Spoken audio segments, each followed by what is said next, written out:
Hello everybody, my name is Frosty Frost. That's the wrong intro. Good start. Don't restart the recording. It's going great.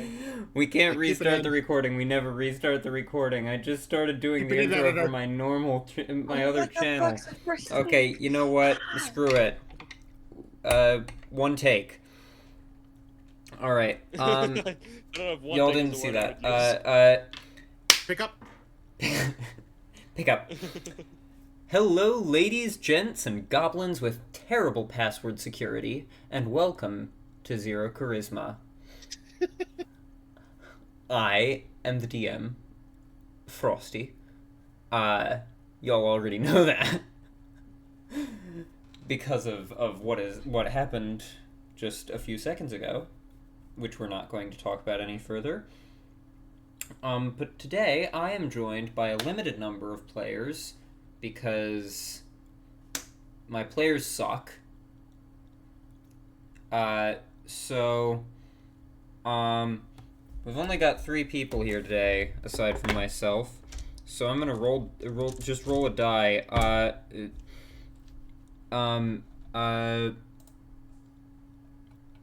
Oh. Hold on. I just realized. It did it again. Discord stopped working again. We were able to hear you still. Yeah, we heard you fine. No, it stopped. It dropped down like at the last second. It dropped down to the 1 bar red, which means that it's about to fail. Anyways, I rolled a 3, so Amelia, you're introducing yourself first. Why am I indicated with the 3? Oh wait. I think I understand how this works. Okay. Did we decide on a theme for this, or like, are we just going at it? I mean, I just assumed you would just introduce yourself. But if you want to come up with a theme on the spot, yeah, what's the theme, Amelia? You have 5 seconds. 5, 4, 3, 2, 1. You're gay. That's the theme? Yeah. The theme is we have she's just turned the entire audience gay. Interesting. I mean, that was the original thought, but then I was like, no, I can't just like start the episode being like, "What's up, gay people or people that live in a basement?" I guess. It would have been fine if it was Pride Month, but I'm afraid that's over now. Not in the UK. Wait. Oh yeah, it is. Damn it. Oh, true. I don't think we have any viewers from the UK. Oh, that's true. We barely have any viewers from the US. That's right. She just has to use an accent from the UK, and it's fine. Oh, my bad. Good day. I missed multiple episodes of the show while I was in the UK once. Kind of counts. True. Yeah. Also, my voice is very dead because I'm getting over a cold, and I was screaming at children all week. Anyway, yeah, I'm Amelia. I play Odra. I'm gonna shut up now. Someone else go. Oh, I rolled a 4, so that means Amelia, you're up. I didn't know that was a possibility. Getting the weirdest sense of deja vu. Well, Amelia, what's our theme for today? I can't say that. I'm looking around the Starting. Mother Goose songs. What? I'm looking at like random things in this place. I need inspiration, so I just turned around. Huh? What is like your entire life? What do you do? What happens on a day-to-day basis that leads you to situations like this? Give us a peek into the mind of Amelia. Yeah, that's the theme for today. What, the peek into my mind? I don't know the if you mind want of to do Amelia. that.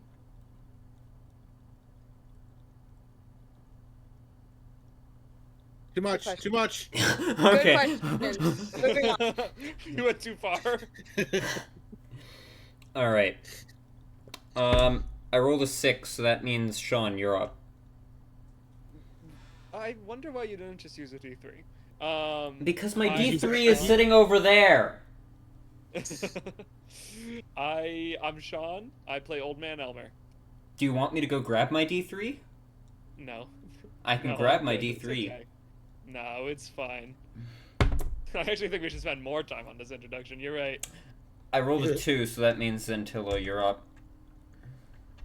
Hi, I'm Xantilo. I play Craig, master lock picker, apparently. Well, that's our names. I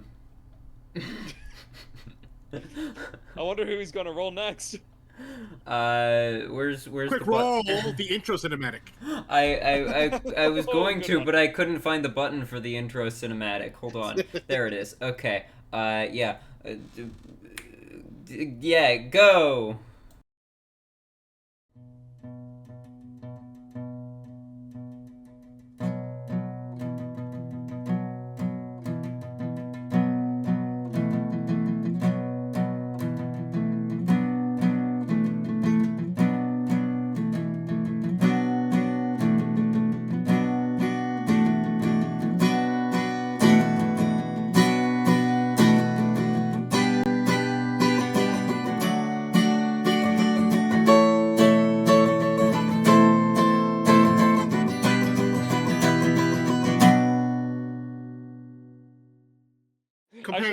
Compared to Colin. Okay, they can hear us you again. make a good point.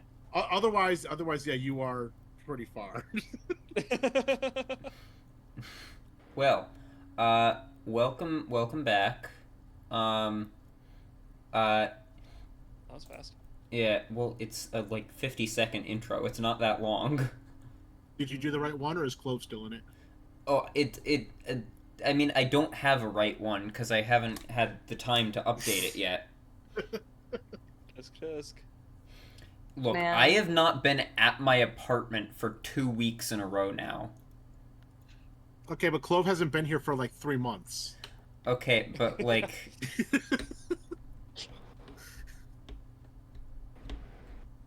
we needed to give the proper amount of time to mourn her passing before removing her. 3 I months? think instead of 3 months. I think we finished mourning her passing within the first few days. God Yeah, damn. y'all kind of got over it really quickly. If there's no body, then they're not gone. That's just the rules. Exactly. Obviously not dead. I don't think that applies in situations where bodies can just be completely destroyed. But there was completely destroyed. Yeah, there was. We don't know that. Even the So- spells that completely destroy things, they leave a pile of ash or something. There was nothing, so she's fine. Well, I don't know if fine More is the word I would evidence. use, but she's probably not dead. I mean, compared to being dead, not dead is pretty fine. What were you about to say? What were you saying, Odra? I was just saying, usually there's evidence if, it was one of those spells that, would completely destroy the evidence. Well, hold on. Well, Not sure I follow your logic there. Listen, I used the wrong word. Hold on. Usually you could tell, if there was a body there and now there isn't and it's been destroyed. Elmer, why have you been spamming the chat with all of your different weapons and features? I was just I wanted to show off and in the Foundry server, which you're not in right now. Oh. Cause yeah, it's very cool though. Yeah. Well, because we don't remember how to use this. Oh, I forgot to mention. Answer is that I don't remember how to I use forgot this. to mention during the introduction the people that aren't here, which are Volti, who plays Pepper, and Gummy, who plays Dennis L. Remedios, Cipriano de la Santisima, Ruiz, Picasso the Third. Word of silence. So you didn't need to say that they weren't here. You just like to say that name and give any excuse to do it. Who's see past you? And then Amelia is here, but is not currently in the Foundry server. Oh, we have the Foundry server working again, by the way, because while my apartment increased the amount that we have to pay for rent, they decreased the services and are no longer providing internet. So we're paying more for less now, but them not providing internet means that I have to get my own internet, and my own internet allows me to host the Foundry server, so we can use the Foundry server again. But Amelia is not currently in it, but she will be in about an hour or so. Yep, because I'm not at my house. Anyways, Yeah. recap time. Time for the recap.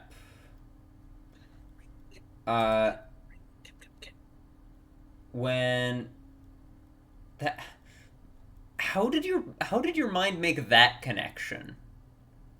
How did we go from recap to takedown? Because I've been doing nothing but watching K-pop Demon Slayer shit for this entire past week.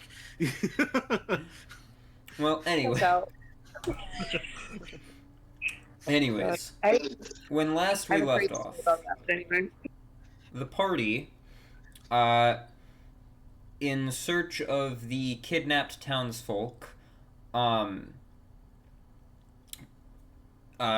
working with a dwarf by the name of Gwyn Orsong, traveled to the old Durgar mining outpost of Zorzula's Rest, which is no longer inhabited by Durgar and is instead inhabited by goblins with psionic abilities.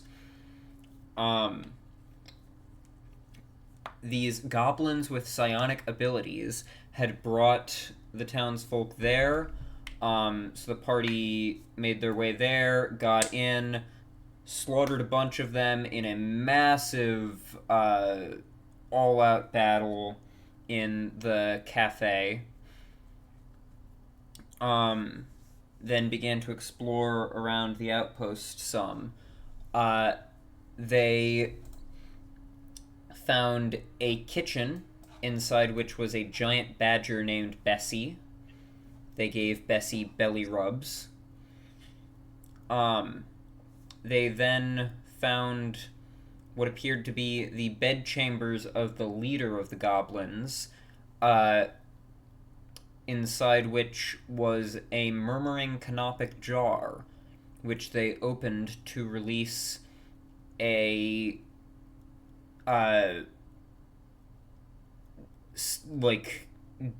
undead dwarven individual made of ash and crystal, who introduced himself as Hildak Hollowhelm.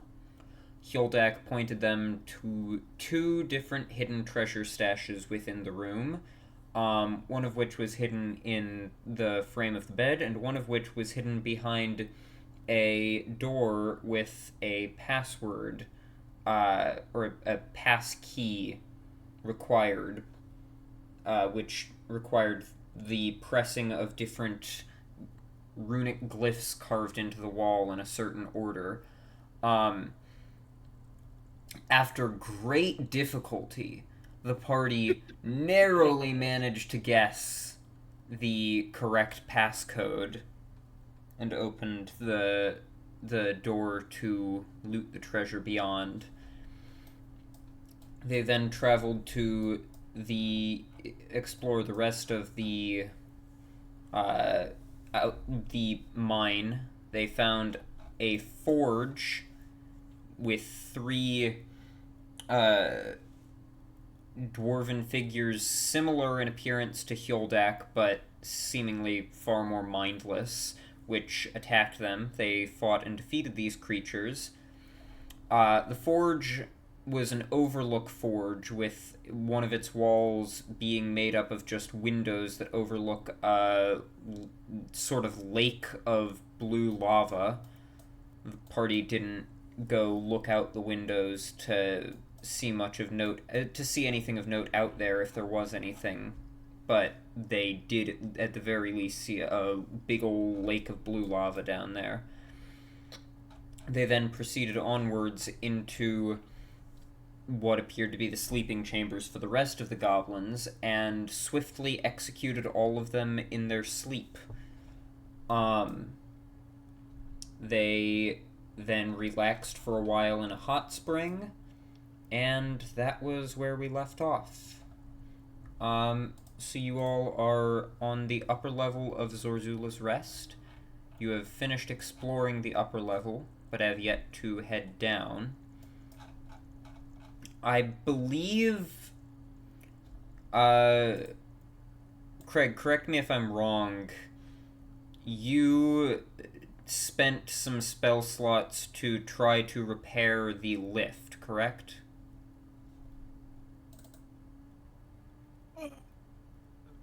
Should I? Because I think... I don't...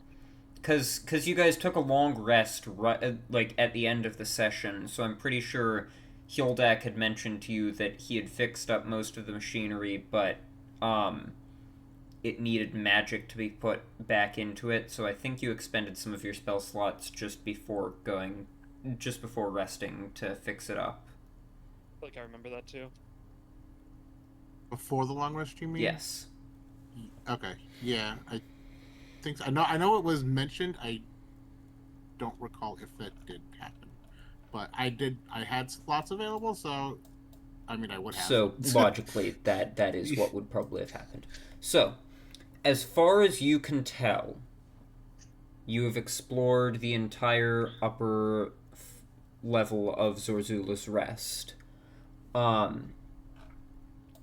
While exploring it, you found two possible ways down, either the lift that you guys fixed up, or the just, like, open pit at the end of the Overlook Forge that had, like, the long track of, like, buckets that can be, like,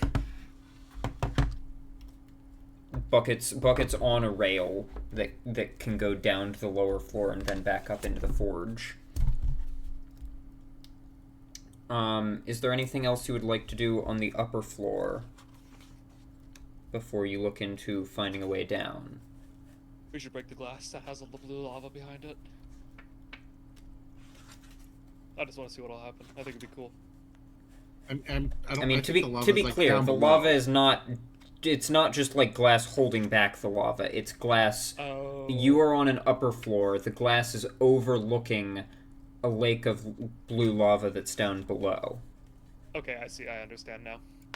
I think we should break the glass and jump into the lava.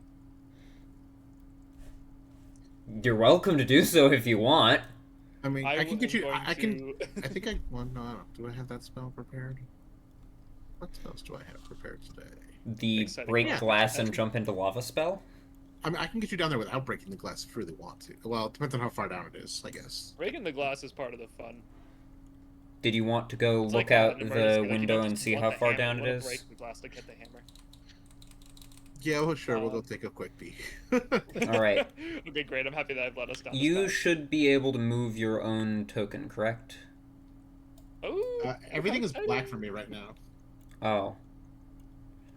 Oh, hold on. I see. It shows that you're still over on the landing page for some reason, and it's not even showing Elmer as being in the server. Yeah, it just keeps telling me you cannot switch scenes until resources finish loading from your current view. You know, like, I don't know what the hell you're talking about. There are no, there's no resources or current view. Okay. I'm gonna try refreshing. Try refreshing, because it looks like Shaun just had some level of success. I assume that's what you did. You can let me open the door. Oh Jesus! That's so loud. Is that loud? Ah! Now you know our pain from last time. I already knew your pain from last time. I was hearing it too. By the way, you still hold on. I need to stop your figure momentarily because your torch is burned out by now. There we go. Oh, it's okay. I'm going home, guys. Oh god, I just got all the doors open. Gee! All loading at once.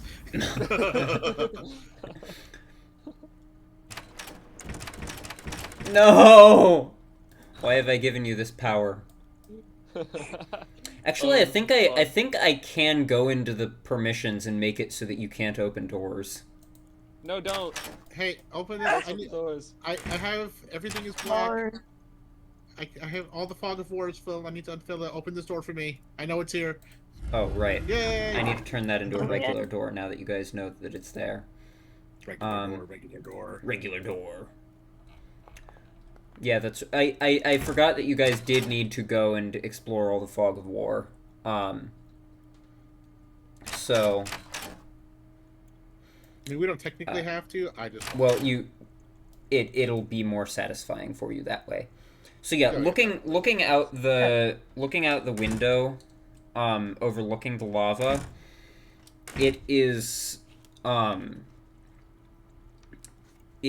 about hold on. Let me double check. Just make sure I have the right number. Okay. See, the problem is that there's different heights of things. So let's see. And then when you get to it, I need the hidden door in the bedroom open too. Will do. I'm just double checking to see if I have the Holy shit. Here, yeah. We'll just keep that one open for now. Okay. I love not being on the Foundry server right now, so I'm just hearing like. So. Just hearing our random reactions. It is about 40 feet down from the window to the level of the blue lava. Okay, right. Let me turn this into a normal door. Did you guys close the secret door behind you into the treasure chamber? I think. Oh, like in character. Yes. I still can't target this. I haven't changed it yet. Did you close that behind you, or did you guys leave it open? I think we left probably it would have. Because I did not. I would. Old man Elmer would not have thought to close it. There, I turned it into a normal door. Now you should be able to see it. Yay. Because I was going to make you have to try and remember the password if you guys had closed it. Oh no. I don't know if I could figure that out. Okay, good. Looking out the window over the blue lava, I can't show you exactly what you see because the map doesn't stretch far enough, unfortunately. But the blue lake of lava continues out for a while, but coming out from underneath, from like whatever is below this Overlook Forge, is a bridge about 5 feet wide, that travels out into the lava, and then about 20 to 25 feet out into the lava, there is just sitting above the lava in the middle of it, there is an obsidian pyramid with a recessed double door in it. Interesting. Wait, can we go over there? Well, it's 40 feet below you and behind the window of the Overlook Forge, so if you break the glass and jump down 40 feet... That was more a question directed at the party of spellcasters. I mean, do we have a way?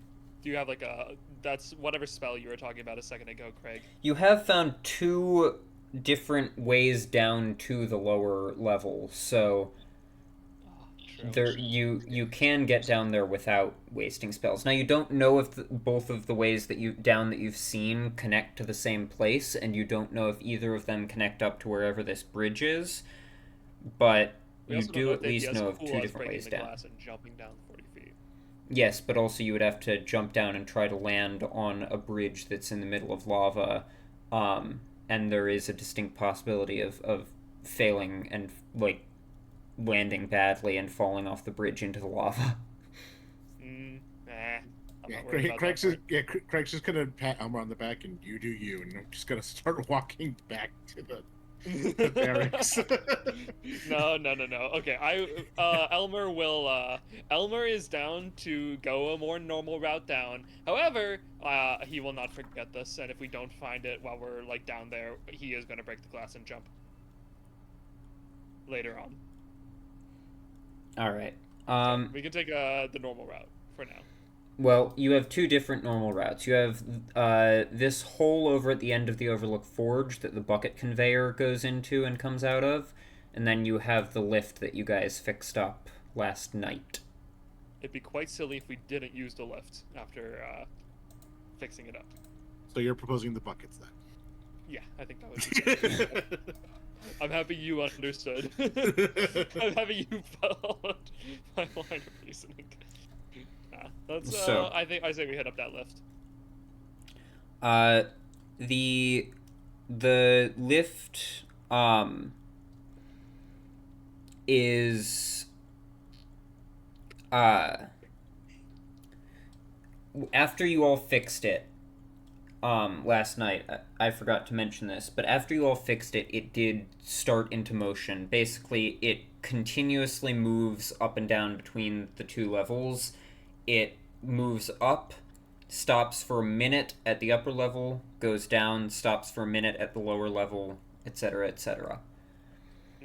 It is fairly cramped, so there's room for one person at a time, two if you squeeze.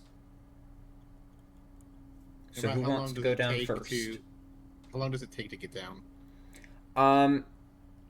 Not very long. It's like maybe 20 seconds or so going between the upper and lower level. Okay. Do you want to send something down there to take a look and make sure there's not like an ambush?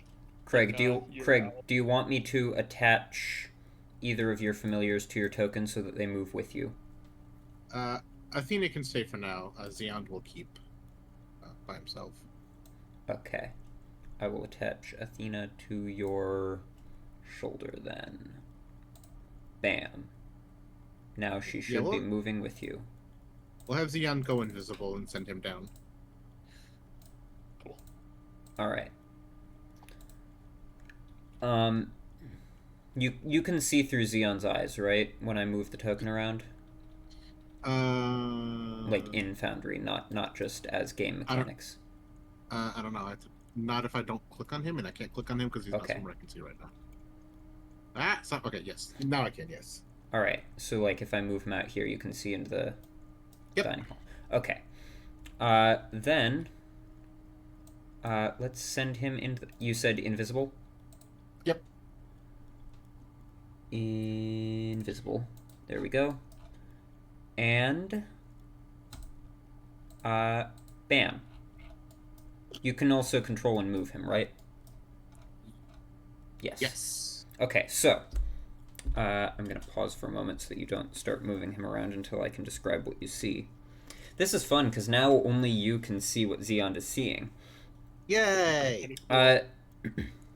This small chamber of dirt and stone that the lift lets out onto holds the entrances to 3 tunnels leading northeast, east, and southeast, respectively. So that's what you see there. Okay. That was crazy. Exactly in unison. I thought I heard myself echo. I was like, what the fuck's going on? We both. That was actually crazy. I'm gonna think about that now. I would be down to go down first after Xeon. You said we could fit 1 or 2 people in. Yeah. The small people in your party, like Pepper, Hyuldak, and Gwyn, can fit 2 people in together fairly easily. The rest of you, it'll kind of be a tight squeeze. It'll be a bit uncomfortable, but you can fit 2 people into there. Hyuldak is the ghost guy? Not a ghost, but yes. The other old guy. Elmer will go up to Hyuldak and be like, "Oh, you and me will go first. All so we can fit easily." All right. And then while we are in the lift, Elmer will briefly say something like, I wanted to say this last session, so now I don't have the words prepared exactly as I would want them to be. But Elmer will say something along the lines of like, "You know, I can I just knocked my mouse off of my setup." He doesn't. That's a weird thing for him to say. And then we reach to the bottom of the lift and the conversation's over. Crazy old Elmer man. says, Elmer says, "Hey, you know, I can relate to the feeling of being gone from society for many hundreds of years and then trying to return and adapt, so when we get back out there, just let me know if you need help. You can stick with us if you need it." Oh, That's a very kind offer. And at that point, and it starts lowering down again. And you and he will also are say, let out into the here. culture of the modern youth is insane. You are blinded right now. Yes, you can't see like anything aside from your own token. I see whole deck. Yeah, you're right. I can't see a damn thing.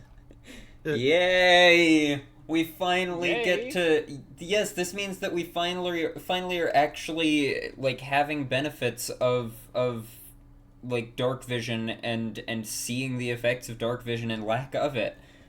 Oh, that is cool. I light a torch. Okay.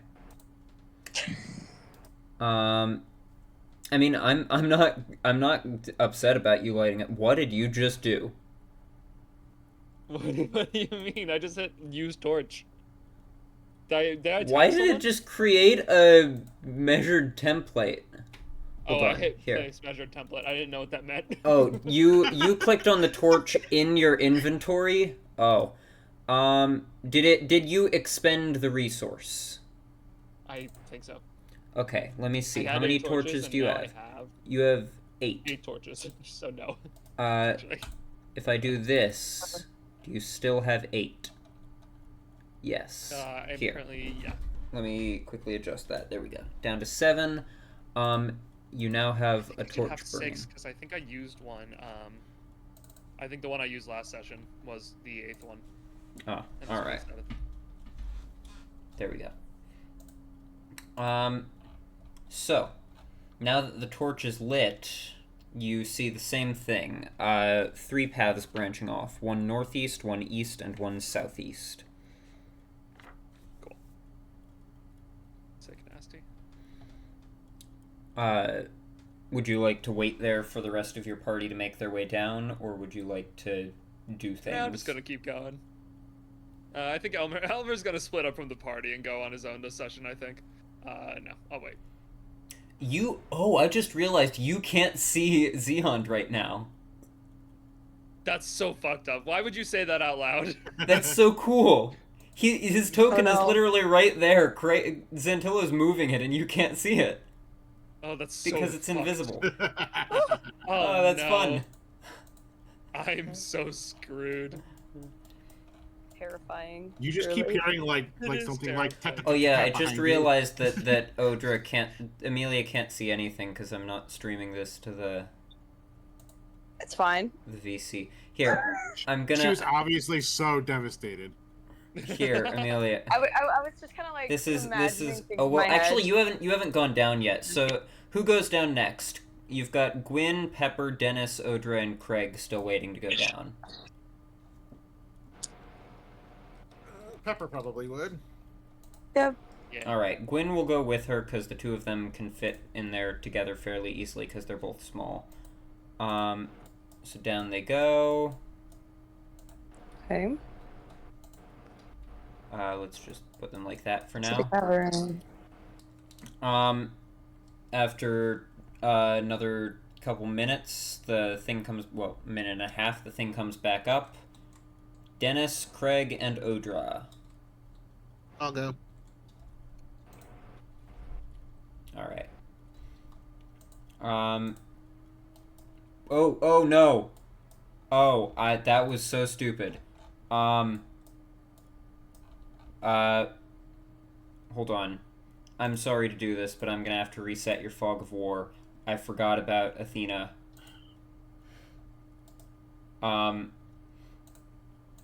I forgot that Athena would just, like, be dragged through all the walls.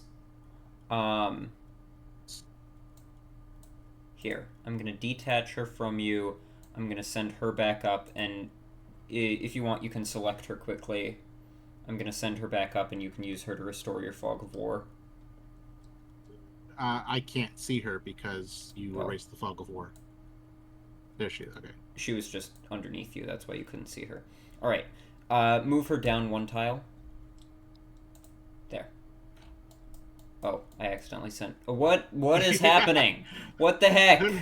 Oh no, she's facing to the walls! Okay. Okay, hold on. I need to reset it again because you just got phased into the walls. There we go. Okay. Alright. And while that's happening, I'm gonna send... I'm gonna send Craig and Xeon down. If you deselect Athena, it should send you back to Craig. So... and then... Odra will say you go down... Oh, Jesus. Odra will say you go down next. I can't go through this door. Which one? This one? The bottom one. Oh. Here, wait, let me... Try now. There we go. It's the way the walls are set up and the way that Athena was appearing on... the way that Athena was centered on the tiles. I love how it just looks like Athena's going on her own side quest right now. Oh, here, I just realized that also reset my own Fog of War, so I'm gonna quickly use Dennis to, restore that.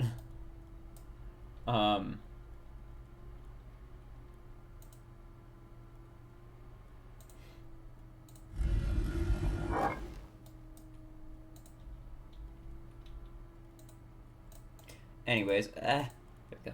I was trying to grab Athena. Anyways, Odra. I'm gonna send you down now. Next. Okay. Go ahead.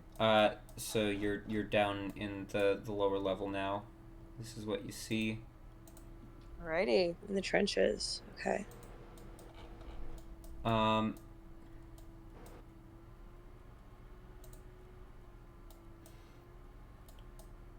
And then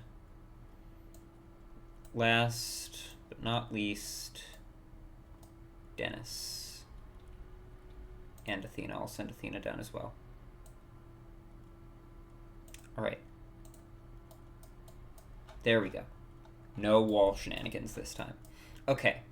So as you all emerge into these tunnels below, it's kind of cramped in there. What would you like to do? We should go south.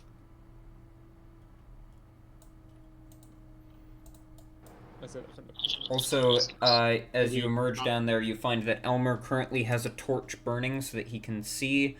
That torch will make stealth a bit difficult if you wish to attempt stealth. I can put it out if needed. I'm sure I can just follow between people since we'll probably have to go in a line anyways. Do we want to scout at all? Or... I like how it looks like Odra's head is just stuck inside the wall. We do so much scouting and not enough balling. I think we should say fuck it, we ball a few more times. Okay, you said south. Let's go south. Okay. I always liked going south. Somehow it always feels like going downhill. I don't understand. You... Is that heel deck? No, that Or was were you taking Treebeard. my character? That was Treebeard. From the Lord of the Rings. Oh, are you not able to move there? Here? Where's Treebeard? No. Where is he? Oh my God. Let me adjust this a little bit. Is that adjusted enough? Oh no, I'm below heel deck and I can't access my character How about there? anymore. Is that... Oh, Yeah. that opened Yeah, up the wall temporarily. There we go. Whoops. Yeah, there we go. Yep. That makes it Okay. possible.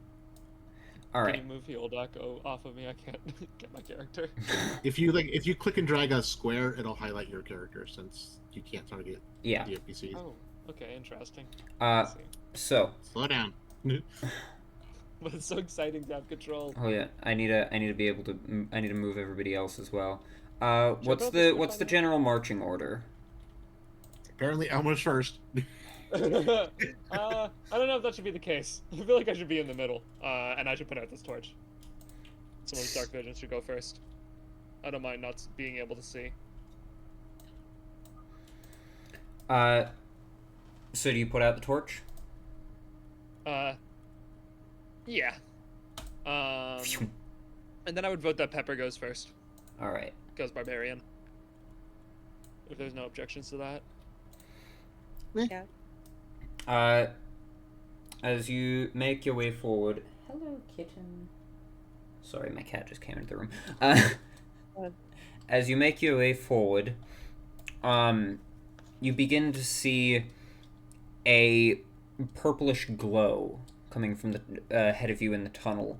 And as you continue forwards a bit further, the tunnel opens to a 20-foot-high cylindrical chamber.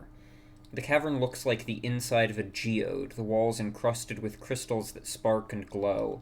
A minecart track spirals around the cavern before plunging deeper into the mountain. Interesting. We should ride the minecart.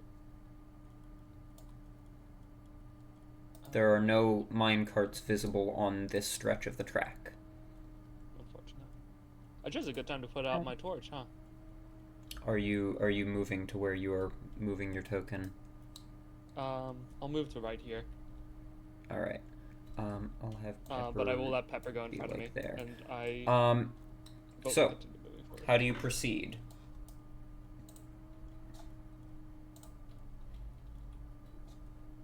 Does anyone object to continuing to walk forward through the cave? It feels so different to play this game with actually being able to see Foundry and interact with it. This is too much power. It is. I need to like hold myself off from just moving forward. I mean, I can stop you from moving forward like this. You sure can, but you don't have to. I'll use self-control. So, do you proceed forward into the cavern? Say we proceed forward. I think we ball. Baal, the god of murder? Oh. Yeah, that's right. I also do. Are there any objections to Elmer's vote? No. Yes, you see that thin strip because of the way that the angle works out. Yeah, so I see a thin strip of blue light, so I think we are maybe actually about to go to the place where that blue lava is. So, Pepper is taking the lead, yes? Yep. Alright,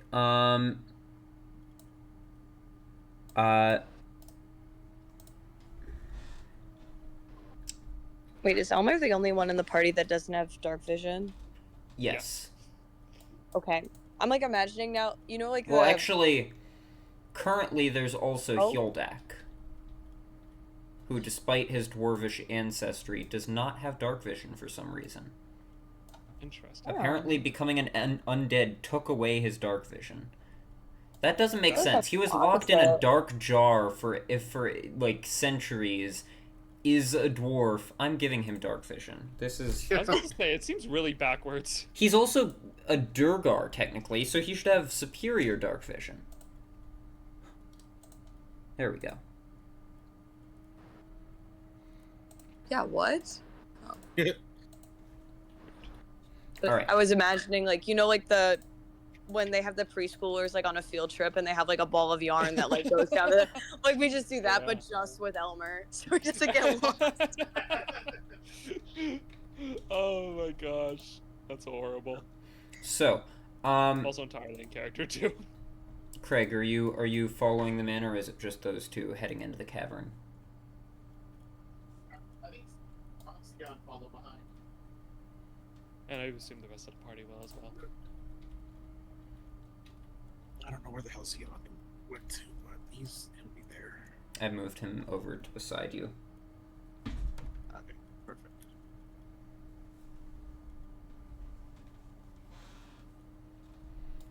The rest of y'all are hanging back?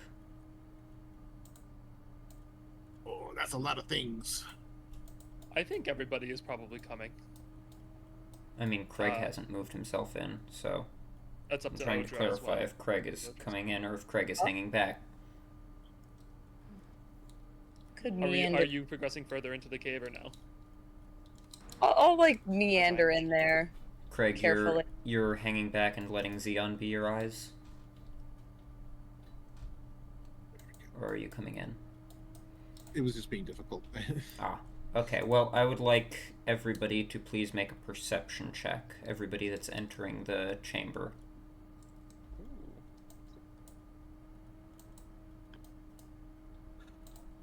Foundry, I think I'm going to give you one chance. Fuck me over. Nice. The Foundry die is good to me. I got a 23. Here, I'm gonna move Athena to over here.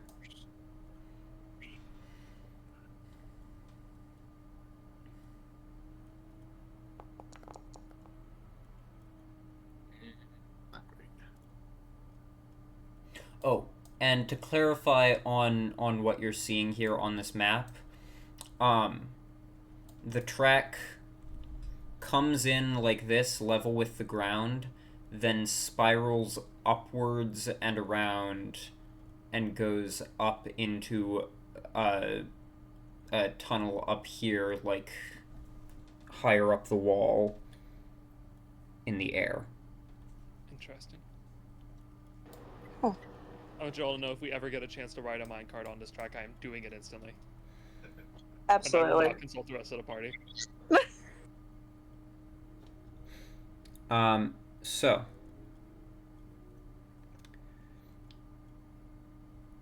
Odra, what was your perception check? Oh, I got an 18 on that. You said 18? Yep. I just rolled up the physical die. And Pepper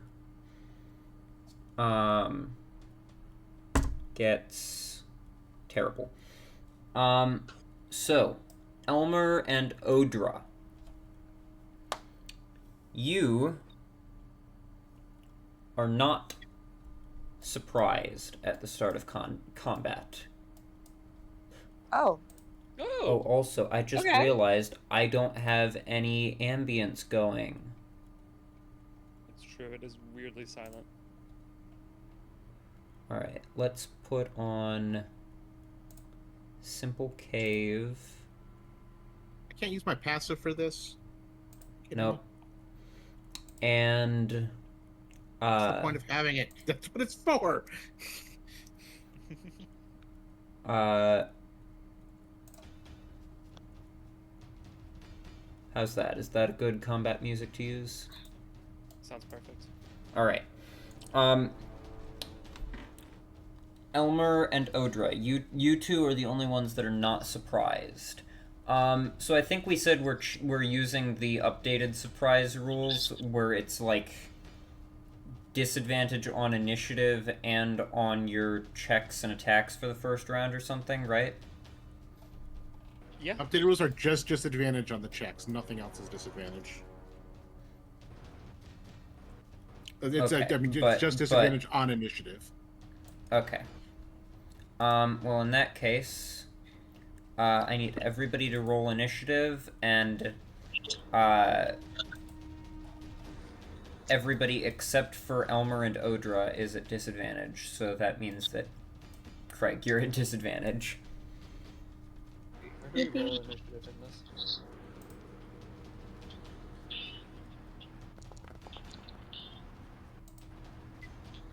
Still got a 19.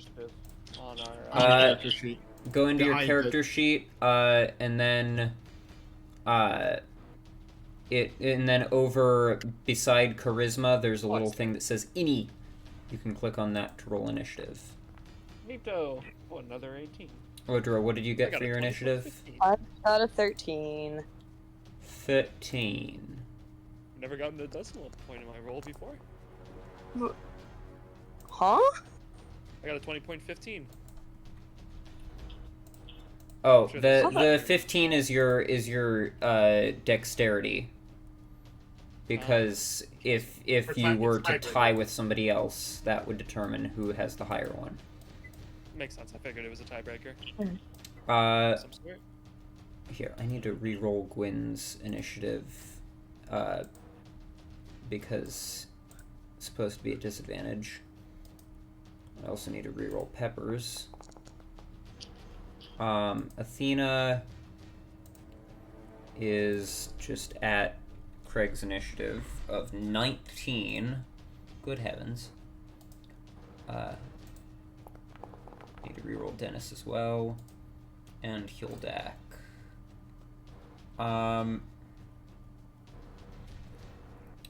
Okay. And Zeond is also at 19. 18. We'll put him at 18 because his dexterity is higher. Or actually, no, we'll put him at 19, but I'm going to adjust his dexterity for the tiebreaker. There we go.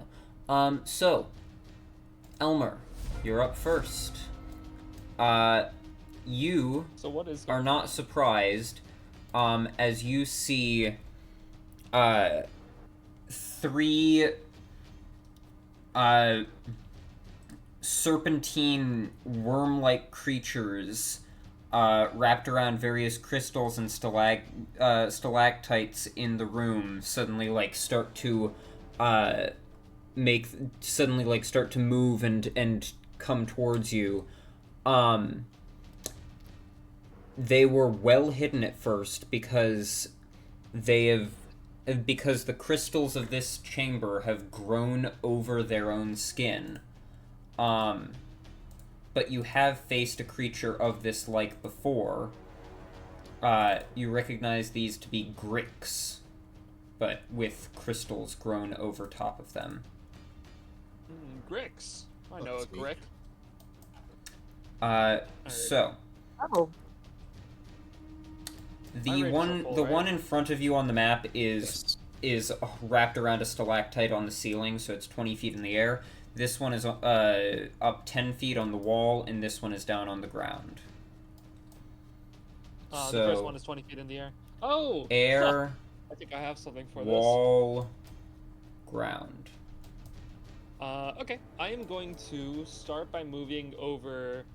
I have the ruler selected. But I will also say you can move along the mine track and get up. The mine track goes up 10 feet, so if you were to move along it, you could get 10 feet up into the air.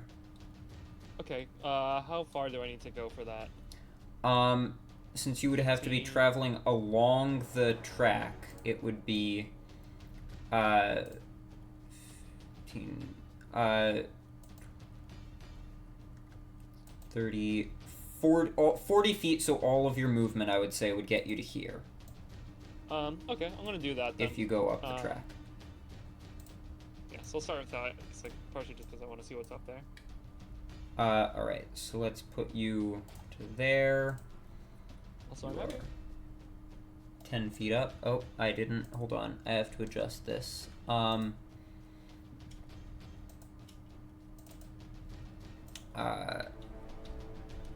we go. You should be able to see through there now. I don't know why it's not letting you. Oh, because of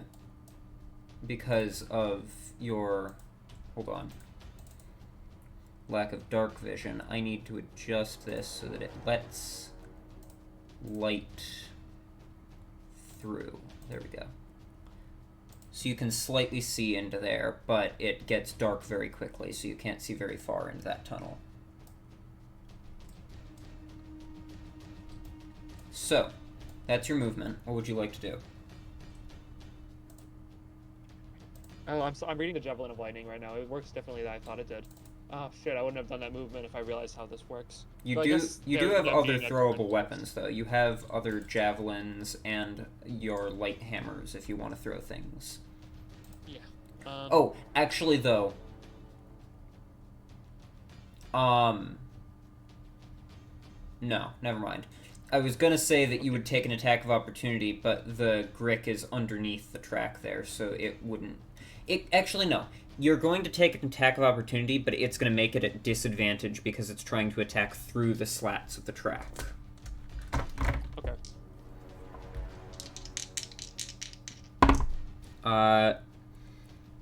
That is not going to hit. So, as you run along the track, this thing, tries to reach up through the track with its tentacles, but it, fails to find purchase. That is fine. Remember, you can hit T on another creature to target it.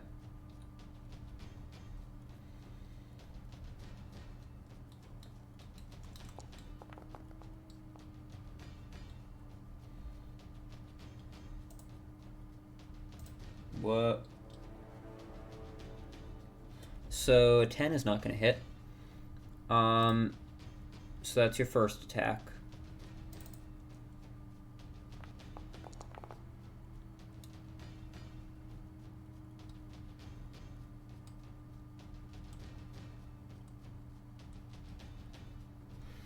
And then an 11 is also going to miss. So both of your throws just like off of the crystals near the Grick, and your javelins fall to the ground. Is there anything else you'd like to do? I'll end my turn there. I'll end my turn. Not gonna rage or anything? Oh, I already raged at the beginning. Oh, you need to roll for your wild magic. Oh, true. Yeah, I hit the rage button. I don't know if it actually changed anything.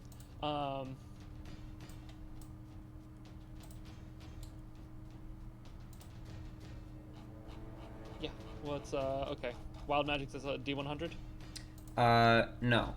It is a D20. Okay, I'm rolling. D20, you had it even more? Yep. Eee. 4. 4.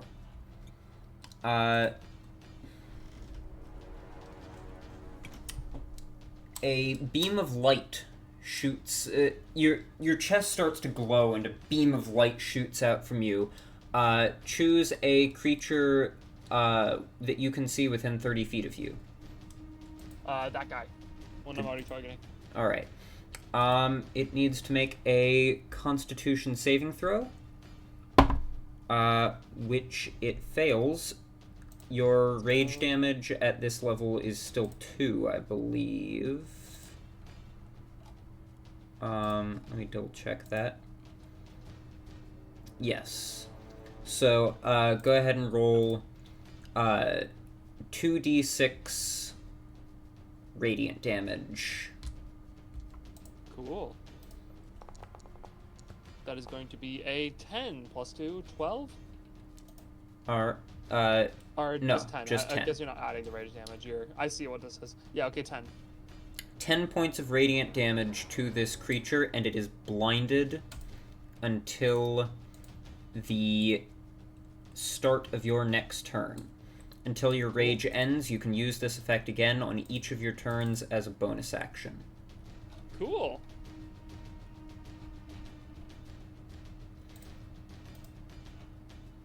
And here, let me give you the raging condition.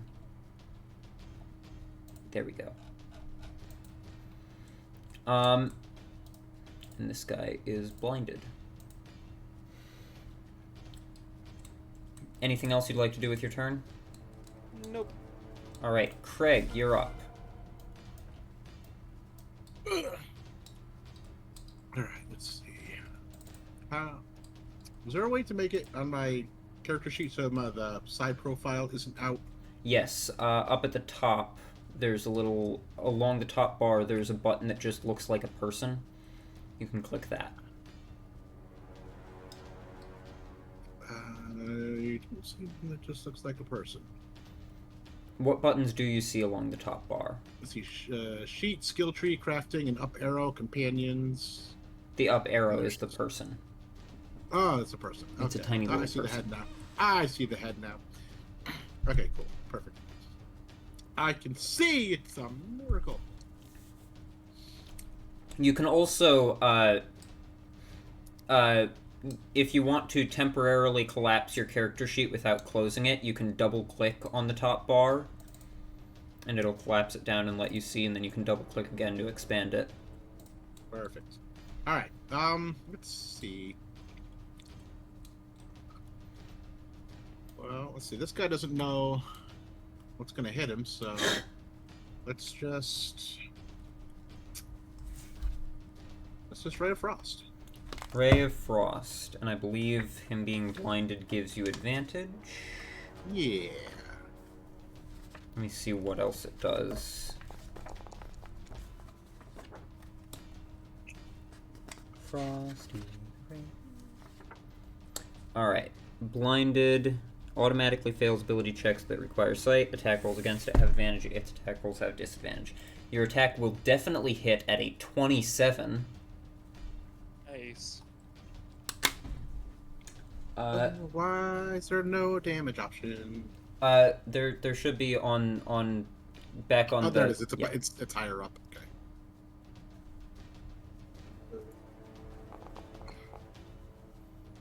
Lame. 4 points of cold damage. And its speed is reduced by 10 feet.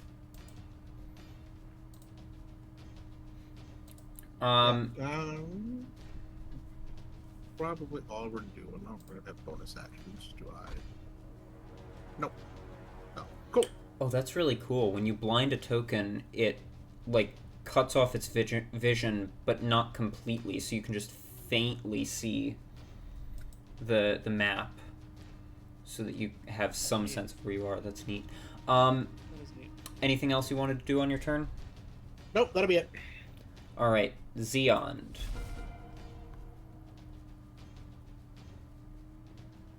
Zeon will give some gentle encouragement by invisibly patting Odra on the back. All right, Odra, you have been helped. Athena. We'll do the same for Pepper. All right, Pepper is also currently helped. Please stop trying to lick me, cat. I do not need to be licked right now. Stop it.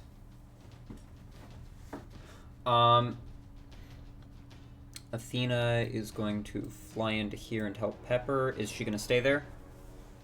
Nope, she's going to fly back out. Okay. So let's see. Just like right back to there? Yep, that's fine. Or let's go there, because she can fit there and most normal people can't. So it's a good spot for her. Gwyn is up next. Gwyn is going to push past Dennis.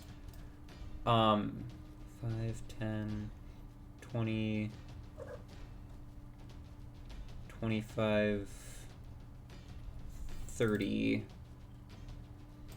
Gwyn's gonna come to there and take the dodge action because she doesn't have any ranged attacks and she can't move far enough to get to another Grick and attack it.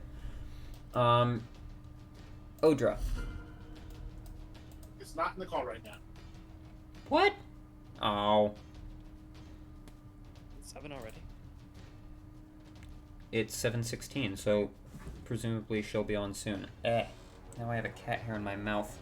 Cat, stop it. You're proving to be too much of a problem. I will shut you out of the room if I have to.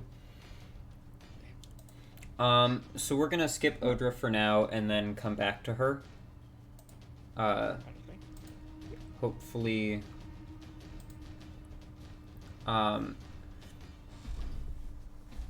Stop it, cat. You are being a problem. Okay, she messaged me. She's gonna do Memento Mori and then take a sidestep so people can get through that passage. So Memento Mori, Spam. That's a charisma save. The blinded one doesn't have to make it because it can't see her. Oh, damn.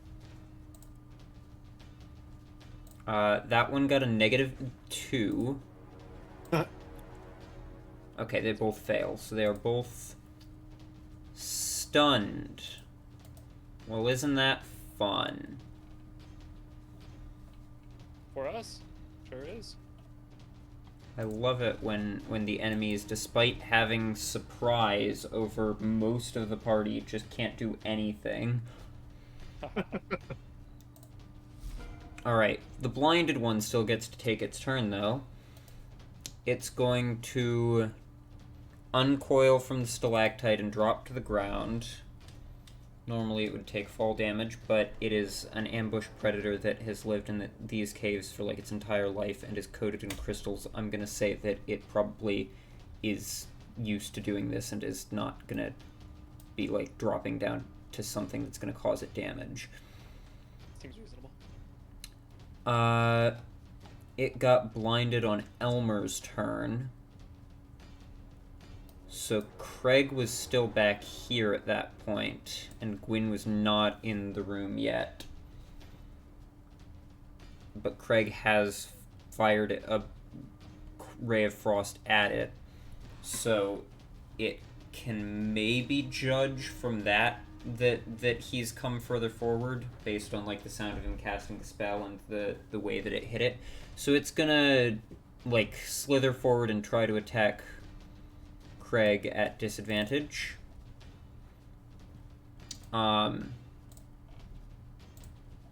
It's gonna make an attack with its tentacles first.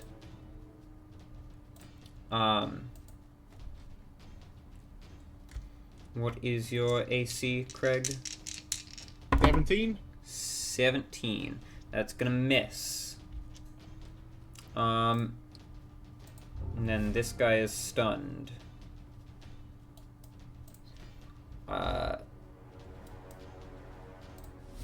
So, Dennis is up. What a fun turn that was for the baddies.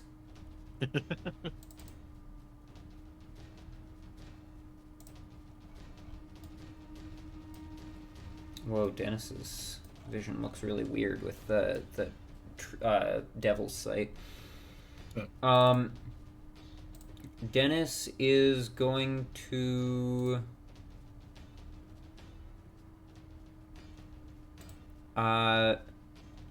what is Dennis going to do?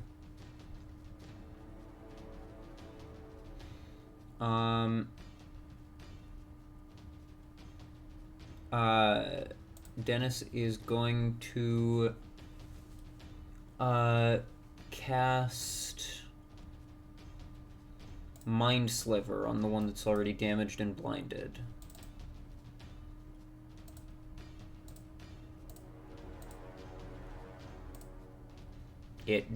Wow. Nat 20 minus 4.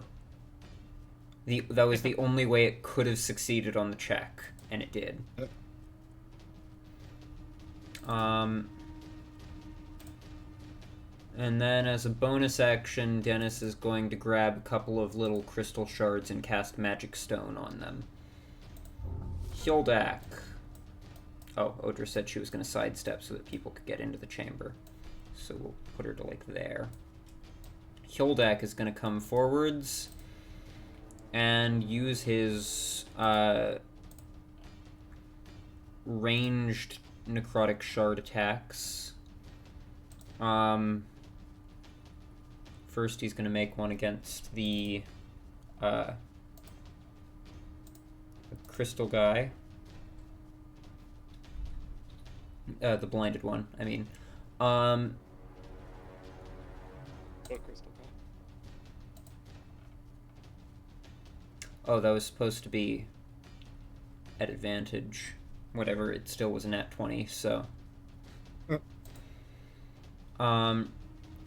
Critical hit. That one is just obliterated. It just, like, dissolves from the shard impacting on it. It just, like, withers away, and the crystals that had grown on it, on the outside of it, just clatter to the ground. And then he'll fling one towards this one. Whoops, I hit the wrong button. And that's going to be a 20 to hit, which will hit. For...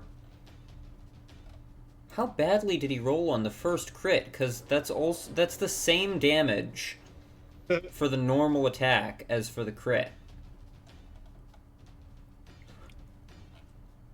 Wow. Okay. Pepper is up. Pepper is going to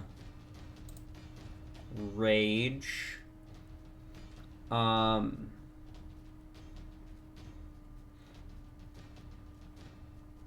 We're using the new frenzy, so I need to remind myself what the new frenzy rules are.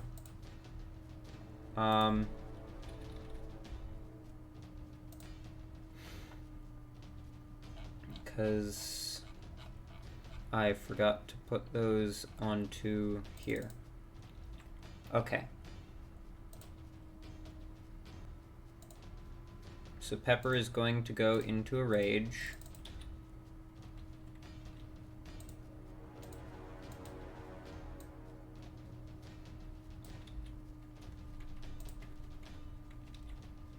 And then... Okay. I'm pressing lots of things. Most of them are wrong. Go into a rage, then... run up, jump with the boots of striding and springing, and make a reckless attack. At advantage because it's stunned, but reckless attack so that she can benefit from the frenzy thing. That'll hit. Extra damage, 2d6 of extra damage.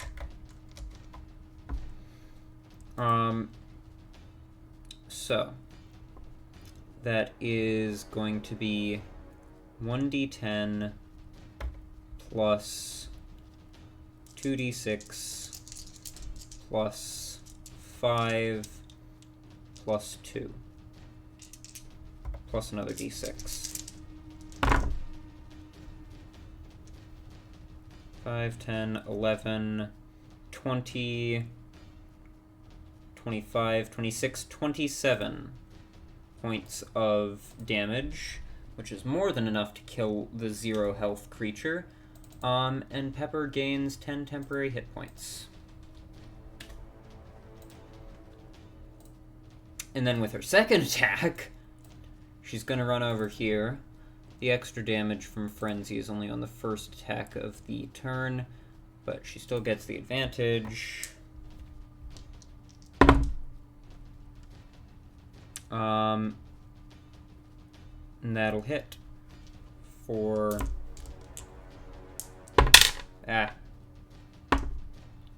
8, 9, 10, or no, 9, 10, 11, 12, plus 5 is 17.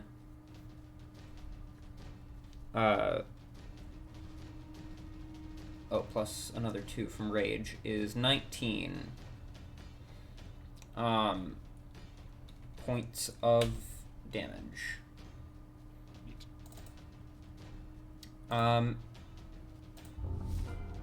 This guy's turn.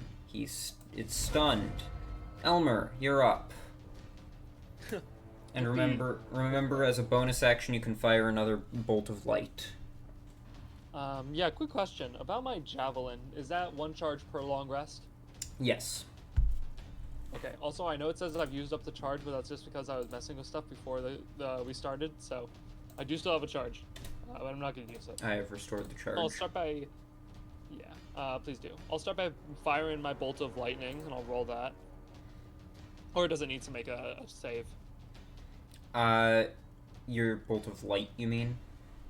Yeah, light, rather. That's an important distinction, because you had me thinking you were going to use the Javelin of Lightning for a second.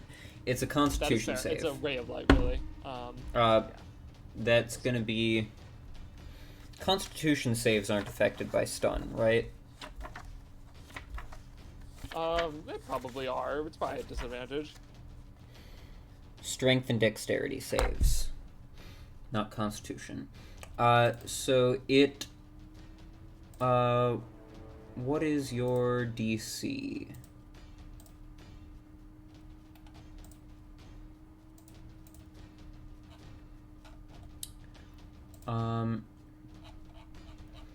Your DC is 8 plus proficiency plus Constitution. So your DC would be 11, 12, 13, 14. It got a 13, so it failed. So you get to do 2d6 points of radiant damage to it. Let's see if we do. Oh, 3. I mean, it's better than nothing. True. Well, then in that case, I'm going to... If I come... wait. If I come here, can I hit it? Still on the tracks? It's underneath the tracks. So in order to hit it, you would have to drop off the tracks. That sucks. Man, all those funny things I said while I was muted, no one will ever know. But if you go it's not, you're not going to take damage from the fall if you drop from like right here. Nah, I don't want to get. I don't want to go down though. I took all the effort of coming up here. I'm gonna throw a light hammer at it. All right. I will say it's at disadvantage because you're trying to throw it like at an angle under a track. That's still gonna hit. Cool. The damage there is. It says 16, by the way, for the audience. Oh, I forgot about that. Where do I roll damage? You click the damage button. I found it. Yeah, it's higher up in there than you'd think it would be. Yeah. It's gonna be 6 points of damage. As you just do it again. and shatter the crystals around its head and just it slumps to the ground. Defeated. Cool. Good combat. Everybody gets 270 XP. Those of you who are... you don't have to change anything on your character sheets, though, because I'm automatically adding it. There we go. And, Gummy never got back to me about leveling up his character. So he's now 900 XP above what he needs. I'm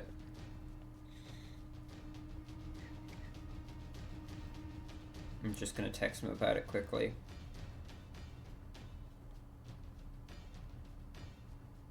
Alright. I can stop the combat music now. So, with the Grix defeated, what would you like to do? I really want to know what's in that, what's over there. Above the, if we keep following the also, railroad tracks. remember, by the way, you, with the new rules, you can use your bonus action to extend the duration of your rage.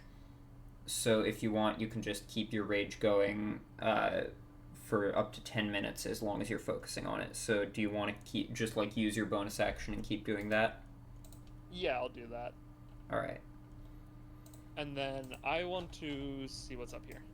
Alright. Well, you can't see what's up there because you can't see because it's too dark. Another torch. Alright. Are the rest of you doing anything well, Amelia's not in the call, but, Craig, are you doing anything as he's, like, running up into this random tunnel? Could you wait just a minute? I've never seen crystals like this before. These are fascinating. Yeah, you do that. I'm gonna go check out what's up here. Xeon, follow him. You enjoy your little purple rocks. I want to explore. Which way did you go? He went up around. He went around here and up the track into the upper level. I need to adjust Xeon's height if Xeon is following him. Yeah. There we go. Ah, okay. And give me the light from the torch. Yes, that's right. You're lighting a torch now. Okay. You are down to... You are down to 5 torches. Could he not have just used the one he just lit 5 minutes before? It still works. Elmer, were you smart enough to keep that torch and relight it? That's a fair question. Yeah, probably not. Yeah. Let's be real here. You are down to After 5 a whole torches. habit, I definitely threw it away. I rescind my statement.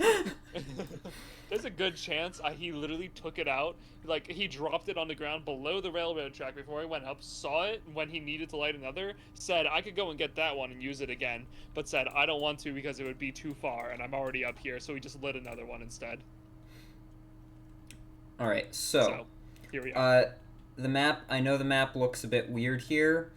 That's because when you have parts of the map overlapping other parts, it gets difficult to convey them. So just know there's not actually like a weird cutoff here or any of that. It just the track continues along straight in a path. Hold on. I step down one just to see this room. You can't see that room because that room isn't where you're going. You're going in a cave under that room. Over. Oh, under it. Over it.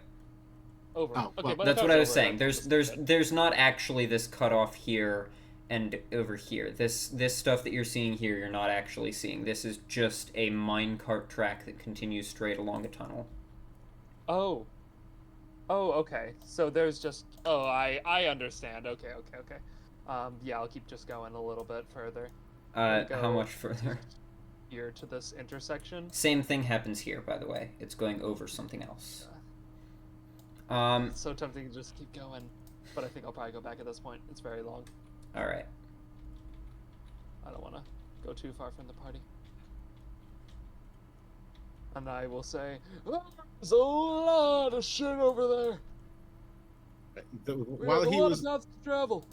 While he was gone, Craig would be spending time looking at the crystals in here and trying to gather any information he can on them. Okay. The crystals that have grown on the Grix appear to have been altered by the Grix physiology somewhat, so they're not quite the same. But the crystals growing on the walls are iridescent crystals that spark with magical energy. Go ahead and make an Arcana check.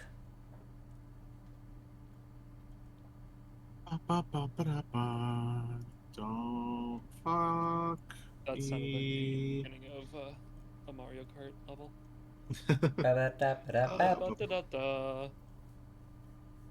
Skills. Oh, here we go. Arcana. Grateful. Fucked me a little bit. 15 still. Yeah. I forgot your Arcana bonus was 11. You gather that there isn't anything specifically special about the crystals. It's just general magical energy, but it is still magical energy and thus can be used to power things with magic. So if you were to break the crystals, you could use a shard as a spellcasting focus. You could use shards to power various bits of machinery, like that lift that you expended some spell slots into. You could use a shard of these crystals to power it instead of expending spell slots. And if there's any other machinery in this mine that is the same, that's made in the same way, you could also use shards of these crystals to power that. Yeah, cool. Yeah, that was going to be my question. But they grow in large chunks here, too large for you to easily pull out of the wall and harvest. So you would have to break one and gather up some shards if you wanted to carry any with you. I mean, that sounds like a thing to do. I will say also with your 15 Arcana check, you know that the danger is that mining these could be dangerous. If you crack these crystals, the magical energy could backlash and hurt you a little bit as well. Makes sense.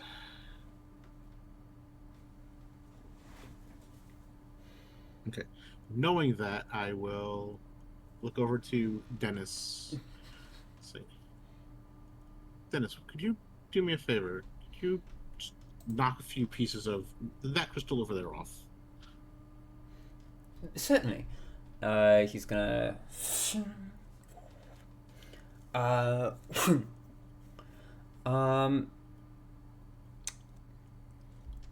That's gonna be... That'll hit. So he is going to deal 9, 15 points of slashing damage to it. It starts to crack. he makes like a good hit on it. And then along that crack, the purplish glow from inside, like along the crack, it becomes like a whitish glow, and then it just and lashes out. Dennis is going to make a dexterity saving throw. Dennis is going to fail a dexterity saving throw, so he takes 8 points of force damage. Which is especially bad for him because his health isn't as high as it should be because he hasn't leveled up his character yet. Oh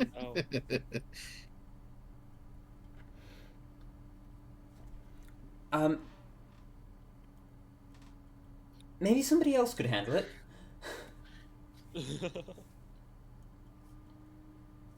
Elmer, why don't you come down here and break this crystal? Oh, yeah, alright, sure. And I come down and I immediately just whack it. That's not true. Actually, I would also... Craig, I've heard...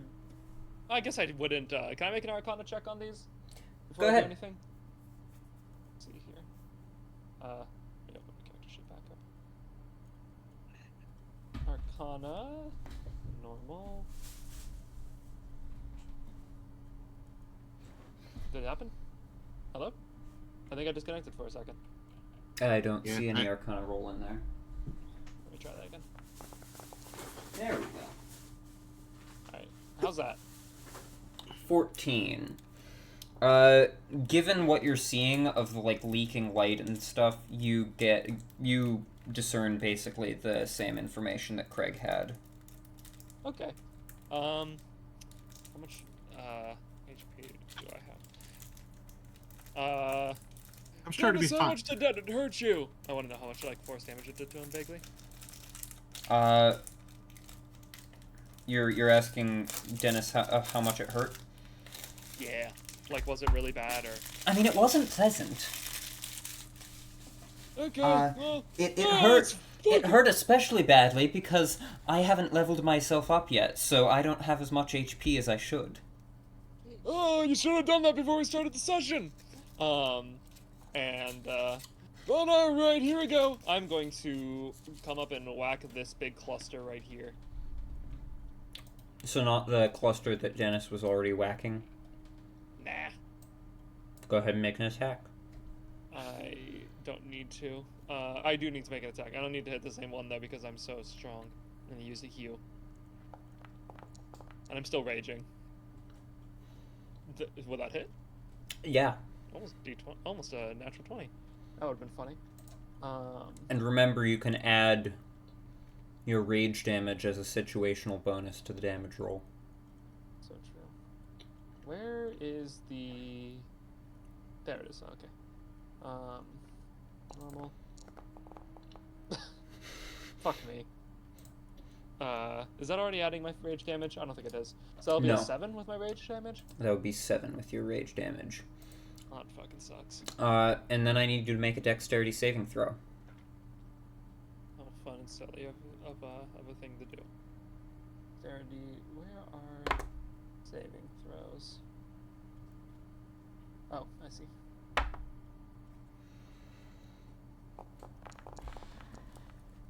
You take 4 points of force damage. Do I get, like, advantage from, having rage on dexterity saving throws? Nope. You have advantage because you're a barbarian. And you're level 2 or higher. That's true. You have advantage from Feral Instinct. Let's try that again. Cool. Nice. I'll take my 4 force damage, you asshole. And I would like to try again at the same cluster. Alright. Are you being intentionally obtuse? I don't know what that word means, but I do know that I just rolled a crit. Oh, by the way, hold on. One moment. Before you roll your damage, I just realized there's a problem with Hugh. Uh-oh. It's not giving you the option to roll versatile damage. There. Oh, Click it again and try. Nope, I'm not seeing it still. I don't know. That's weird. Yeah. Well, you can roll, since the option isn't appearing on there. Just roll 2d10 instead of 2d8. Okay. And I will add. And when you're using Q, in the future, just don't roll the damage in. Don't use the damage button in Foundry. Just roll a d10, because I'm assuming you're just going to be wielding it with two hands the whole time. Yeah, I think so. That's going to be a 24. 24 points of damage. Actually, technically 26, because... Or no, 24, yeah, because... Yeah. Well, with the damage that you had done before, that will be enough to shatter the crystal that you were whacking. You will need to make another dexterity saving throw. That's fine. And it very shatters. funny if I just break this into a bunch of tiny pieces and it doesn't. It help shatters into a bunch of tiny pieces, but 6 of the shards are large enough to be salvageable.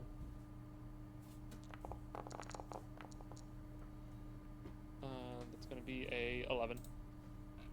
11. So you take 7 more points of force damage. Did you just muffle a laugh? That was me. You little asshole. That was Xantilo. Oh. I know. I was speaking to Xantilo. I wasn't really trying to stifle it. It was just like a... Yeah. You damn kids! And I'm taking one of the crystals. Alright. And you, Xantilo, can have the other ones. I don't know what I'm going to do with it. I will add to your sheet. And I shoot my weird magical beam of light at Xantilo. That's not true. I still have that though, since I'm still raging, right? Yes. I was just thinking about that. I'd say you probably have about really 7 or 8 minutes left on that. Gotcha.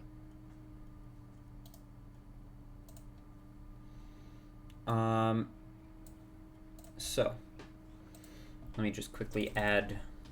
You all can discuss what you would like to do next while I add one of the shards to your inventory and the other 5 to Craig's.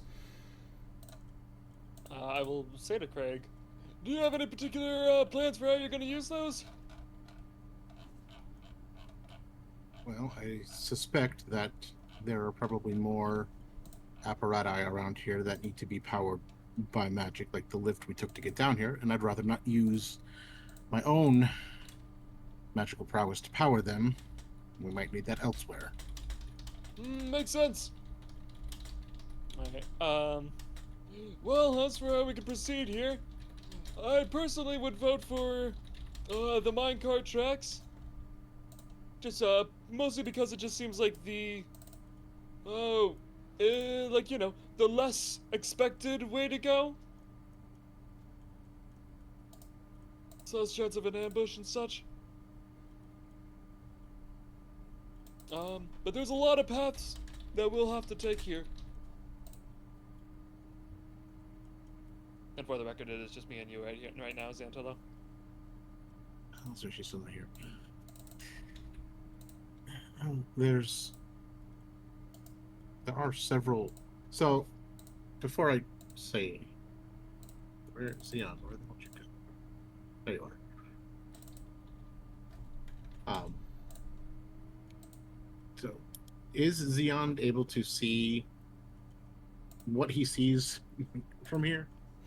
Let me quickly look at what he's seeing at the moment. Yes. As he looks out into that area, there are 3 levels of wooden scaffolding lining a 30-foot. Yeah.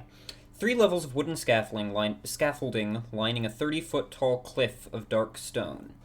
On the bottommost scaffolding are 6 figures digging at the rock face. Along the length of the cliff runs an elevated set of rickety minecart tracks coming from this cavern that you are in. So all of this is rock? No, the stuff that you're pointing at there is blue lava. Okay.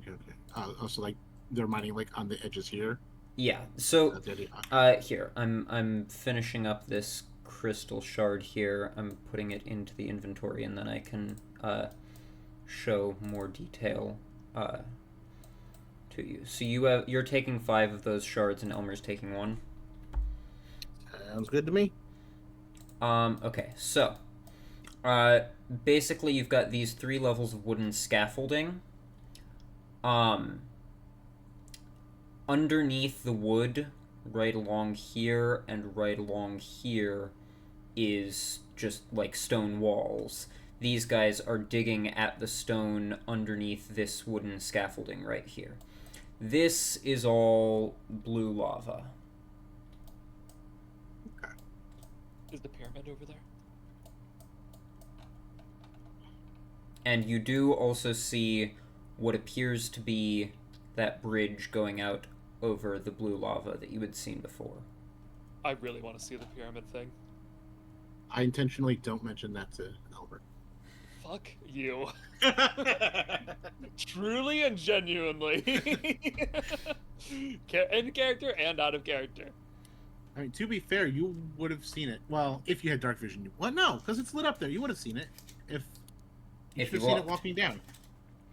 But he was looking into the crystal cavern. He didn't glance over there. Yeah, I think that's a reasonable assumption. So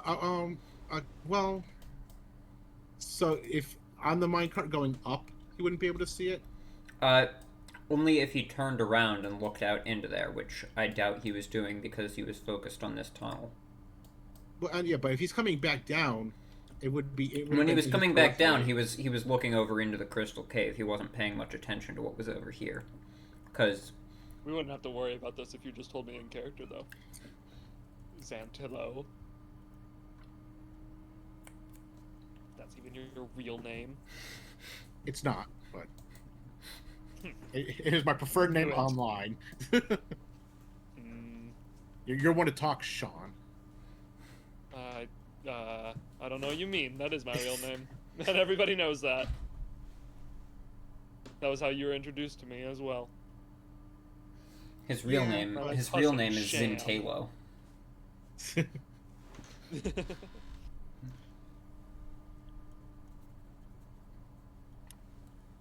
What are we doing?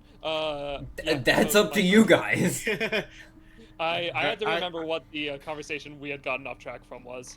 But yeah, I vote minecart tracks myself. Because you're not fucking telling me about the pyramid. I might be getting to it. You have several paths ahead of you. You can go follow the minecart tracks this way.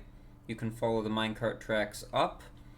Or you can go back the way you came, and there was the tunnel that branched off here, and the tunnel that went up this way. Yeah, so I'd go ahead. Xeon informs me that there are several creatures to our east, say for simplicity, mining along the walls there, and apparently that's where the lava is as well. Remind me, last session, when we fought those guys, did we start an altercation, or did they just start attacking us? Last time, they started attacking you. So if we go in there, we'll have to fight them. Which I would be okay with. But you also know that Hildak is the same type of undead, but is still possessed of his mind and is not attacking you. So you get the sense that they're not all the same. They're not all, Not all undead dark dwarves trapped in kidnapped jars are evil. They have varying levels of sentience. So you don't know for certain if they would attack you. Yeah, fair enough. Odds are likely that they would, but you don't know for certain. I really want to know what's in that pyramid. I thought we go in there. We can handle them. How many were there? If you have a vague idea. About 20 or so. That is a lot of them, actually. It's actually closer to 6. I'm just fucking with you. Oh, okay. Glad we're doing this now. I think Dennis isn't as responsive to my jabs today, so I have to point it somewhere. You know, that's understandable, actually. Yeah, I still thought we go in there. I really want to see what's in that pyramid. Let's move then. All right. I'll lead the charge with my torch lit. Or, is there some chance they won't notice us? It's worth noting the chamber in there is illuminated by the glow of the lava, and if you're wielding the torch, you will only be able to wield your axe one-handed. Okay, that's alright. I'll keep it lit for now. Alright. Alright, and I'm gonna also, go in. you are currently targeting your own token. I noticed. I don't know how to turn it off. OT. There we go. I'm walking in. Alright. You walk in and you see the same. 3 levels of wooden scaffolding line this 30-foot tall cliff of dark stone. On the bottommost scaffolding are 6 figures digging at the rock face. Along the length of the cliff runs an elevated set of rickety minecart tracks, which you now walk along. The Ashen Whites don't seem to notice you at all as you walk into the room. Well, I'm okay with that. Make a perception check, actually. Oh. Certainly. Perception.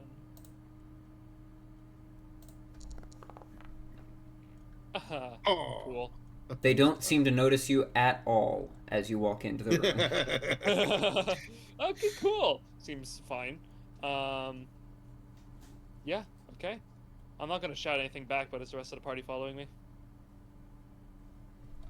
I'll gesture to everyone else to go this way, I guess.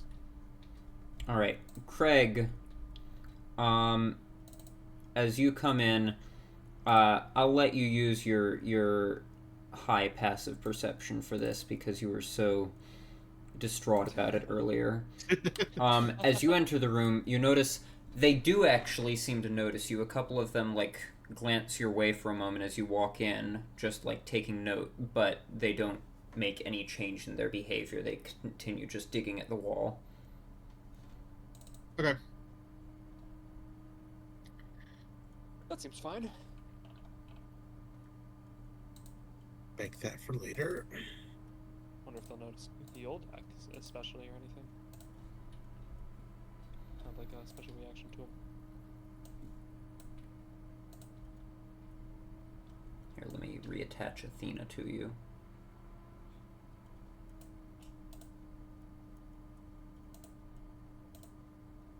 There we go. So, what would you like to do? Well, if they're not noticing us, I say we head towards that pyramid. If there is no objection. Yeah, I speak in character at least. There might be an objection. They do. You look out. Notice You look out and are able to see in more detail what that is. The stone bridge leads 25 feet out into the lava. At the far end of it is an obsidian pyramid. Its faces bear relief carvings of ancient dwarves feasting, celebrating, and tending to their injured.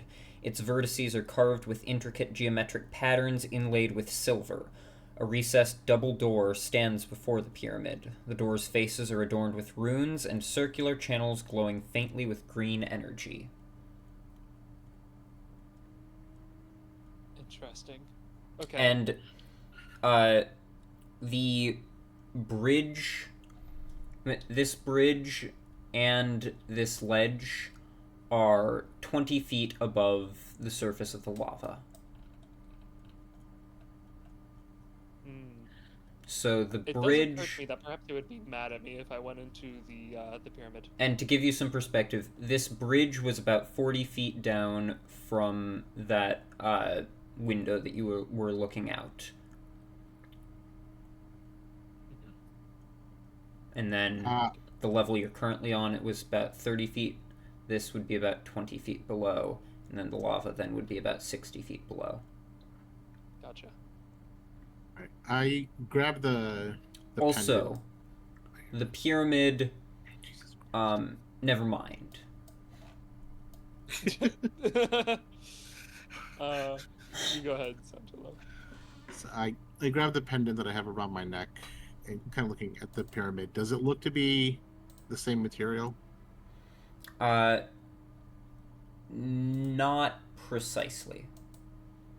The pyramid is pretty distinctly obsidian. You're still not quite sure what the shard pendant is made of.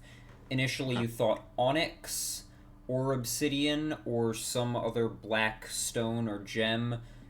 It has a strange quality to it, like a smoky, almost translucence, but it's not actually translucent. No light actually comes through it. It just kind of seems like it does based off the way light reflects off of it. You're unclear on the material. Okay.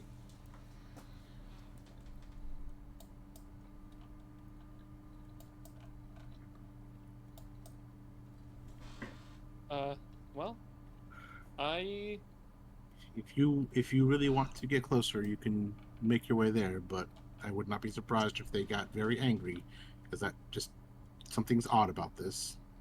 Yeah, I'm not gonna lie. I was like, I am having the realization that I think it would be probably a bad idea to approach right now. I mean, you have not told Elmer that they've noticed us, though, have you? I did when you said that. You said, should we go there? Well, they didn't notice us, and I said, well, they did. But for some reason, I wasn't sure if that was in character or not. Somebody keeps talking over me.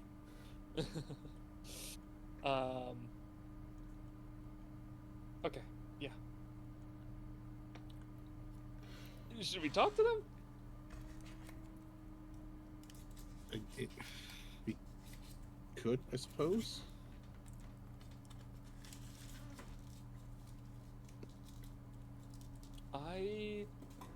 I'm down for anything here. I don't know if you have a judgment on this. Well, Amelia will be here in about 2 minutes, she says. Noted. So we should just start combat now, so she's just ready when we can. I think reasoning with them might be possible. We've been able to talk to Hildak. By all means.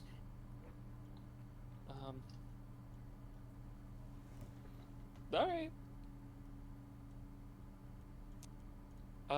Okay. Old Man Elmer is going to go up to, this guy. And, Down to that guy. You climb down the ladder. And I'll be like, so, okay, wait. They are, like, mining against the surface of the wall, like, here? Yeah. Okay. I'm gonna go up to him and be like, how's the mining going today? Exactly that awkward in character as well. Trying to start a conversation, trying to start a little small talk.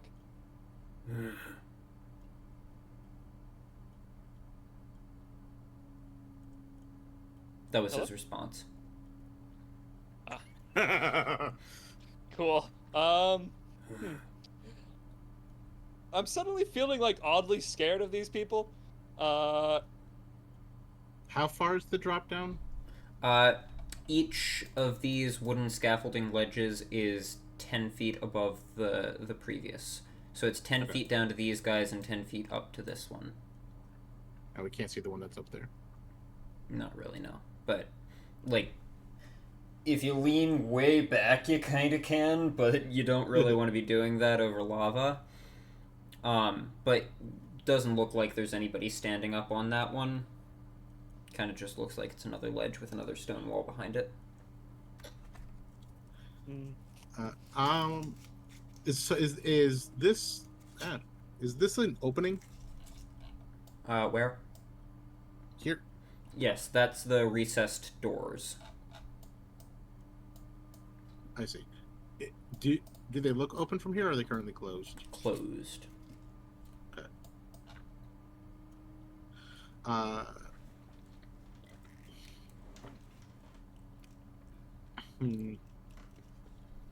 I want to have Athena just fly over and just kind of land right here and see what happens.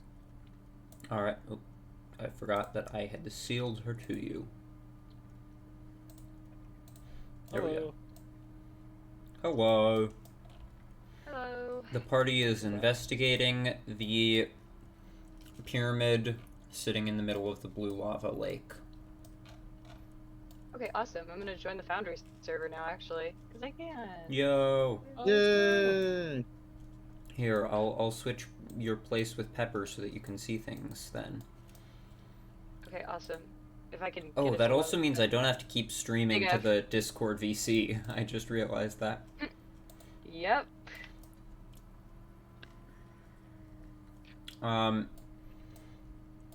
So they've found a bunch of the ashen white Durgar things like the ones that they had fought in the Overlook Forge, but these ones are not just attacking them. Elmer unsuccessfully tried to strike up a conversation with one of them. Oh. Wait, my life. Very rude. Huh? Yeah, that was very rude. What that?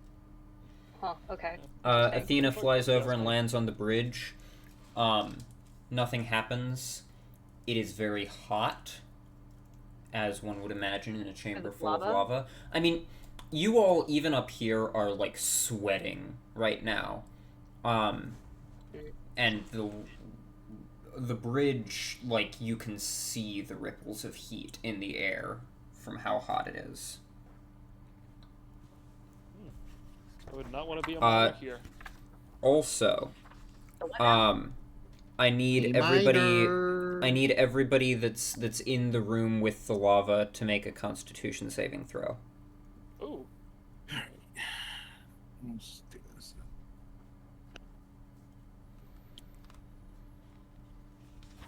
Not great. I'm gonna have to grab my. Where are my dice? Wait, I just brought them. Hold on. You can do it in the Foundry server hasn't loaded just yet, so. Okay, fair enough. Okay. Right. Craig got a 12. 12. Elmer got an 18. 18. Oh, right, I forgot. Oh, there we go.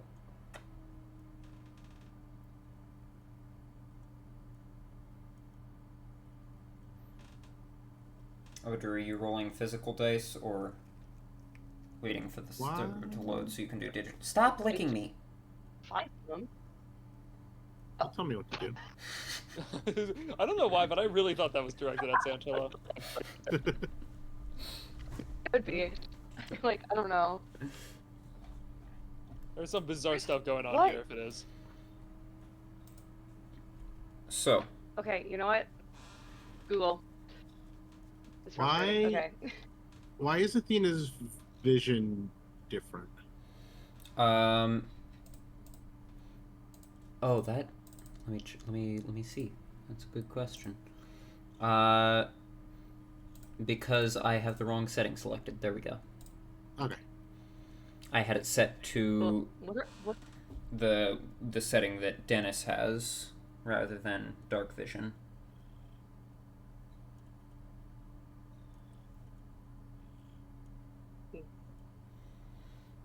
This is really embarrassing, but what are we rolling for again? Constitution saving throw. Gotcha. Okay, so that's gonna be a 10? 10. That is just barely a success. So you all do not get poisoned by breathing the sulfuric fumes of the lava. Oh, that would have been shitty. Yeah, didn't really Dennis consider also that. was succeeded. Athena also needs to make a save. Athena's pressure. probably going to die. Oh boy, -1. Awesome. Oh. 11 -1. Oh, damn. Still just barely a success. Yeah, cutting it close, girl.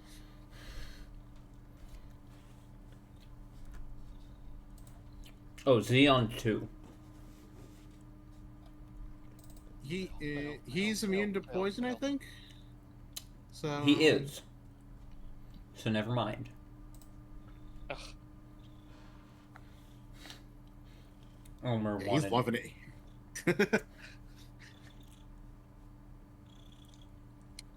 Elmer feels just the slightest little like push against his leg toward the lava. So fucked up. I immediately roundhouse kick all around me. Go ahead and make an attack at disadvantage. Wait, no, I actually don't do that because there's a guy standing right next to me. I was gonna say if you hit Xeon, you might hit the guy. Yeah. I really want to, but I don't. Even though it would be so funny if I did. All right, then Xeon just keeps pushing on your pushing on your leg towards the lava. Stop licking me! I say stop licking me, and then I am going to crawl back up. You feel something scratchy on your arm. Oh my god, this sucks. Wow, I'm so happy this is not real right now. This would fuck me up. I go to An invisible party, demon trying to push you into the lava and licking you would mess you up in real life? Why? I more mean everything going on with this little fucking idiot. This little nuisance. I couldn't think of a funnier word to use. I'll go back up to the party and be like, so, I'm pretty sure if we go towards that pyramid, we're gonna anger them and probably have to fight them. We could go and keep exploring, or we could, say fuck it, we ball. So do you really want to know what's in that pyramid? They didn't seem to react when Athena was headed that direction. Yeah, but I feel like it might be a little different if our entire party went instead of like just DL. Yeah.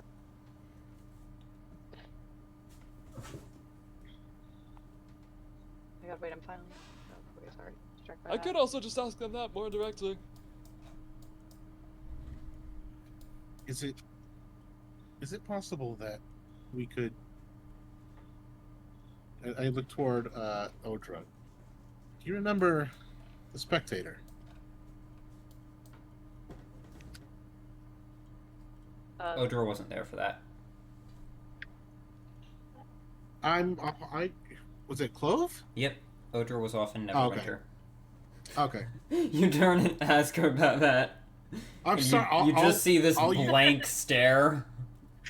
I just remember like the what now? All these fake wizards in their young who look like they're in their young 20s are all the same to me. So. What did you just call me? All three of us. He called you a fake wizard who looks like she's in her early 20s. That's okay. I feel like maybe a compliment and like a diss. So like, does it cancel out? I don't know. To be fair, that was mostly Xantilo. You mean mostly Craig? Oh no, okay. They also both have freckles. Go to the ground. Clove and Odra also both have freckles. I mean, but besides the skin color, there's a lot of similarities. In I don't see race.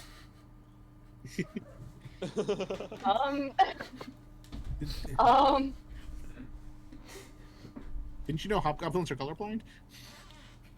It's canon now. You're blue. You're blue? What? I'm blue? It's gonna be crazy when he realizes that Elmer's green. I actually can make Craig's vision monochromatic.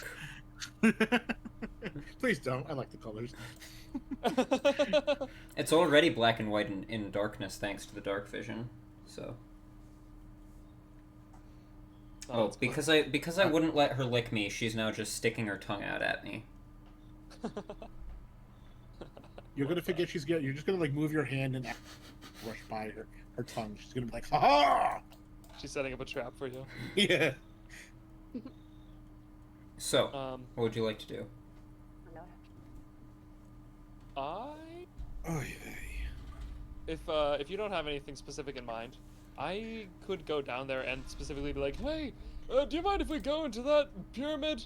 Like, they might respond to that specifically. They might be like, what? No. Like, don't do that.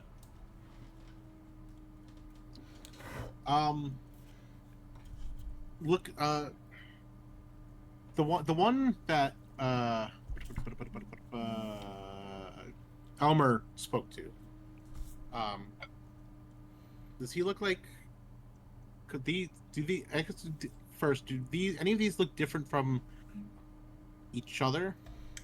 I mean, not in like, terms of like qualities, but I mean they all look like distinct people.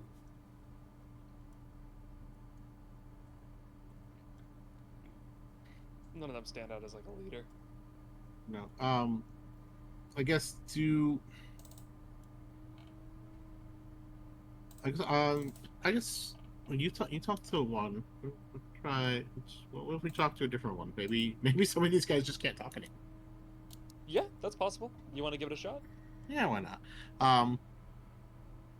I look over down toward this one down here with Athena on my shoulder, just kind of like tilting her head back and forth and being nice to me and helping me if needed. You down there, can you tell me who is in charge? Can you tell me who is in charge here? Well,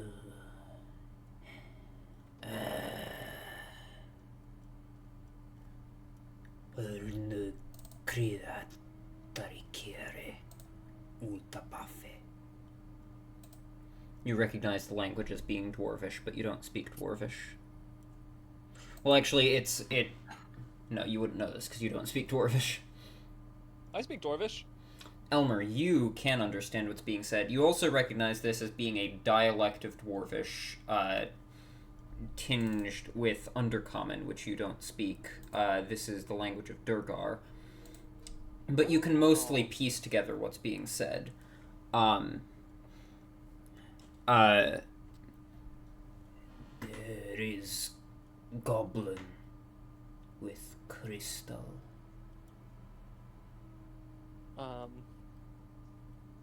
I will just repeat exactly what he said to Xantilo, as if like I'm kind of thinking about it. There is goblin with crystal. Is that like just me piecing it together, or is that how he said it too? Like, that's language? The language was already kind of fragmented and was even more difficult to understand because she was speaking in the Durgar dialect. So, you kind of like... Basically, those are the words that you could pick out from her speech and like put... That's the idea that you were able to piece together from her speech. Okay, gotcha. In that case, I will actually say, it sounds like they're being led by a goblin with a crystal, they say. I'll say that to Xantilo specifically, or to Craig specifically, rather. Act as a translator.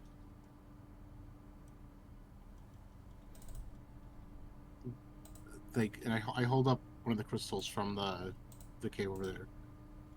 A crystal like this.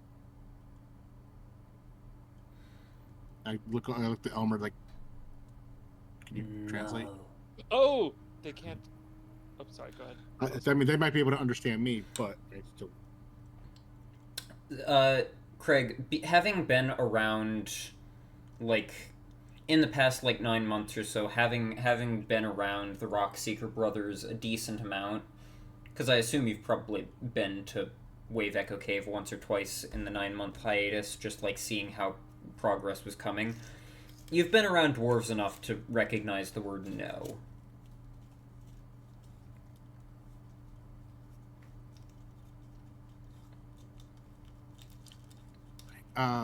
I'm gonna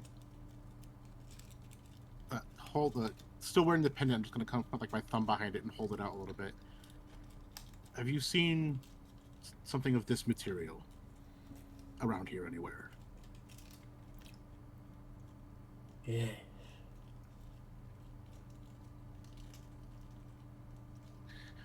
Could you indicate where? Yeah. Please indicate where. No. And now Elmer has to come back in and do some translating again. Yes, sir. The goblins had some brought here, then left. I communicate this. Now, to clarify, because these are different languages, and the Dwarvish language, or the Durgar language, does not have this same potential confusion of synonyms that, or same potential confusion of homonyms that English does. The word left in that sentence is being used to mean, like, departed, not left as in left behind. So she's not saying that they brought the items of that material here and then left them here. What she said is they brought them and then left. You don't know if that means that they brought them, left them here, and then departed, or if that means they brought the things with them when they left. But I communicate the complexities of this dialect and the issue them to Xantilo in about a 5-minute essay. Spoken. You get a whole like linguistics lecture from. Yeah, a lecture. That's the word I was looking for.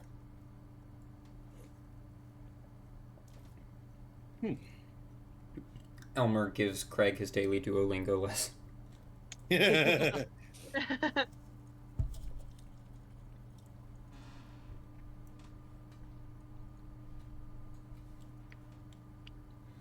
So, a point to the pyramid structure. Is that where they went? Yeah. Oh no, he's gone. What? Who's gone? You were gone. Oh no. I thought you meant the dwarf was gone. No. What happened? He was left. I pulled a clove. He pulled a clove. That'd be crazy. What a twist. She just in a scattering of ash. Oh. No. Yeah, so Oh, ash is right. actually a very complicated word in the dwarf language. I imagine that you did not hear what she had responded with then. She said yes to your question of whether they had gone into the obsidian pyramid. Interesting. So that might be the end of this whole shindig in there. Would we be allowed to go in there if we so chose? We not stop, but I know not if you friend. If you not, you not.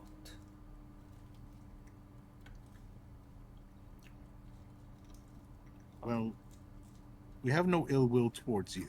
Of course, Elmer is translating all of this, to be clear. Yeah. That sentence, I imagine Elmer just, like, translated all the words that he could pick out because it was worded very confusingly. Sure. And I will also say Elmer is very heavily considering saying some stuff wrong to fuck with Craig, but is deciding against it. having self-control. That's okay, because if anything goes wrong, Craig gets to blame you no matter what. So you didn't say what I told you to say. True.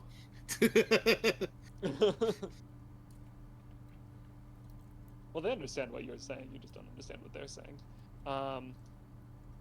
Yeah. Okay. That is true. They are able to understand Craig speaking in common, but they are not able to speak it back, from what you can see. So you don't know what's up with that. Unless she's just choosing to just speak in the Durgar dialect just to fuck with you and make things more difficult, but you doubt that's the case.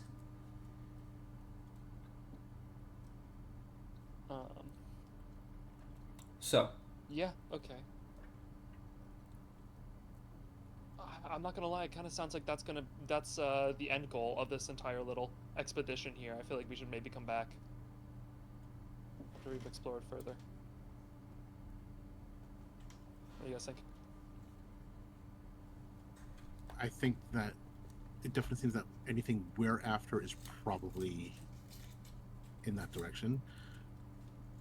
I do agree. That doesn't mean we can't do it now. It's not like we're gonna fade to black and suddenly reappear back in Phandelver. That's not how real life works, right? That's true, but I think we're more likely to find things that'll help us in there, you know?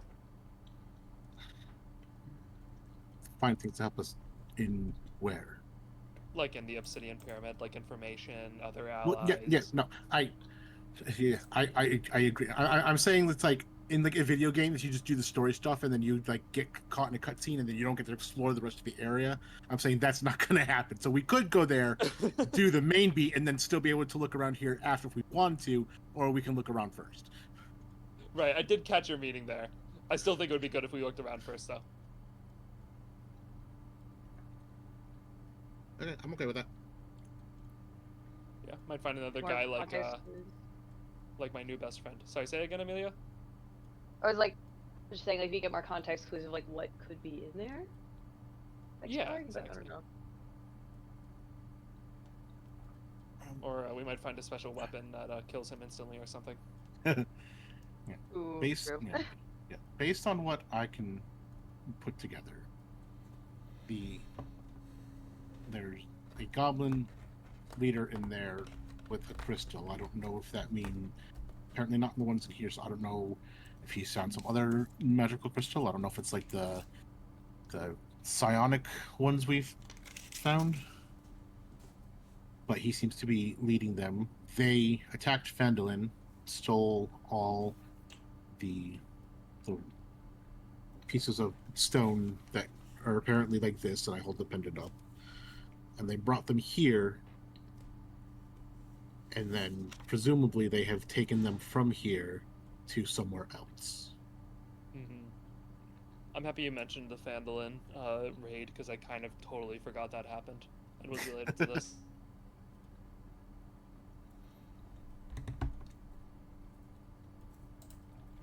Alright. Gummy has sent me his level up details. So that's fun. So. Oh. It did it again. Did it? Yep. I could hear you until the end. No, it dropped out right at the end. Like, as... you all were being silent, so I went to check, and then I watched it drop. Oh, that's funny. Yeah. So what would you all like to do? What's your plan? Anybody have any directions they particularly want to go? We might as well just keep going the way we're going. Yeah, I'm down. Just follow the track. straight along the track? Yes, sir. Alright, let me quickly add Dennis's new spell to his sheet. Dennis has taken the gaseous form spell.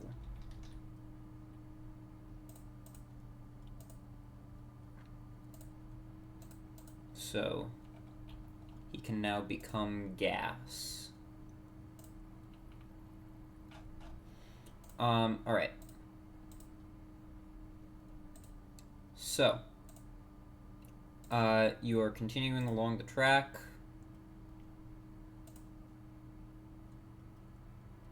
Yep. Just this marching order that you have here. Yeah. Remember, Elmer, Odra, you can move your own peoples'. I know it's a novel feature. Is there a way you can make it that I can see Xeon even when I'm not on Xeon, as a player? Because otherwise I have to like try to remember where he was and do like a click and drag to hope I highlight him and then he'll up. Can you just like click and drag on a blank spot on the canvas to deselect all of your tokens? Done. Does that let you see him then? Now it does. It wasn't. It didn't before. Okay. Odra, did you accidentally fall down onto the ledge below? Yeah. Did I take damage? No. Okay. Okay. I was like, why can't I get back up? I saw there was a ladder. Okay. There is also a ladder right here that goes up onto the third ledge. Wait, no? The cart track continues up around through this tunnel, but the pathway also widens into a larger room, and you see inside, this is the room that the bucket conveyor belt dips down into before going back up into the forge. Oh, that's a big drill. It is. There is. Oh. As you move forwards, stacks of crates fill this chamber. Some are half covered by dusty tarps that barely hide the ore within, while others are nailed shut. The creak of metal echoes from a conveyor of buckets that runs from the floor of the cavern to a hole near the ceiling, as the buckets just like faintly sway. It looks like the conveyor belt hasn't actually moved in a long time. A massive conical iron drill sits up right near the middle of the chamber. That's what you see. Doesn't seem that anybody's operating this drill. Hmm? Can we see anybody operating this drill? Nope.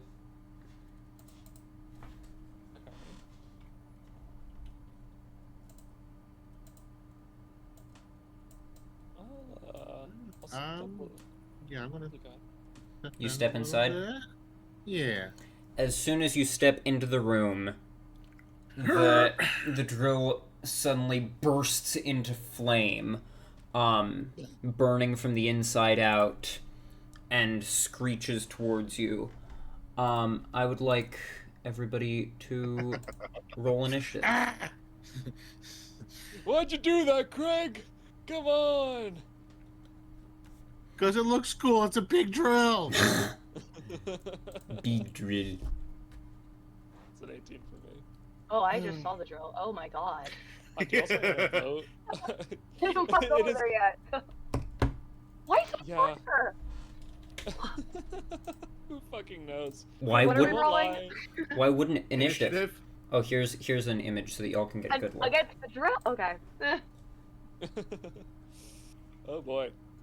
Yeah, well, I did kind of walk in here to see, and I saw the drill and immediately pulled my character back out.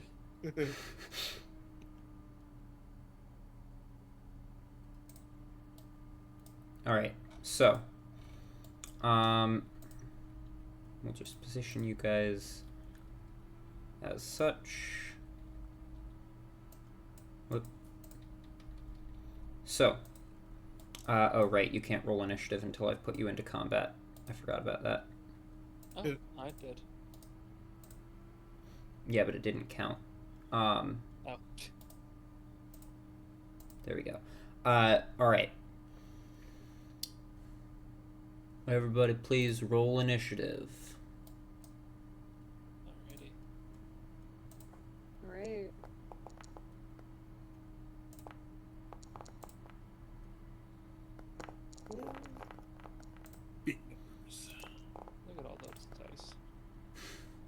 so many dice. Whoa, 24? Please tell me Add my that's not a intelligence, baby. Oh, thank God.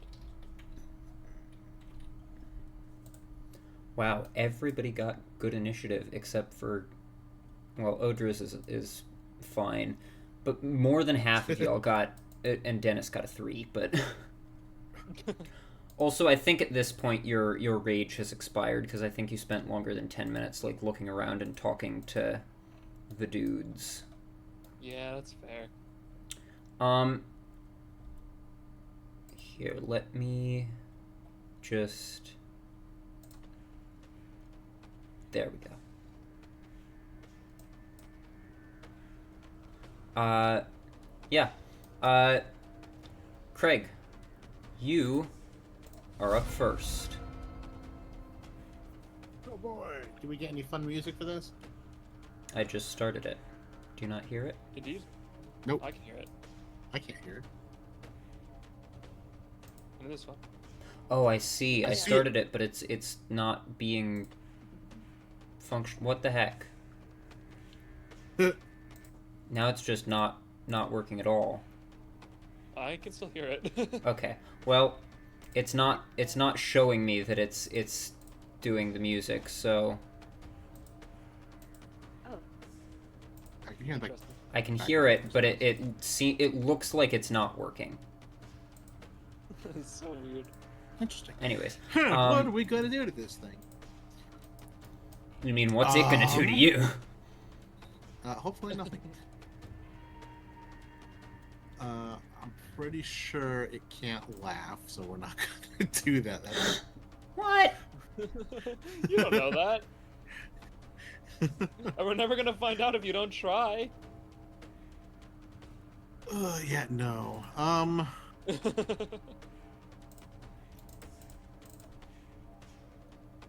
Sure. Anything I have is gonna be super effective against this thing. Well, we're gonna let's see.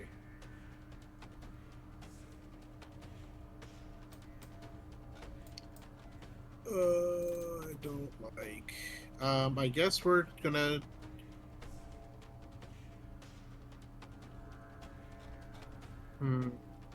Yeah. I'm gonna Ray of Frost. Ray of Frost. Go ahead and roll the hit. This may not be super great because it's on fire, but we'll see. Or it might be really great because it's on fire. Oh, so close. 16 hit? 16. Yes. Go ahead and roll yay. damage.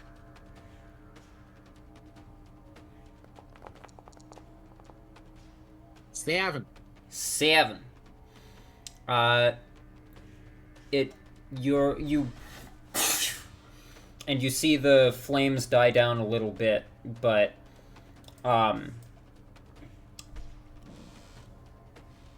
it's a tiny little bolt of frost against a big old drill, so it didn't do much, but it did do some. It's better than nothing. Anything else you'd like to do? Now, to be clear, when I say that, I don't mean, like, it took less damage than you would expect. I don't mean resistance. I just mean it's got a lot of health. Okay, cool. I don't want to mislead you and make you think that yeah. you're doing the wrong thing. Yeah, that's how I took it. So I think you did. I think we were good there. I guess we'll kind of move over here so there's a little bit of stuff maybe in the way if it tries to get mad at me, or maybe somebody else will get in the way first. And that's it. I'll end my turn there. All right, Xeon. Xeon will come up right behind Elmer and just kind of like scratch your lower back a little bit. Think, go smash it, go hit it. I feel like I should be incapable of receiving the help action from him at this point, to be honest. But I'll take it. That is up to you. It's your call if you consider that helpful. He thinks he's being nice. For him. He is being nice for him. I'll use his help to get advantage on a check to throw him across the room. No, I'm gonna be real. I kind of really like the narrative of Elmer fucking hating his guns, so I'm gonna say it doesn't work. Alright, you can still get Elmer just gets advantage very by freaked reckless out. attacking, but... Sure. Athena. Elmer will say something like, "Oh, fuck off, you weird little creep." Sorry, go ahead. Have your attack. Athena will help Odra. Alright, Odra, you've been helped. And then gonna move away, because that thing is big. Alright. Elmer. I am going to immediately run as far, very far away from this annoying little thing. I'm actually gonna go. I'm gonna go back and move. Did I make a circle? Oopsies. I didn't mean to do You that. made 2. That's funny. I meant to hit the ruler. I am going to go back onto the tracks and actually like up and over here. Alright.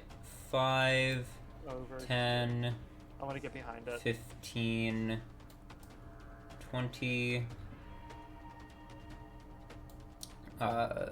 30, 35, 40. Oh wow, I actually made it behind it. Yeah. Okay, what's it like over here? What's it look like from behind? Big and flamey. But the drill is not on this side, correct? Correct. Not yet.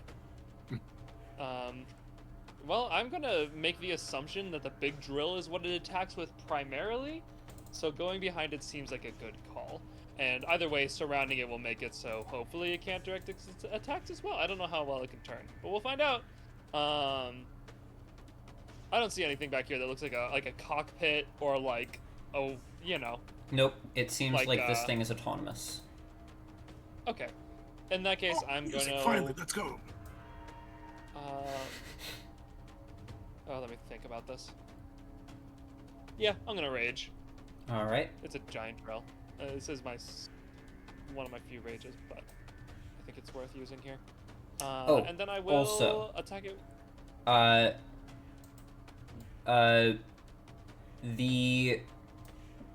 wanna clarify based on map stuff here. This right here is not actually open. I just didn't do my due diligence in blocking it off. But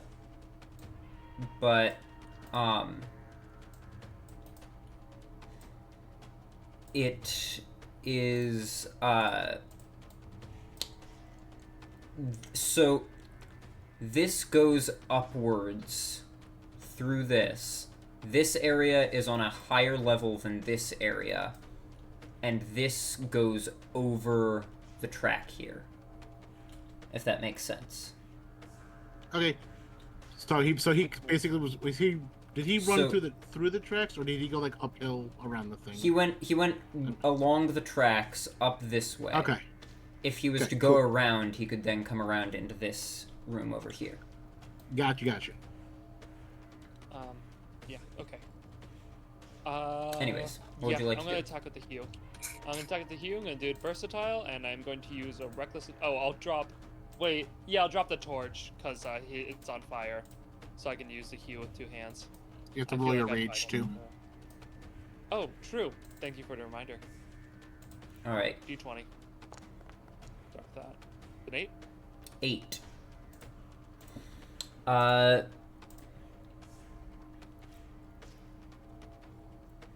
Until the end of your rage, you're wielding Hue currently? Yeah. Until the end of your rage, Hue's damage type changes to Force, and it gains the Light and Thrown properties with a normal range of 20 feet and a long range of 60 feet. If the weapon leaves your hand, it reappears in your hand after dealing damage, and you can attack with it again. Damn, I should have done that before I ran over here and got right behind it. That's cool though. Okay, neat. Now, to be clear, it only returns to you after dealing damage, so if you miss with an attack, then you'll have to go and retrieve it. Okay, that would suck actually. but good to know. Interesting. Well, I'm gonna just do a normal attack. I don't think that's the intent behind that, but it is kind of funny. I like it, honestly. I think it makes more sense with a barbarian, because that way the magic of it is like powered by the ferocity, and if it doesn't like inflict harm and damage, it isn't powered enough to return. Yeah, I also like the gameplay side of it too. Adds a little bit of risk. So you're just making a two-handed attack? A reckless attack. Alright, go ahead and roll at advantage. Alrighty.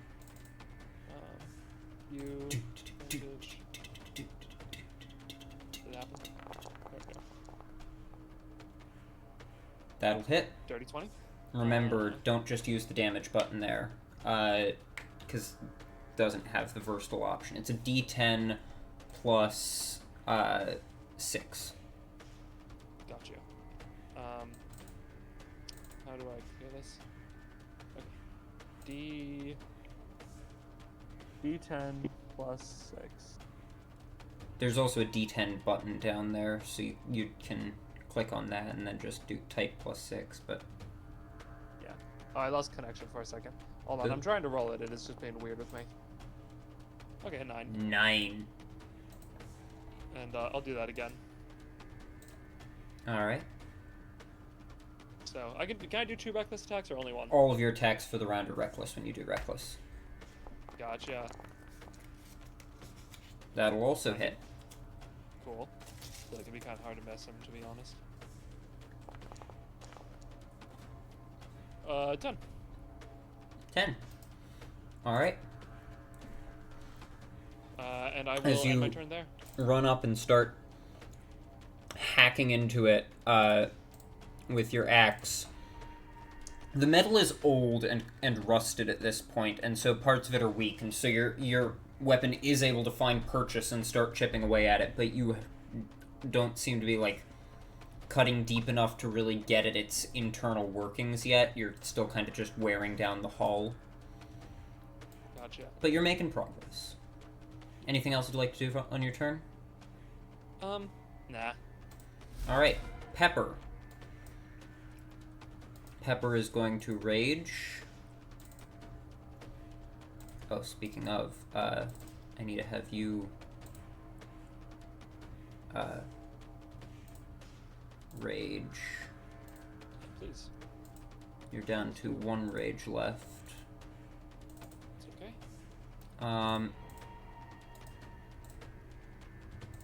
Here we go. Pepper's going to rage. And then 5, 10, 15, 25, 30 to there. And she's going to reckless attack with the blood sword.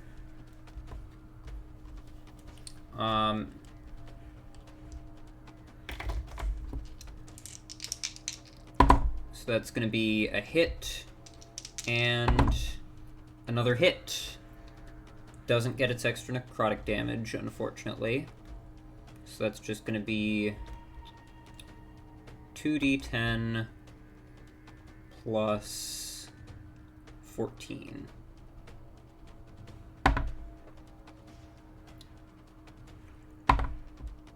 $22 points of slashing damage to this thing.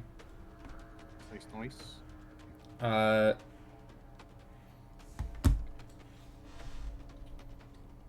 Oh, and I forgot about her extra damage bonus from Frenzy. So that's 2d6 extra, I believe. Yeah. So another 9 points of damage.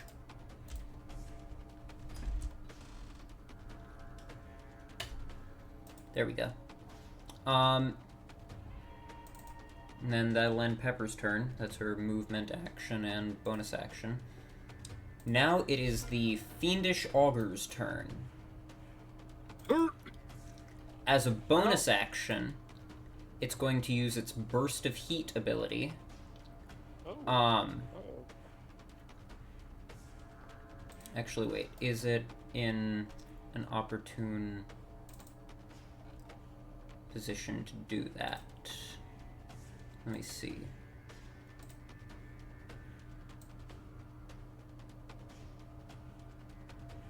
No. Okay. It's not going to do that yet. It's going to...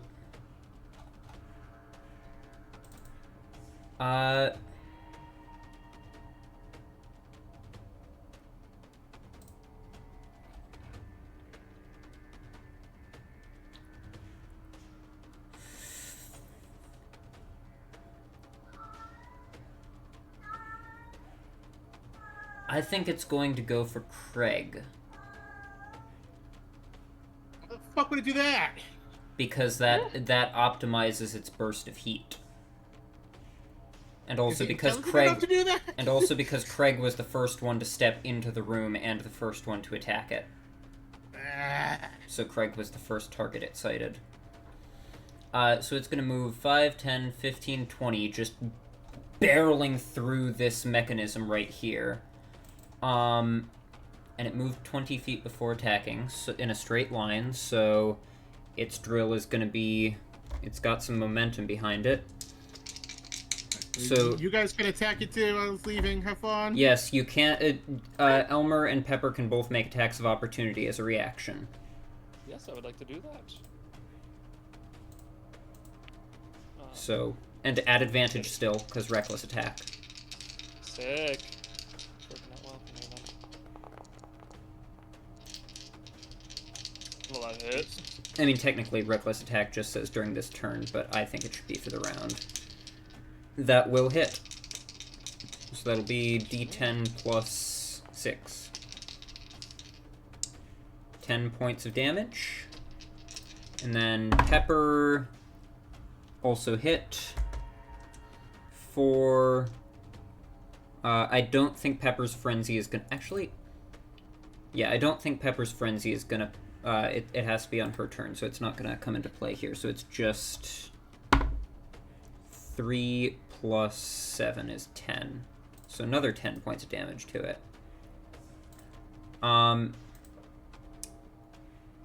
However, it then gets to make its attack against Craig.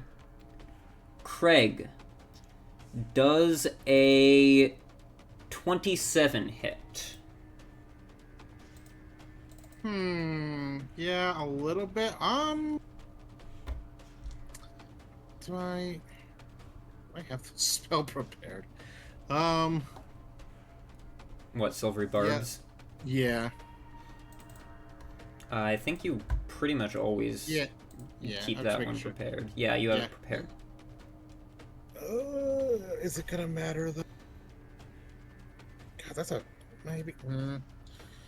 Yeah, fuck it. We'll try it. Silvery Barbs. Silvery Barbs? Alright, do you wanna mark off the spell slot on there, or do you want me to? I'll get it. Alright. Actually, just if you click on the icon beside Silvery Barbs instead of just clicking on the spell slot in that way. I was gonna pull my character back up because I refreshed to get the music back. Alright. Silvery Barbs it. Okay, well, that will take it down to a 25 to hit. Yeah. But you still do have advantage to give to somebody else. Yeah, probably me. I'll just give it to me. And it deals to you... It starting off big. I need to grab my... Okay.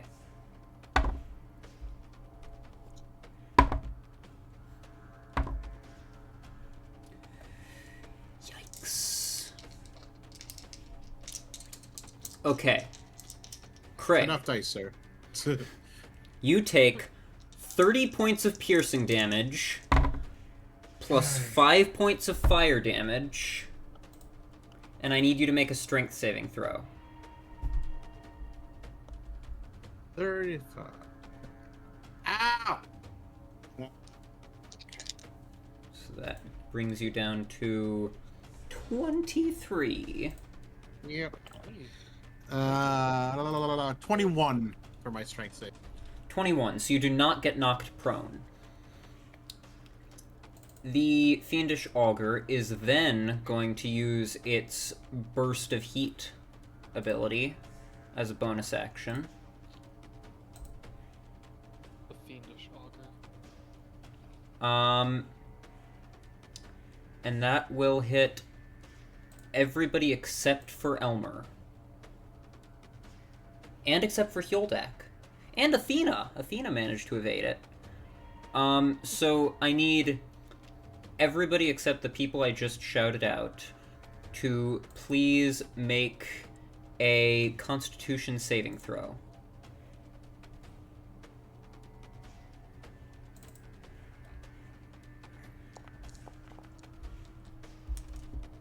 Oh.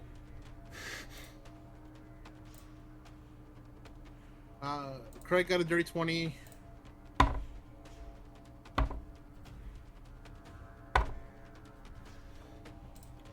Leon got a 12.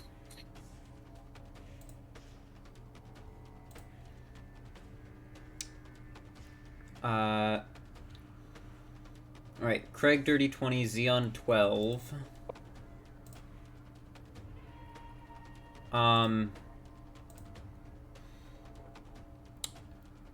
Odra? So I rolled it in. That was a 6. Oh, I saw. Right. Forgot about that. Yeah. I had seen that, and then... Okay, so, Craig, you take half damage, so you only take 8 points of fire damage. Odra, you take 16 points of fire damage. Xeon takes... resistant to fire, so Xeon takes 8 points of fire damage, which is still enough to kill him. Yep.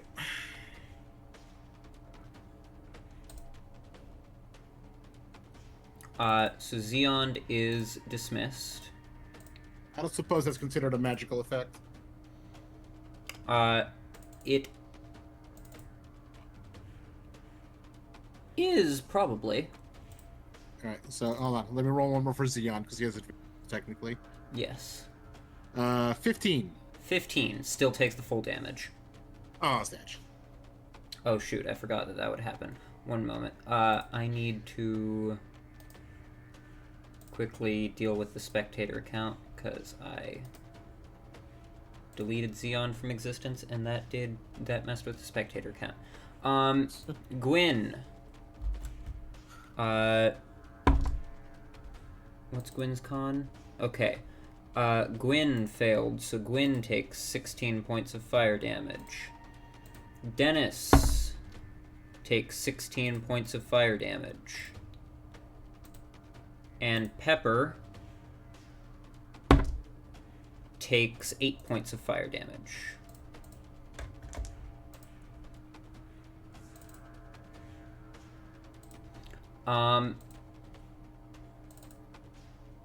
Man, Craig, you're not looking too hot.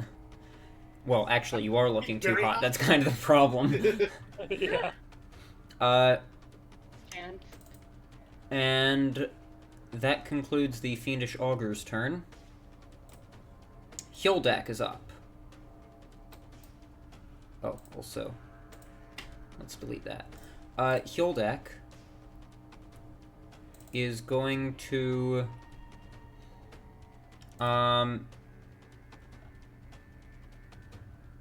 make 2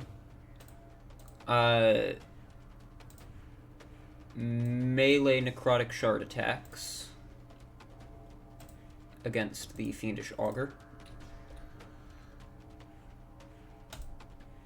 That's going to miss and hit.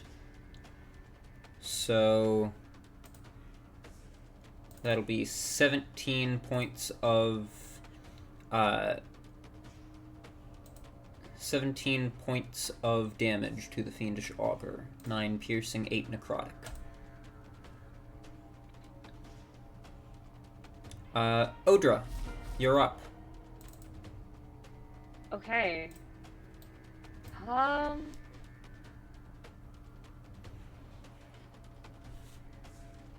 my screen, this thing is still back near Elmer. Is that accurate? No. Just, You might need to refresh again. Odra, what would you like to do? Oh, sorry, I just refreshed because it was the same on my end as well. How about you, Shaun? Is it in the correct position for you? No, it is not. Then you might also want to refresh. maybe you're the one who needs to refresh, Frosty. Maybe it's on your end. I'm not Maybe on you're a wrong, browser. actually. I'm on the app. I don't have a refresh button. Well, maybe You're on that's the the app? problem. Womp womp. Anyways, Odra, what would you like to do? I mean, what does this thing classify as? It's not like a creature. It is a construct. Constructs are Construct. creatures. Yes, they are technically creatures for the purposes of abilities that target creatures. Okay. Cool. Okay. That's good to know. I think I'll leave it.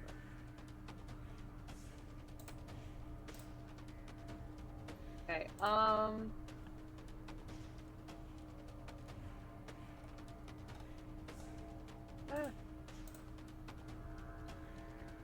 was honestly just gonna do, like, a magic missile on it. But I don't know how to do that at, like, level 2, maybe? Yeah, I don't know how to change the spellcasting level on that. Just try to... If you go into your sheet and, go to cast the spell by, like, clicking the icon next to it, there should be a little drop-down thing of cast at level, and you can choose what level you want to cast at. Okay. Yeah, perfect, okay. But don't use the in-system damage roll, because it's not fun. Just type out, what level you're casting it at, second level? Yeah, second level. Just, like, use the dice thing down at the bottom to do 4d4 plus 4. Okay. Let's see if I can get to that. Wait, okay, what? Sorry. I need to remember how to use this. Oh my god.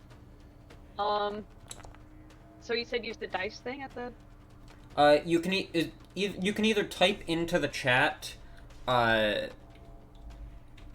Oh, okay, like a command kind of or you can situation? click the little dice icons that should be at the bottom. Oh, okay, I see. Okay. You can either type Yeah. this into the chat, or you can... Gotcha.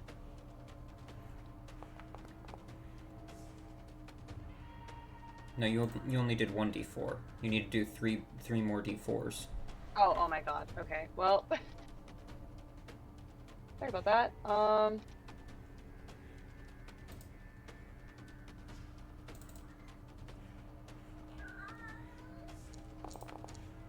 Okay.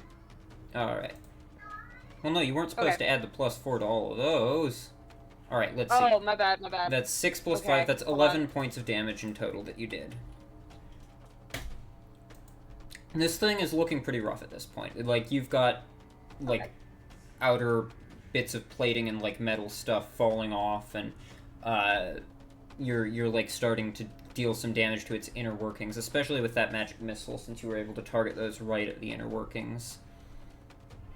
Anything else that you'd like to do on your turn?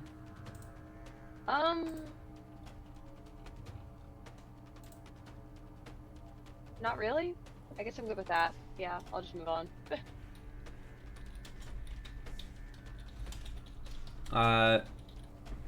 You're ending your turn there, you Okay, said? yeah, I'll just end my turn there.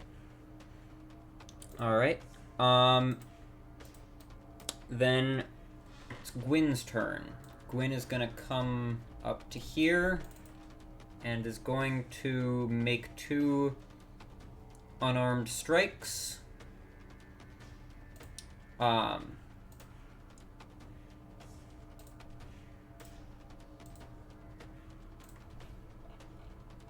That's going to be a hit and a hit. For a total of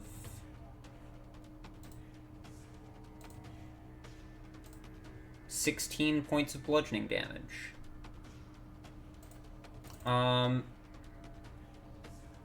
She does burn her knuckles a little, punching this giant hunk of metal, but she manages to, like, grab some of the inner mechanisms and yank them out. That'll end her turn. Dennis is going to...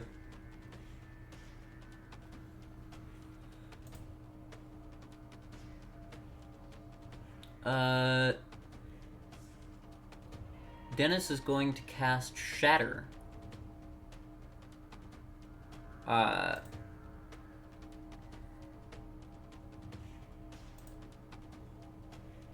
Putting it right here where it won't hit any of y'all. Did the spell effect play on your screens? I mean, I can see the thing you put down, but that's all I see right now. You didn't get the animation? Oh, here, hold on. Let me place it again and see if I can get the animation.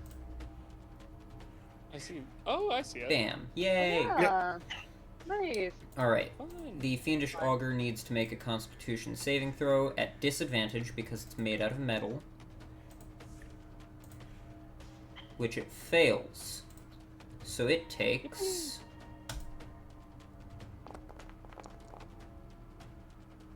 15 points of thunder damage as Dennis, like, charges in and, like, thrusts his hand out, and there's just this explosion of sound from behind the Fiendish Augur that just slams it into it, and a bunch of chunks of metal just go flying off. The drill head just, like, gets bent to the side, and the thing just, like,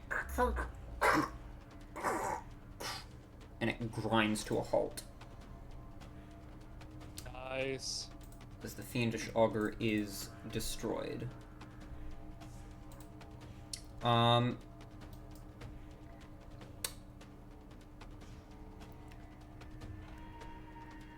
That's gonna end that combat. Each of you gets 360 XP. It automatically added to your character sheet, so you don't need to add it yourself.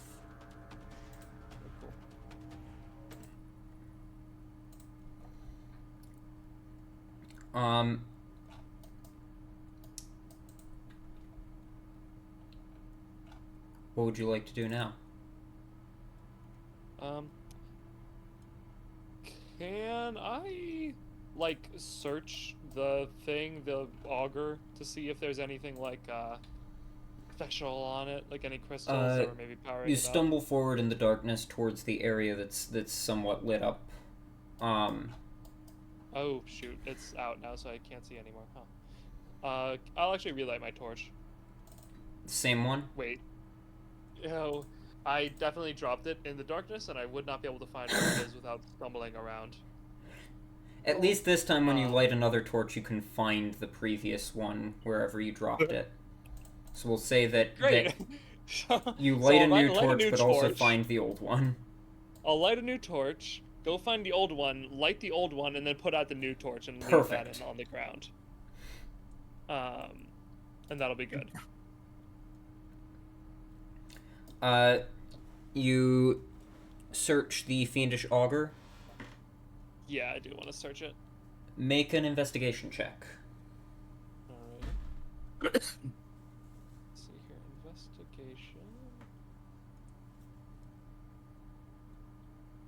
Sorry, everything reset when I did the thing, when I refreshed. Oh, hello. If there was anything to find, then I think I will have found it. It is a massive behemoth of iron and iron cogs and gears and levers. It is a feat of Durgar engineering. There doesn't seem to be anything particularly special, but you do, like, in terms of magic or whatever, but you do find the, like, mechanical for lack of a better word, heart that kind of is like the engine of it that powers it and like keeps it running, and somehow, despite all the damage that you all inflicted on it, with your nat 20, conveniently that heart is still largely intact. If you were to find somebody who would be interested in such a mechanical item, you would be able to sell it for a pretty penny. Great, I'll take it. Do I need to add that to my inventory, or you got that? I am adding it to your inventory in Foundry, Perfect. But not your Google Doc sheet until maybe later. So That's okay. We can worry about that later.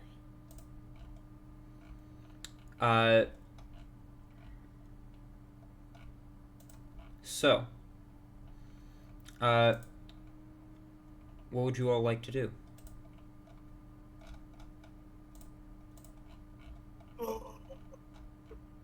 Drink a potion of feeling that I have. That's a good idea. Yeah. Regular or greater? I think we only have regular.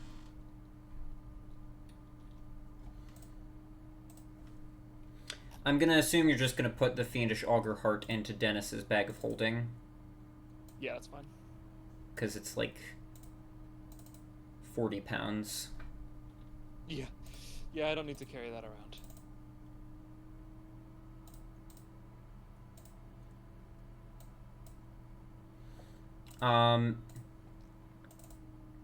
Craig, are you expending the potion from your sheet? Oh, getting there. Oh, Odra's also drinking a potion of healing. How wise. Yep. Thank you. I should do that. Here, 2d4 plus 2. I will apply the healing to you. There you go. Awesome, thank you. Hell yeah. It doesn't actually have a easy button there, but you can expand it and click the 2d4 plus 2, Craig. And then I will apply that. Oh, 9. Nice.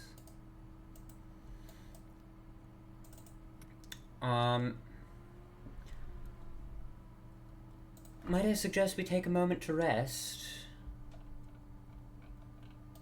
Wouldn't be opposed. I would be okay with that. Yep. Did I take any damage during that last combat, Frosty? No, because you were just out of range of the explosion. Sick. Alright. So y'all are gonna take a short rest, I assume? Yeah. Elmer, do you keep your torch burning during the short rest, or do you extinguish it and sit in the glow of the lava? I am going to keep it burning. Alright. For once. Making the smart decision with my torches. And, I will say that you can search the room if you want, and that will still count as being light enough activity that it won't interrupt your short rest. Anybody want to use any hit dice? Yeah. You can actually go into your character sheet and click on the little number next to your health, and that will let you use hit dice.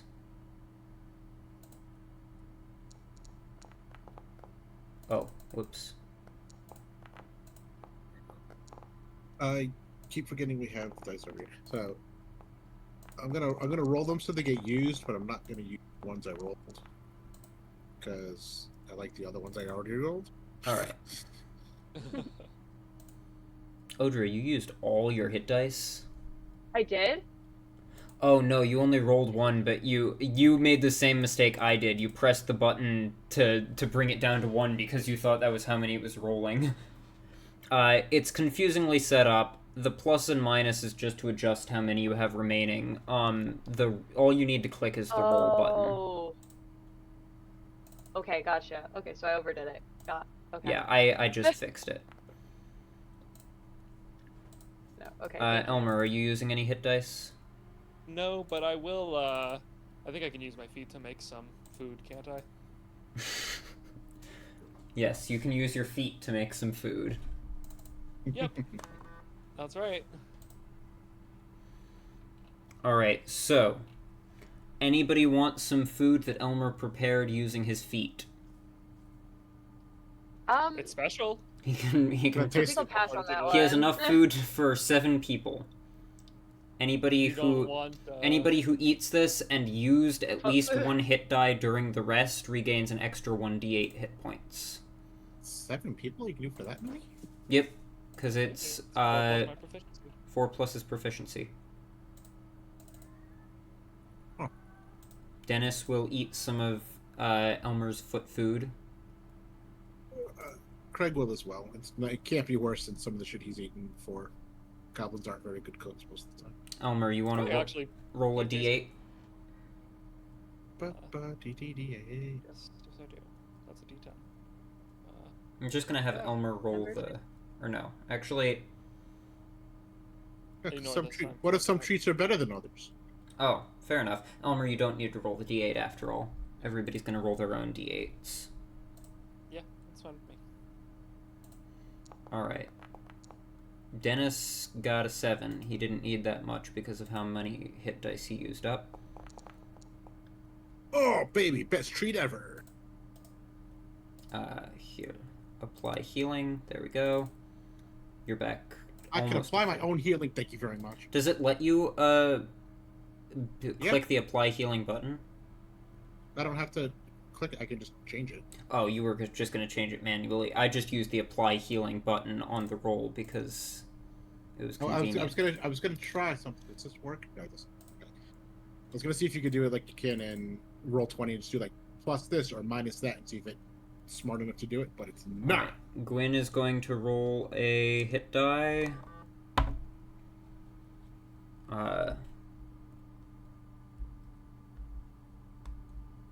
And then is gonna use a d8 for some extra healing from Elmer's foot food.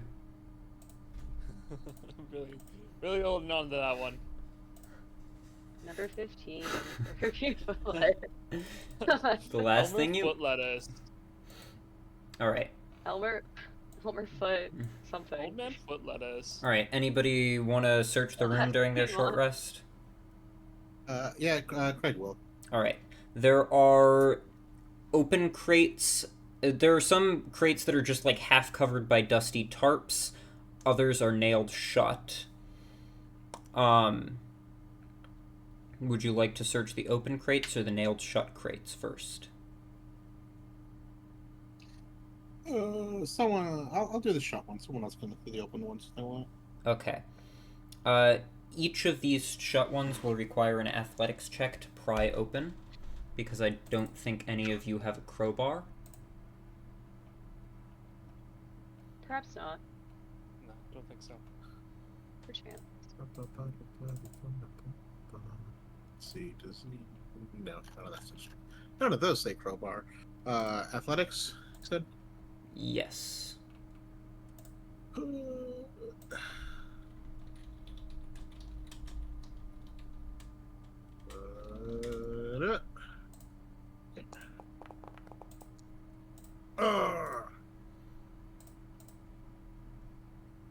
Someone's really strong. No, kind of strong. 13. That's enough to pry open a crate. Do you want to pry open crate number 1, number 2, or number 3 first? Let's see what this says. That says number 3. Number 3. You pry open crate number 3 and find inside a fist-sized amethyst worth 250 gold pieces. Neat.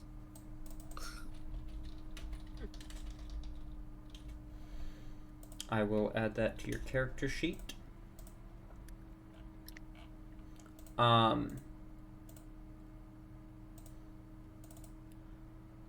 You going for another crate then? Sure. Is anybody else getting in on this crate prying action, or is Craig just going to do all 3 of them? I think Craig's got this, but I will cheer him on from the sidelines.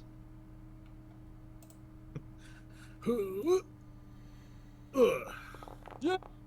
Yeah, you get that crate! Yo! Whoa. Honestly, you know what? I'm gonna say that with that, you pry open both of the other crates at the same time. Wow, they just popped right off. That's crazy. You Didn't just even touch like, them.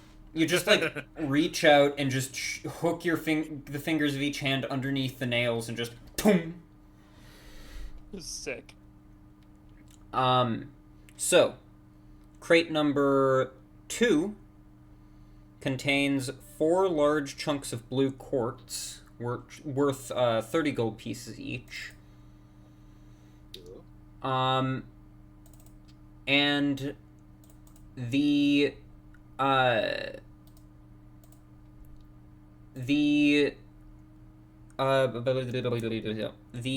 first crate contains a translucent light blue crystal shard veined with indigo light.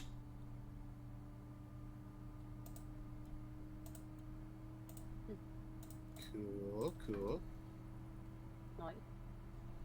Very good stuff. Money. Indeed. So,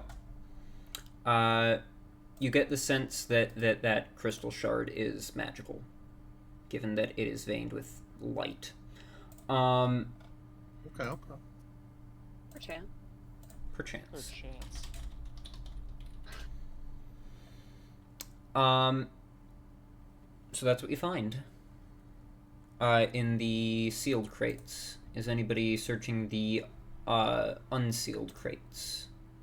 I will. Okay.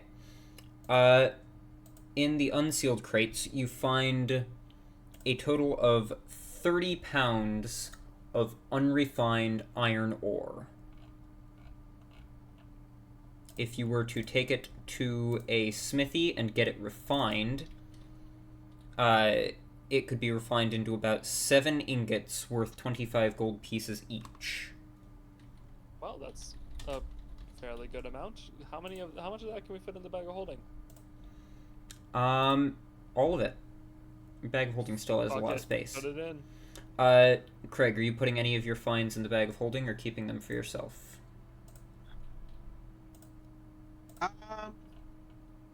I'll put the second set of gems. The blue quartz? I found. Yeah.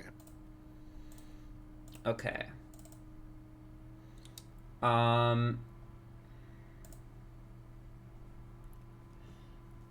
Blue quartz. Quantity 4. And then...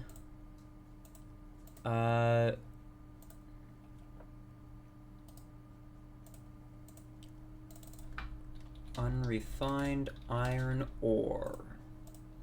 30 pounds. I'll say that if you were to sell the iron ore as is, you could get about 50 gold pieces for it. If you get it refined, each ingot would be 25 gold pieces, so that would get you a total of about 175. Sure.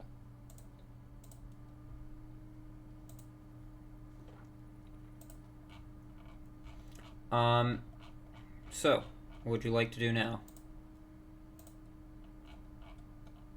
No other containers? No, that is about all you found. Can you describe this weird mechanism in the middle here? Oh, that is the bucket conveyor belt that goes up into the Overlook Forge up above. Pepper! Or at least it You was. should get in one of the buckets! I mean, It's still mostly functional. The thing that got rammed through seemed to mostly just be like a support structure. It did have some mechanical properties, so it would probably need to be fixed up before the thing could like fully function. But you could probably get it to at least move. It looks like a fucking crank that operates the whole thing.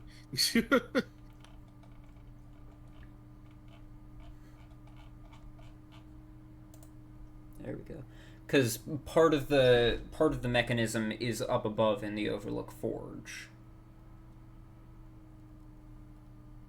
so it can be operated from either side.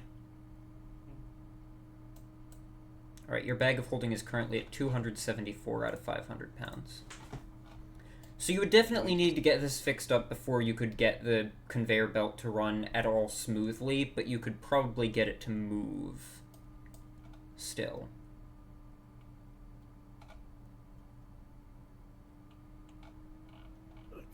If you wanted to put in the effort to do so.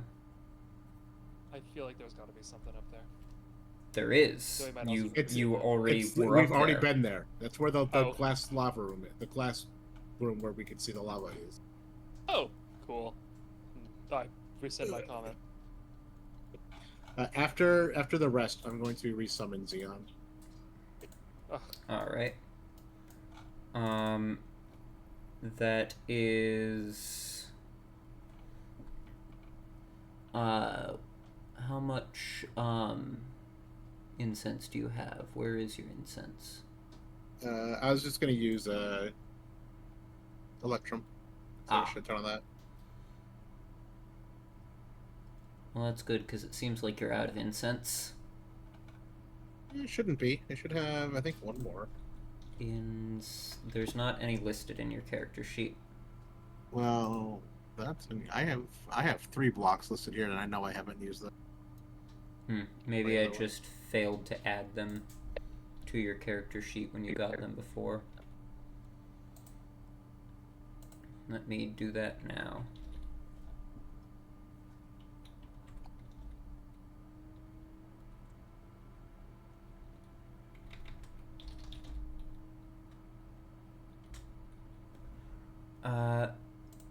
Block of incense.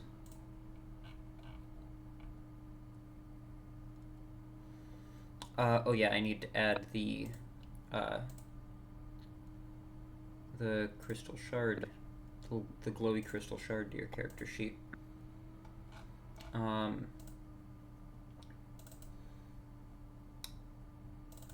we go. Oop. Hold on. Pressing all the wrong buttons. Give me a moment.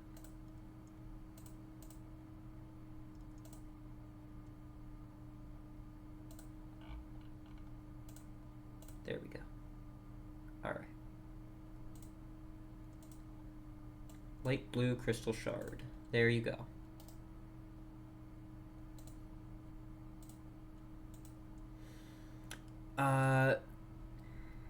Then...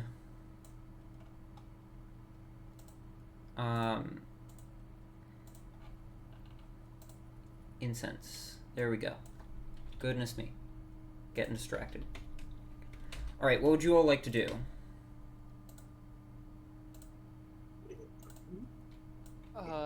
Elmer seems to be having fun and dictating where we're going, so...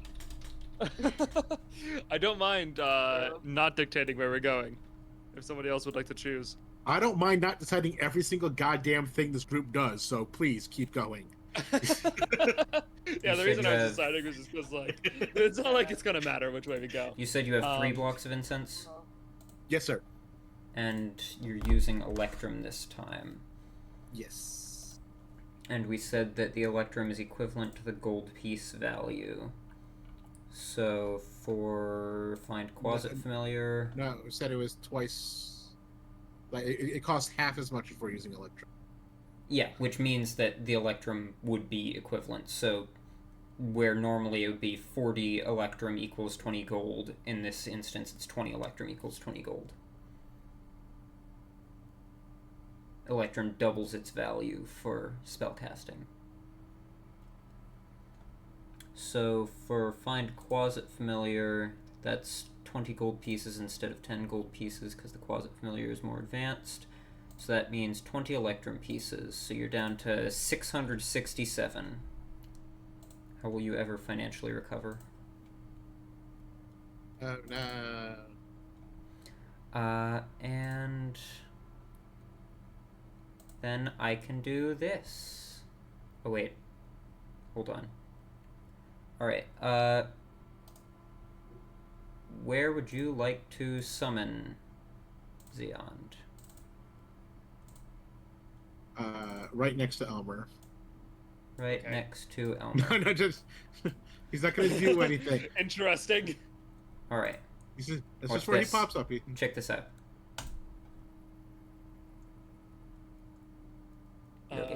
That's cool. Elmer recoils and goes, "Oh!" Do you want me to shows up? I assume, once again, you're using bonus actions to extend your rage as long as it lasts. Yeah, please. Well, we took a short rest, so no. Oh yeah, never mind. But short rest does give you one use back. True. That's good. Oh, did anybody actually click the short rest button? Oh, I did not. Yeah, I did when I was using my hit die. You know what? Because, when I was using hit dice on people, I was just pressing the hit dice button. Yeah, I'll hit a short rest. I don't think anybody hit the short rest button. It doesn't show it in chat. I just hit mine. Yeah, maybe I didn't. Yeah, I think you just rolled hit dice without actually short resting. Here, I'll hit it for Odra. Are you hitting it for me? Yeah. Hit it for Dennis so that he can get his spell slots back. Alright, there we go. Everybody's nice and short rested.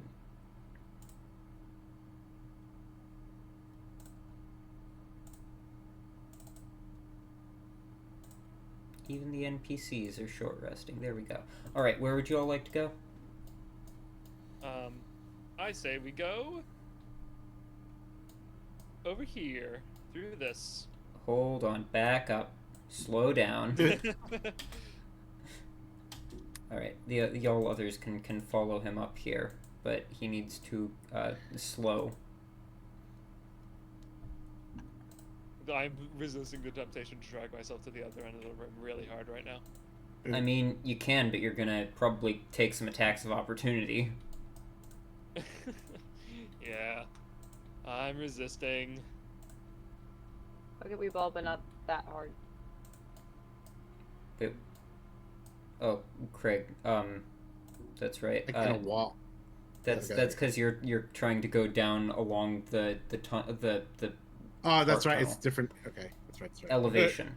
Okay.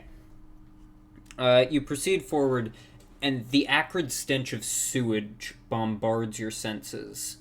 The tunnel opens to reveal a cavern flooded with wastewater.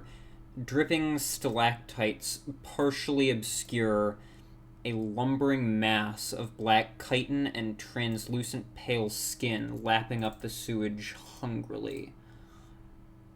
Sometimes Pictures. I think it'd be really cool if we could ignore see, ignore the like winged person and stuff in the back. It's just the big thing that's like center in the picture. It's like the other thing we were gonna fight but didn't. Except this one is disgustingly malformed and worse. Cool. Neat. Isn't that fun? Yay. Sick nasty. It's happily slurping up the sewage there. Go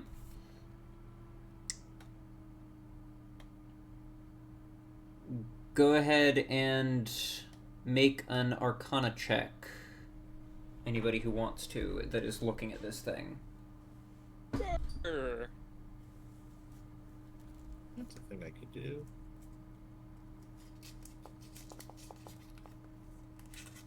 I'll take it.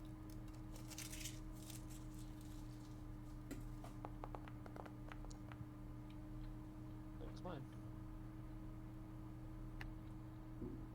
Alright. Craig and Elmer, you recognize and can convey the information to everybody else. The den habits of this creature and the general, like, anatomical structure appears to be that of an Otia, but much like the one that was under the well in Phandelver. But this one's physical appearance is radically altered and mutated. Oh boy. Anybody with a passive perception of 14 or higher, which is Craig, Dennis, Odra, Elmer, and Pepper. So everyone. You are able to see through the creature's translucent skin and into its stomach. You notice a glint of opalescent metal swirling around in its gut. There is some sort of treasure that this thing seems to have swallowed. So, if you want to go fight it, there may be a reward. I want to go fight it. We should go fight it. You go fight it.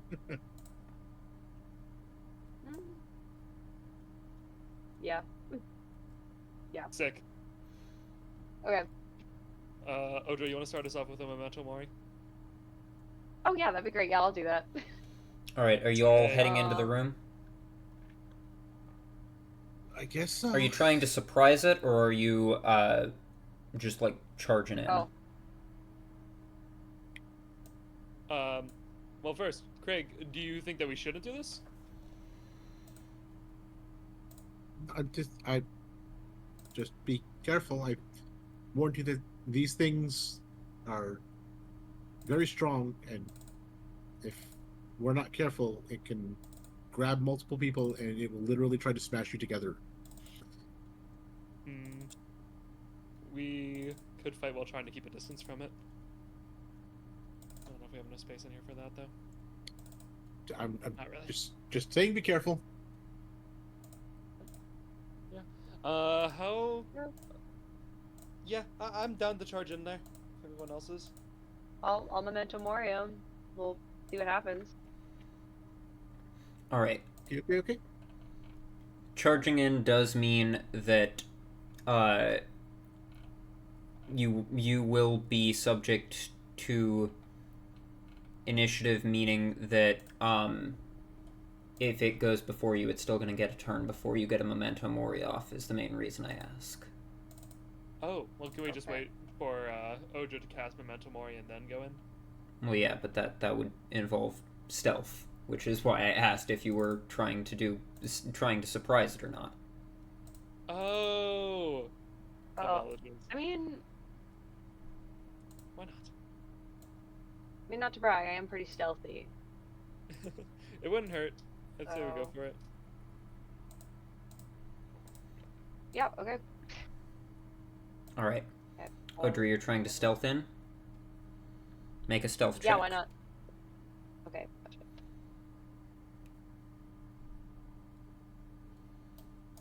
Is everybody else getting into a position? Well, I hope everybody else is getting into a position. I mean, I was just gonna wait behind Odra. I don't know what else other position there is to get into. All right. Odra, you like take one step in and just like into the goop, and it just. Go ahead and roll initiative. Okay. I don't my bad. Why does it keep going away?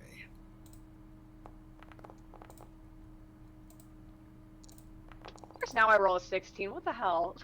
What the?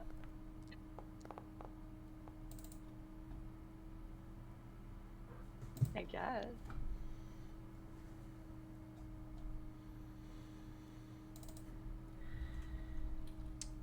All right. And then Craig got a 19, so Zeond also got a 19, not 199. Oh. And Athena also got a 199. All right. Well, Odra, you may have failed your stealth, but as soon as it starts to turn around, you realize your mistake and have the top of the round, so you can still get your memento mori off. Let's go. Okay. Wait, that worked Whoa! out. What's going on with your character sheet? Oh, I changed the configuration because I couldn't figure out how to get to the spell.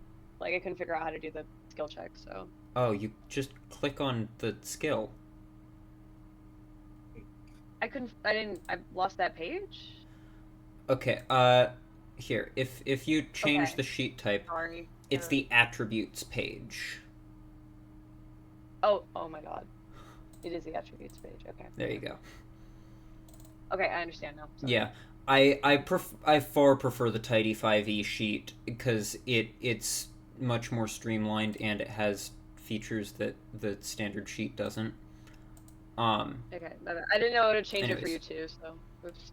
You're memento moriing? Yeah. Alright. It needs to make a... Oh, you already prompted it in the chat. It needs to make a charisma saving throw. It's very charismatic, so I'm certain this will go well. Oh. I made a mistake. Looks charismatic. Well, there's that. Certainly. Anything else you'd like to do with your turn? Stand the fuck back? Yeah. I will note that you can't really get through this tunnel now that everybody else is gathered up here, so forwards is kind of your only option unless you want to block everybody else. Yeah, that's fair. I'll go over here then, just to let everybody else out, I suppose. So. Alright. Elmer? It's not your turn yet, but I would like to warn you of the dangers of walking into a room filled with sewage while holding an open flame. Oh. Unfortunately, you are not in character of warning me. And that is definitely true. I'm thinking about it. Elmer is gonna get some new burn scars. If nobody warns me, I probably will just do it. Craig, you're up.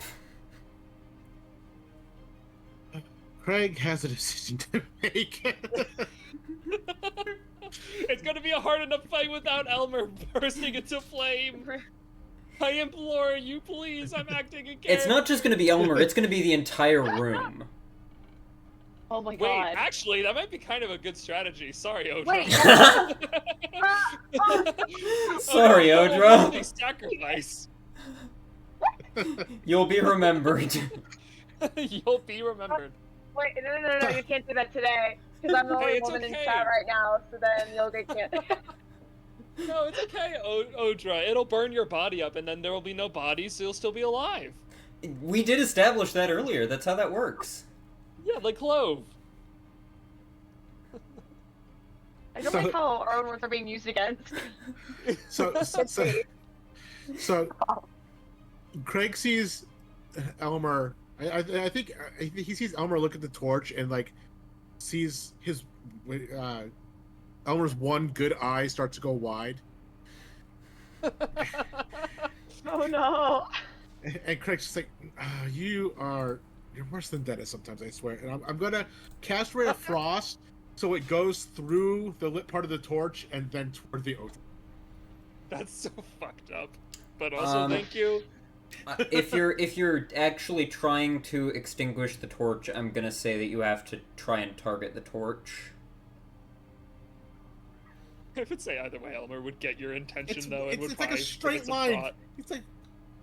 Yeah, but if it's just passing through the flame and not actually hitting the, like, base, the source of the flame, the thing that's actually burning, then it's probably not going to be all that effective. Oh, come on, rule of cool. It's fucking magic. What are you talking about? Alright, fine. I'll let you do it, but you only get 1 hit die of damage onto the Otya. Okay, that's fair. Rather than 2. And you'll also have to roll to hit for both of them. Roll to hit the torch and roll to hit the Otya. Okay. So I'm gonna say the Otya first because I roll with it because he's stunned. Yes. So that one's a 20. That's my bonus. 24 to hit. And then for the torch, just single roll. It's a lot better. 27. Okay. So Elmer, your torch goes out. You're thrust into darkness. And, Wait. Craig, that's 1d8 of cold damage to the Ocha. It's stuck. There we go. Is that a 1 or a 7? That's a 1! Nice! Well, you're gonna blow yourself up. I can't fucking see anything! I feel like we missed half of that. Did it cut out? No, what I heard was, I think Shaun was laughing, and then I heard Elmer say he can't see anything. Yeah, that's accurate. I laughed and then said, I can't fucking see anything! I might not have said fucking. But in my head I did. Alright. Craig, that end your turn? I'm going to, kind of, at least for the moment, gonna move. Or not? Is there? There's no. I can't. The track is somewhere else. Yeah, we're just gonna move back in case people want to try to get through. All right, Xeon. Xeon will. What's your movement speed, buddy? 40. Extra.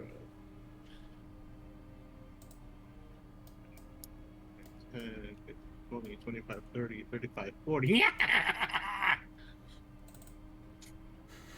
Yeah, he's just gonna try to bite this thing. All right. Ugh. Oh, so close. 24 to hit, I think. I rolled a 19 on the die. I'm pretty sure I hit him. Yeah.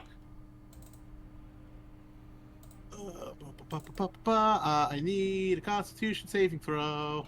Constitution saving throw? No, you don't. Is he immune to poison? Yep. Yeah, I figured. Okay. 5 points of piercing, slashing, or whatever the hell he did. Had to do math to figure out basic subtraction. In the words of Travis Willingham, shit, I can't do reverse math. Reverse math? Yeah. And that's it. That's all Zane's do. Athena? Athena will help Pepper. No, Pepper's probably just going to get mad anyway. We'll help our Duergar friend. Alright. Hildak? Yeah. Dennis is up. Should Dennis cast Green Flame Blade? I can only have. Kind of be a good strategy if we planned for it already, but we have not. If he was here and he wanted to do it, I'd let him. But I don't think it's fair to try to blow him up when he's not here. Oh. It would be so funny though. It would be so funny.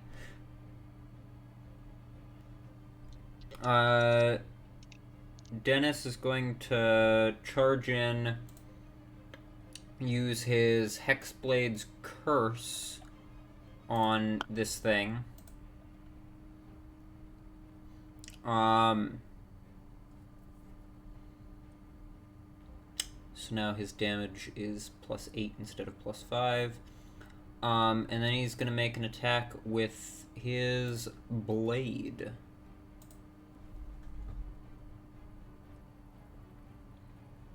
At advantage because it's stunned.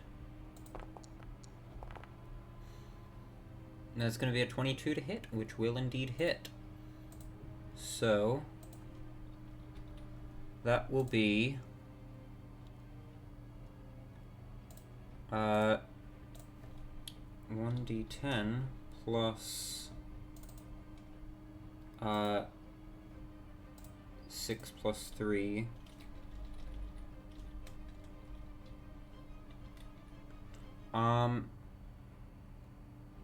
Right. Yeah. That will be 12 points of slashing damage. And then that's his action and bonus action, so that's going to be Dennis's turn. Elmer, you are in complete darkness. What would you like to do? I do not see a solution to this. I suppose lightning would also be fire, wouldn't it? It would probably have a similar effect, yes. When did I take damage? I didn't realize I wasn't at full. You took... Where? I don't think you did. Yeah, I'm seeing on my character sheet I'm missing 11 hit points. When... Hold on, I remember it, but I don't remember it.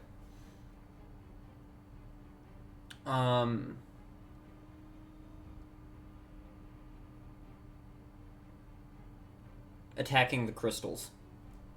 Oh, shoot! I should have used a hit die, I didn't realize. Oh well, not a big deal. It's not that much. Okay, I'm just gonna look through my stuff real quick to see if there's anything I can do to make light. The Javelin of Lightning seems like a bad idea. Torches. I mean, I could get far away, light a torch, and then throw javelins.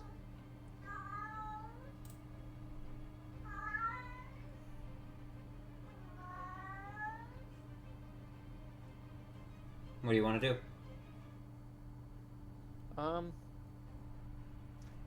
Am I still raging? Yes. No. What was my... Okay. How many rages do I have left? 2. I'll rage, to start with. Maybe I'll get an ability that'll give me a light. Alright. Roll a d20. See what happens. If this doesn't work, I know what I'll do. And then a 19. It makes me explode into flame. Ooh. Okay. Uh-oh. Or... Doesn't have any effect yet, but it's not going to be at all helpful to you this combat. You disrupt magic around you. Creatures within 30 feet of you that are concentrating on a spell must make a concentration check to maintain the spell. Until your rage ends, you can use this effect again on each of your turns as a bonus action.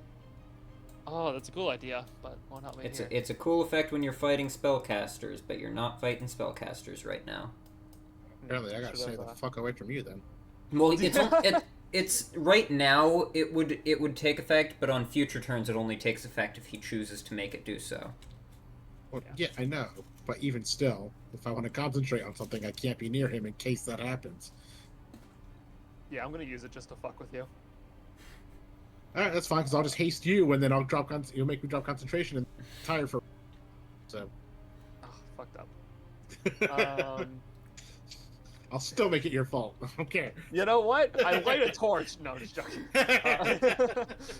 I am going to move back, like... Nuke the room. Nuke the room. Like, if I'm this far away and I light a torch, will it nuke the room? No, it's only going to be, like, if it comes into contact with like, stuff in the room. Oh, in that case, can I stand here and not still block things for everyone else? That would still be blocking things for everyone else. What about here? Still be blocking things. Here? Still be blocking things. You're here? standing on top of Pepper now.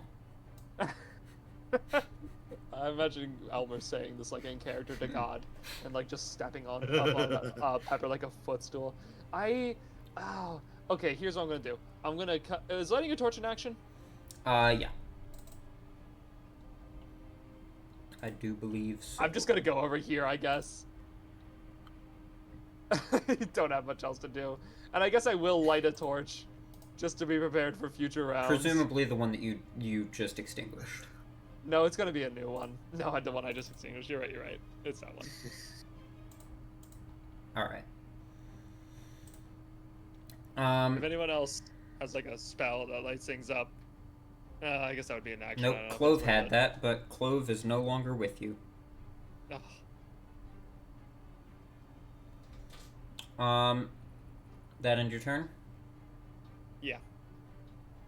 Oh, Depending on what that magical crystal I found is, I might, but I don't know yet. There's a couple things it could be. Or it could be something that's not... Who knows?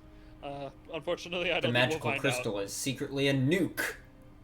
It bursts into flame. You'll be able to see for 0.001 second before you are adamant. And then... See the afterlife, too. Gwyn's turn. Gwyn is going to charge in. Wait, hold on. 5, 10, 15, 20, 25, 30. To there. You guys failed to surprise the creature. Gwyn is going to make 2 unarmed strikes, both at advantage. Gwyn, you had advantage. Okay, the second one's better at least. That's gonna be 9 points of bludgeoning damage. As she just like, and her fist like sinks into the gooey skin of the tentacle as she just like punches a hole in it. Pepper. Pepper is going to rage. Apparently I never removed the raging condition from her before, but there we go. She's raging again. She's going to rush in, reckless attack, so that she gets her reckless attack benefits. Her frenzy benefits, I mean. That's going to be a hit. And a miss. So that's 1 hit. So...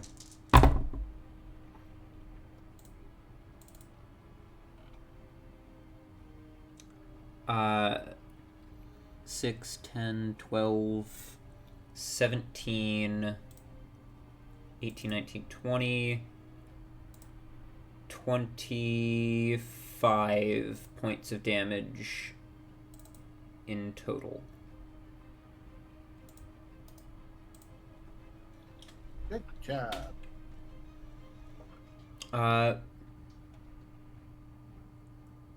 Now it is this thing's turn. It's still stunned, but even so, its breath is so horrendous that I'm gonna need Pepper, Gwyn, and Dennis to make Constitution saving throws. As noxious gas just spews from its maw. So, Dennis. Here, let me... Dennis. Pepper.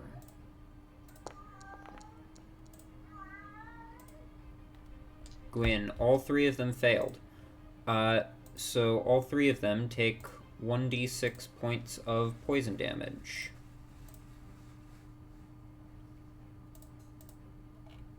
Six points of poison damage. Wow.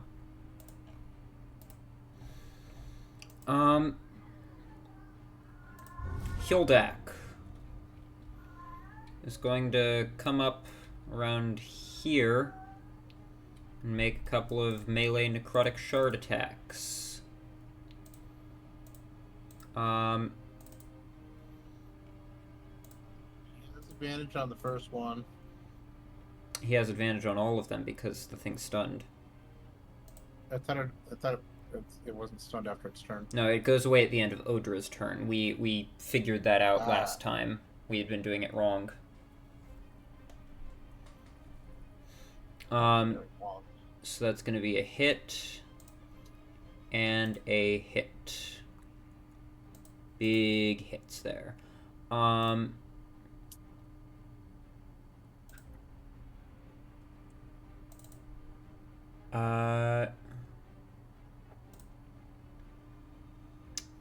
12 points of damage and 17 points of damage. Yipes. Nice. Memento Mori is kind of breaking a lot of these combats. Odra, you're up. It's like a long time to be stunned. Well, it seems like that because it's just one creature in the combat. Yeah, true. It's a lot less broken of an ability in a combat with a large group of enemies. But when you're up against one and it fails its save, everybody can just gang up on it. Yeah. Odra, what would you like to do? Thinking about it. So, how's this thing looking? Curiosity. It's hard to tell because of its weird physiology. It's sustained a fair amount of damage, but it also is just so, like, mutated and deformed to begin with that it's hard. You can't really figure out what was already damaged to begin with. Right, that's fair. Okay.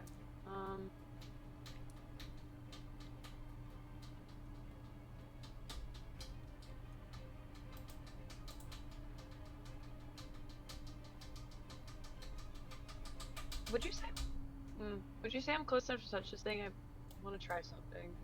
What? Could I? Well, no, actually. You have to take a I'm step not gonna. forward. No. You could move Yeah. one step Oh forward. yeah, actually. You know what? Yeah. Fuck it. Okay. So I'm actually gonna try bestow curse on this guy. Oh. Actually, I'd say 2 steps because there's a big stalactite or stalagmite right there, but so you'd have to move to here. But remember, it's still stunned until the end of your turn, so it can't take opportunity attacks against you, so you can step away. Okay. Yeah, then I will do that. Okay. So, I have to reread the text for the spell because I just kind of saw it and was like, remember I wanted to do this one, but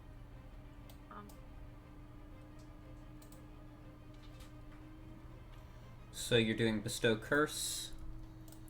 yeah, I did think this through. What curse would you like to bestow?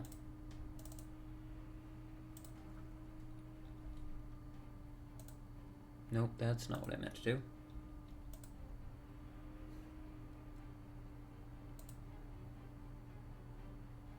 I'm gonna do the last option, which is like it says while cursed, the target must make a wisdom saving throw at the start of each of its turns. If it fails, it wastes an action. But that turn does nothing. Doing that. Is that an option? Let's see. Well, cursed must make a wisdom saving throw. If it fails, it spends that turn doing nothing. Or spends its action that turn doing nothing. Alright. Oh, Casting the spell. It needs to make a wisdom saving throw. Which it fails, so it is cursed. Nicely done. Woo! Okay. I'm gonna Mr. back away. President, another extremely Alright. overpowered spell has hit the towers. To there or any further? Okay. Can I take another step back? Yeah. Is that okay? Yeah, I'll do it. Gotta concentrate anyway. So. That brings you into the room beyond, but I'm assuming you're not looking too closely at it as of yet. Oh wait, hold on. Yeah, no, that's fine. Yeah, I'll just take Alright. it. It's fine. Craig.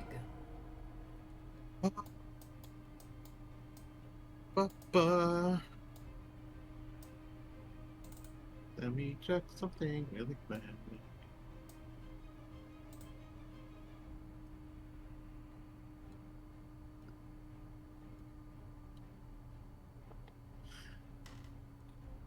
Oh, that would have been funny if no one else was around.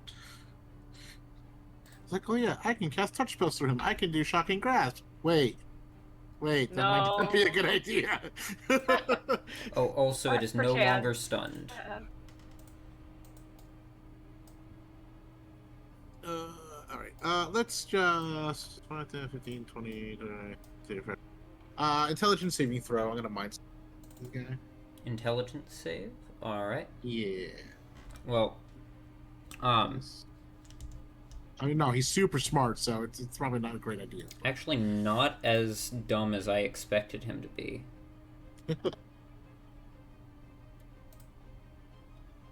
Failed it. Okay, cool. Boop. 7! 7! Shabam. Minus D4. Alright. That's enough for you. Oh, minus a D4 on its next save. Its next save is probably going to be against the Bestow Curse thing, unless somebody else uses a Save or Suck ability on it. Xeond. Unless you had anything else you wanted to do. No, we're good there. Xeon is like inhaling just all the noxious fumes that are coming out and is like living his best life right now. And he's gonna try to bite this one, try to chomp on one of the tentacles. You don't have advantage. Let's do this one. 10. 10. 10 will not hit. No. He tries to nibble on it and just like bites into some of the chitin that's grown on the outside. And Athena? Yeah, no, Tina's just gonna chill back here. She ain't getting that close. She gonna help you then? Yeah, sure, why not? Dennis. Dennis will just make another attack with his longsword. No longer has advantage.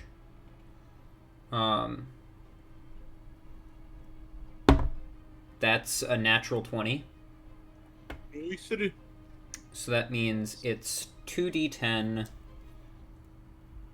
plus 9.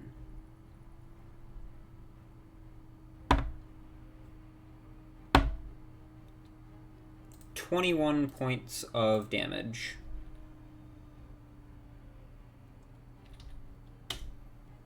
And then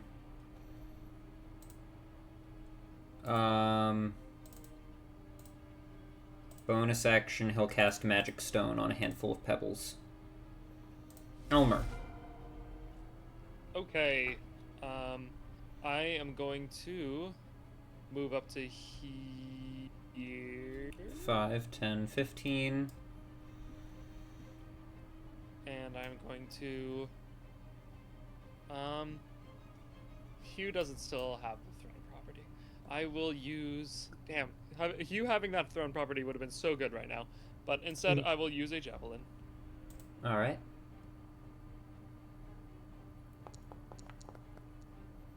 First attack. That will hit. Alrighty. Allow me to roll the damage.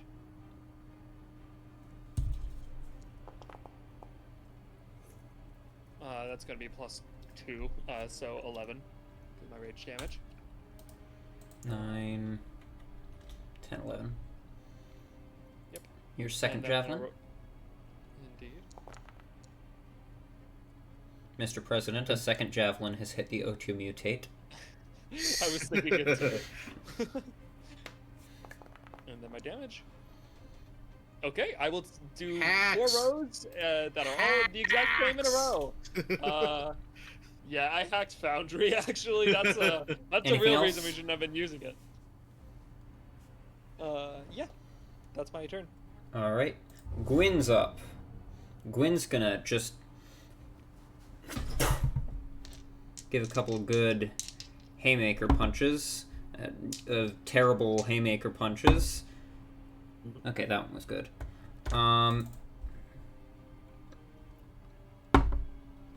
10 points of bludgeoning damage.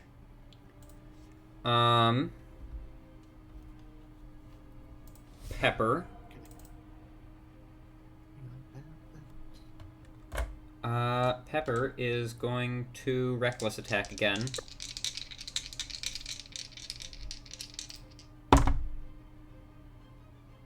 Pepper. Pepper. It's like she's here. I can feel her presence.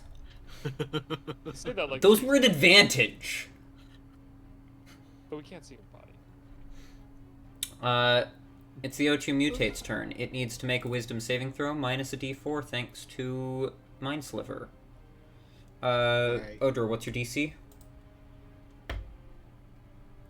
Great question. 15. Yeah.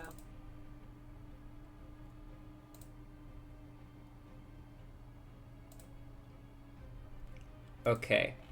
And then minus the D4 is... I mean, it's not going to make a difference. I rolled a 4 on the D4, but it still is a 16 because it got a dirty 20.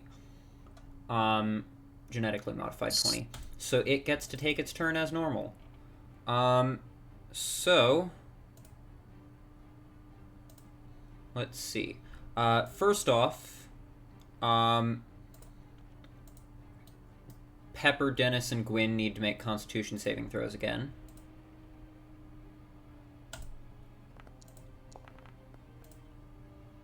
Success. Success. Failure. 5 points of poison damage to Gwyn. And then the Otia is going to... Hildak has done a ton of damage, and Pepper has done a ton of damage. Pepper is more accessible to it, so it's going to first make a tentacle attack against Pepper.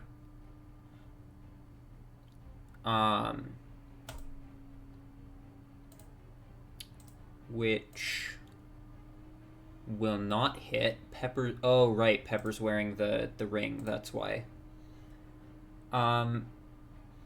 And it's going to make a bite attack against Hildak.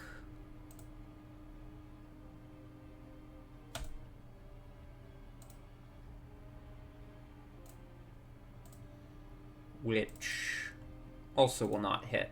God damn it. Okay. Hildak's up. Hildak is going to Can it reach him? Where is he anyway? You can't see him. He's diagonal to it. Why would he be? He doesn't need to be that close, does he? He can use melee or ranged, and he had used melee since the thing had been stunned. He just rolled a crit, so Come on, how does he want to do this? That's gonna be 25 points of damage as he just like and just like melts away like half of the thing's form. The Otia Mutate is deceased. Good. Nice. Air Body gets 460 XP.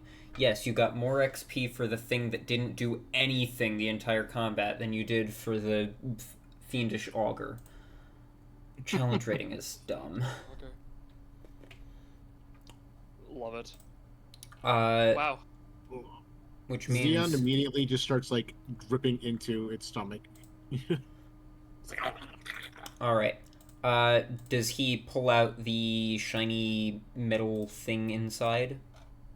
He probably just, like, tosses it, like, over his shoulder. He doesn't care about that. He's just, like, he's getting to the fleshy bits on the inside. Alright. Inside the Otia Mutate's stomach, who does come try and check out the shiny thing? I mean, Pepper's right there, so it probably just gets, like, thrown at her. Okay. Then Pepper grabs it so that it doesn't hit her in the face. It is a war pick. Slightly, it has weird, like, corrosive patterning on the wooden handle due to, being within the stomach of the mutated Otia. But is still largely intact. Looks like this. Neat. Oh, speaking of things looking like things, that glowy gem that you found before, looks like, this, but blue. Neat. Such a way with words. So. That is neat.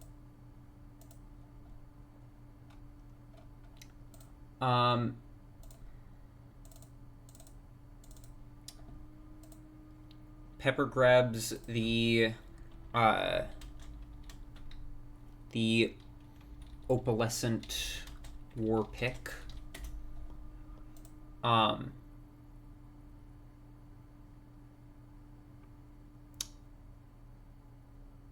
She's gonna hand it over to Craig, assuming that something that was able to survive in this thing's stomach is probably magical and thus probably should be identified. So I'm gonna put that into your inventory. Okay.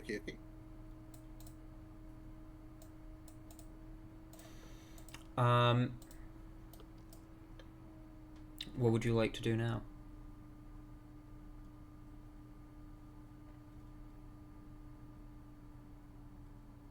This way, probably. Sounds good to me. Is this a way we can go? Yes. Okay. I'll just step into the sewage real quick. Just joking. I mean, you can. It's your only way into this room. Oh, can I not go around? No, because that goes over top. Yeah, that leads. Gonna have to hold your torch up real high. Can I do that and not fuck off? Make a acrobatics check if you want to. I'm gonna let you guys go ahead. Actually, I'll say this character. You guys go ahead. I'll just wait. I can just unlight it. I put it out and then I like fucking hold Craig's hand or something until we. Or you could just wait until they all leave the sewage room and then walk in there. And only blow myself up. I'll just unlight the torch and then relight it when I'm out of the sewage. Alright, whose hand are you holding? I said, why don't you could probably just stay over there. It looks like it's just one small room. Oh, but I want to see it. That's okay. I'll Oh, you're not gonna get to fill out your fog of war. Somebody does have to show me. I do want to see. Someone share their screen. Alright, you step into the room. This sparse cavern contains the statue of a heroic dwarf wearing ceremonial armor, but the monument is broken into large chunks. The statue's decapitated head is lying on the floor. Scrawled into the statue's base is a strange symbol. Smears of a strange, dark, dripping fluid mar the iconography. What the hell is this?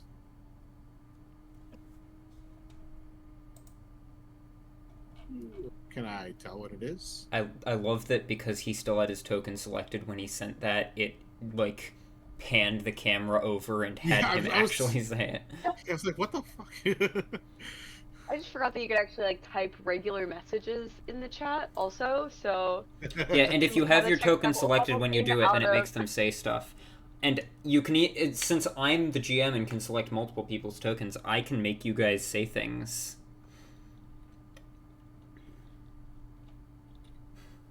I have too much power. I'm sure you will only use that power for good.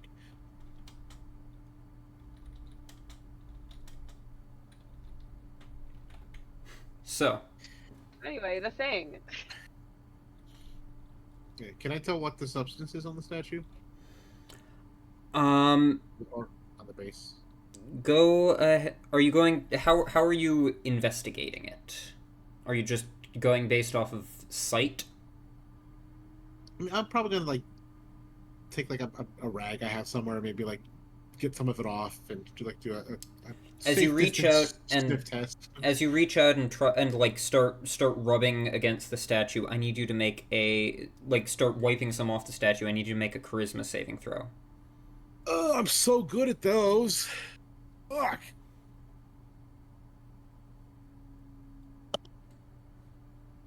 8. 8. You suddenly feel this piercing headache come on. And as you close your eyes to massage your temples, you, see, like, a flash of shadowy alien tendrils creeping at the edge of your vision. And as you, like, blink and try to clear your head, every time you blink you see that flash again. You now have vulnerability to psychic damage. God damn it. And you have a persistent, piercing headache. Whenever you close or open your eyes, you briefly see a flash of shadowy alien tendrils creeping at the edge of your vision. Don't touch that. That was not good. However, I will also let you make an investigation check as you're investigating.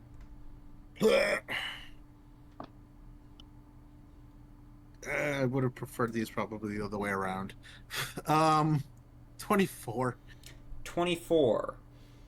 As you're wiping it off, you do notice a glint of something in the, like, shattered rubble of the shrine. Something small. Right, well, I guess I'll grab that. You reach out and take hold of it. As you poke your way through the rubble, you brush up against the shrine again, but you don't have any, like, more sudden, sharp onsets of anything like the first time you touched it. You find a little gold ring in place of the gem. However, there is where normally there would be a single gem inset, there's a bunch of tiny fragments of a gem embedded into a piece of gold to give the appearance of a brain. That's funny.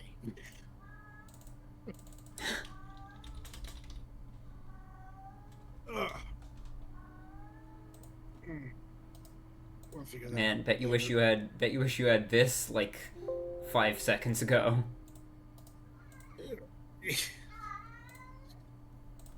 Everything hurts. In or out of character? In character. Oh. I should have known that, yep.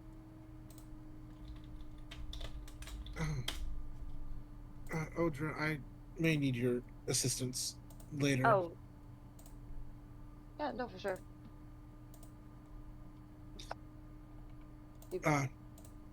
Let's continue on.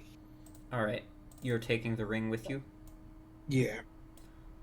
I will also let you make a religion check as you look at the shrine. Okay, let's see. Religion +5. Nope, 9. Nope. You don't recognize any of the iconography or the statue. Odra, you can also make a religion check if you want. Yeah, sure, why not? I'll do that. Nice. Oh, well. Odra, you, I'm religious. having done some reading on some various religious matters over the past few months, the statue appears to have been of some sort of important Durgar, perhaps one of their deities, but what interests you is the fluid, the symbol scrawled into the statue's base and smeared with fluid is the symbol of Ilsensine, the patron deity of the Illithid Empire. Okay. Well, I'm guessing I should communicate that information. maybe. Yeah. It's your call. I mean,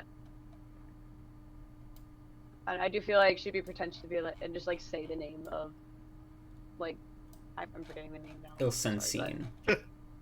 Ilsensine, yeah. Okay. Like, oh, this is.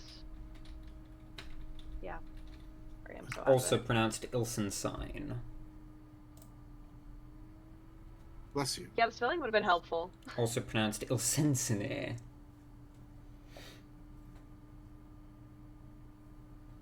And what exactly does that mean? Well.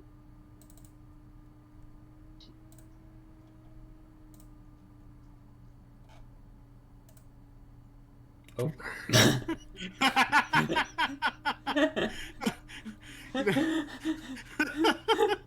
She just left the VC. Yeah. Then briefly went into the other VC and then left that one too. It's like, you know what? Socially awkward situation. I'm just turning around and walking out. That's legit.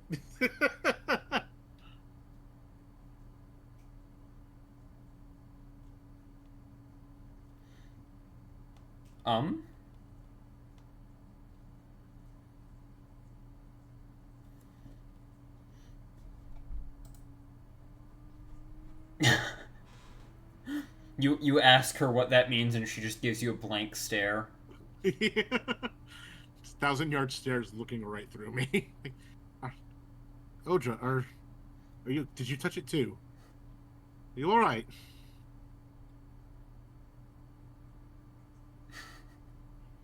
Guys, I think Odra's dead. Why is nobody talking to me?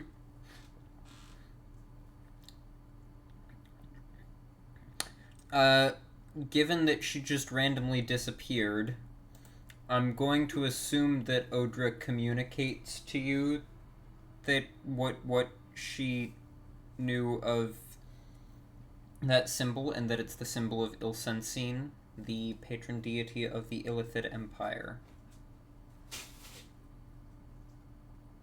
Would I be at least remotely familiar with Illithids? Yeah. You're aware of them. Yeah, yep. You don't know tons of stuff about them, but you know what they are. Yeah. The headaches make a little more sense now. And the tentacles on the edge of your vision. Yeah. Well, it's just, yeah. Are you back? Yeah, my computer decided now's a great time to try to reset. It made for great comedic timing. I'm like, what is that? I'm like, what does that mean? And you just go silent and then leave the Discord. She's like, nope. No, thank you.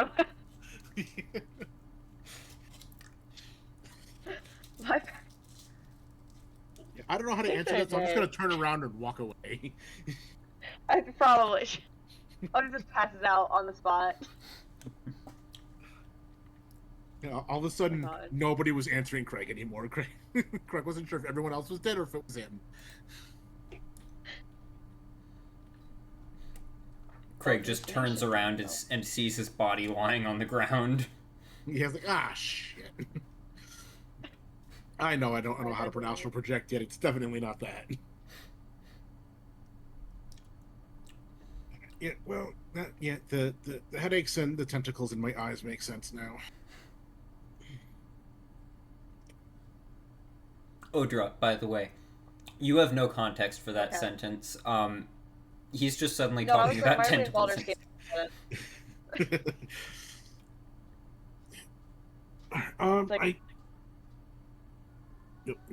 Let's continue. Let's go.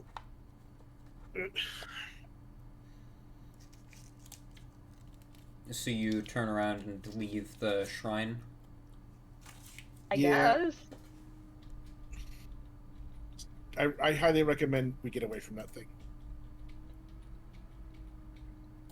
I can agree with that. Where would you like to go? I'm just gonna send Xeon like down this way and around just to confirm my suspicions that it just kind of connects everything that we've kind of already been through. Oh, right. That's why your fog of war isn't completing, because I still have it set up to be the tunnel. There we go.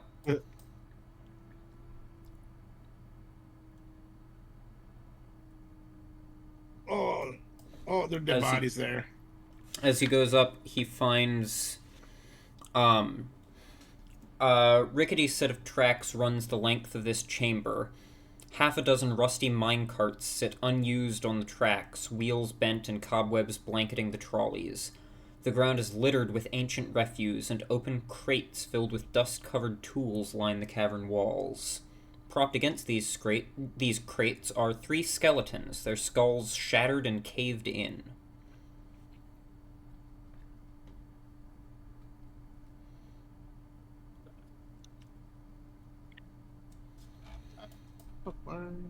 Move, you stupid fool.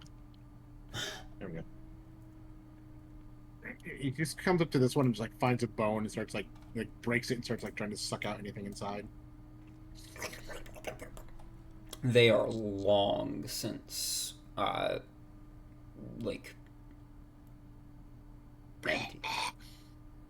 it's just like dust and rot mostly. He'll hop in and look around the crates and see if there's anything in there worth taking.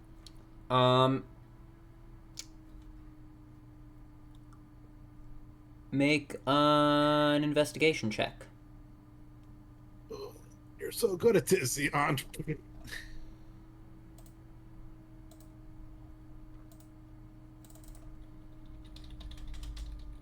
That's not bad.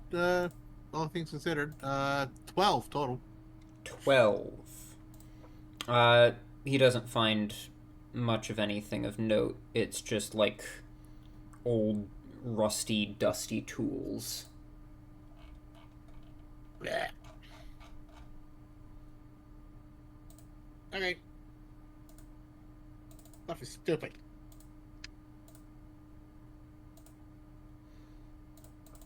Yeah, then he'll just leave. Whatever. Alright. Makes his way back to where am I looking? What? Oh. There we go.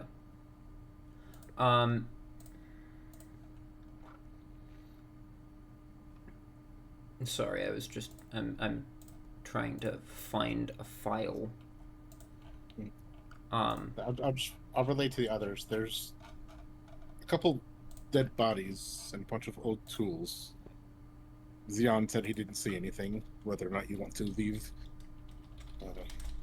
leave his discretion or believe him or whatever is up to you all. Real quick, am I with you guys right now? Or am I still waiting? Oh, okay. They've made their way back to you. Oh, so they're all in the sewage room, and I'm just sitting on the outside like a kid in the corner of a party. Yeah. I sent Xeon up on the north path when we first got here, and he found a couple dead dwarves and a bunch of old tools. He didn't find anything, but he's also dumb as shit, so whether or not we want to go over there and look is up to the rest of the group. Craig, do you also mention the mine carts? Oh, yeah. There were several mine carts. It looks like it's where the track begins. And I say that, and I look to Elmer, and I'm like, oh no. Oh no. Mine carts? Mine carts? Oh. Where's mine carts? Where are the mine carts? Where are they? You're not gonna stop. You're not gonna stop. All right, let's this way. Mine carts. And I step into the sewage with my torch burning. No, I'm just joking. You put out your torch. Damn it. I did put out my torch. Craig, you have to give me a piggyback ride. Craig, you have to give me a piggyback ride. There's no other option. You be led by the hand. I stand there and wait for him to jump, and as soon as he jumps, You like try to jump onto his back and just face first into the sewage. how did you miss? I was standing still. That's what finally kills Elmer. You give him a heart attack from this. You hear his feeble old bones and spine cracking, and he lays in the fucking sewage dead. Elmer, and his, by the way, another older man, Welmer, comes up and it's like, you killed him! Elmer, by the way, you've raged 3 times this session so far, so I need you to roll 3d6. Right. I was gonna do that at the end, but I'll do it now. Just doing it now because I remember how many times you've raged. Yeah, fair. 13. 13. Ooh. Yikers. I should stop raging so much. What did that mean? Oh, nothing. Mysterious I'm sure it's number. nothing. Nothing to worry about. Elmer therapy arc. What were we doing? The minecarts? I'm gonna do fucking something with me. Get me up there somehow. I'm a feeble old man. You can carry me like I weigh basically 20 pounds. Hildek, As far as this matters. you weigh 104 pounds. Basically 20 pounds. No, Pepper weighs basically 20 pounds. No way you weigh. No Pepper way you is only 38 pounds. Hildek just, like, reaches up and grabs your hand. It feels really weird, because his hand is, like, only semi-corporeal and just, like, kind of is crumbling into ash as he's holding yours, but he just leads you across the sewage room. Aw, how sweet. Finally someone here cares about an old man. I bet you all would not stop to help an old lady cross the street at all if you saw one. Odra, are you gonna move your token, Okay, or should there's I? the streets. Come on. Might not be like hearts. Like dirt roads. I'll light my old torch now. Odra, you are still coated in. Oh my god. Hold on. Coated in sewage, Elmer. Oh my god, you're fucking joking me right now. You just fell face first thanks to Craig. Oh my god! You can light it, but you might. Once we get out, I cast prestidigitation on everybody. Then Craig cleans you all up, and then you light your torch. At this point, given how many times you've lit and unlit it, I'd say you have to move on to a new torch at this point. So you're down to 4. Also, Odra, what did you just say? Didn't say anything? I think she was just cursing because she hadn't realized that she needed to move to follow the party. Oh. Oh yeah, no, I was still in the sewage, so. Oh yeah. That's funny. Okay. Oh, cool. All right. Minecarts! you go ahead and get your minecarts out. While he's doing that, I guess now that we're here, I'll check around too. See if All right, go ahead and make an investigation check. Also, anybody who wants to look at the bodies can make an Arcana or Medicine check. For investigation, I got a 19. 19. Pretty much everything in here has been picked over. But you do notice one overlooked cobweb-covered pair of bracers, of bronze bracers on one of the corpses. Well, just add that to the pile, I guess. Got a lot of stuff potentially in need of identifying. Very true. Not a bad problem to have. If I make it out of here alive. Alright, Elmer, you're going and looking at the minecarts. Go ahead and make an investigation check. Yeah. Minecarts! He says while stomping his feet. And rushing towards them. Investigation, you said? Yes. Can I have advantage because of excitement? Because you want to see the old man whimsy in me? I mean, you Craig would probably help him because Craig knows at this point that if we don't do this, he. Elmer's gonna have a heart attack willingly. Yeah, Alright. he's like a literal child. Like, need to let him indulge, and then we move on. Go ahead. Yeah, I'm afraid Elmer got so old that he aged backwards eventually. He hit the limit and he started going back. Oh, that's more like it. Ah, I'm clicking the wrong things. 19. You find that these minecarts are intended to be self-propelled, but they are in disrepair and not currently functioning. However, you do find what powers them and how you could make them function again. There are dull pieces of crystal that are supposed to be powering them. You gather these are probably you have the your same... one ticket. You have your one ticket for today. Are you sure this is what you want to use it on? I take out my crystal and my eyes glow like a child filled with curious wonder. And I throw it, I push it in the most, like, good-looking cart I can find and shove it on the tracks. Alright. And the cart just, like, hums to life. And you get to ride it. You just, like... and the minecart just, like, takes off along the track. Wee.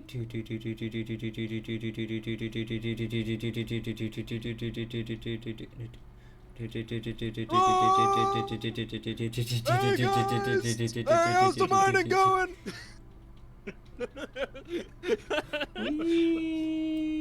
Banging my hammer across all the crystals while I go by. Oh my god. Whee! Oh, and the tracks link up here, so it just goes around again. Oh no! Oh God, please help me! Oh no! Oh no, I'm in an infinite loop. When Elmer gets back, he jumps out like his life depends on it. Make a dexterity check. Acrobatics check, we'll say.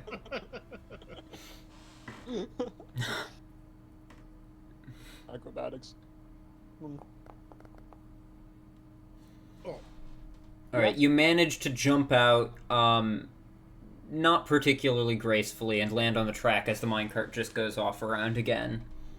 You do now notice that there's a lever here that's designed to reroute it and send it back up to stop up here, but there's supposed to be...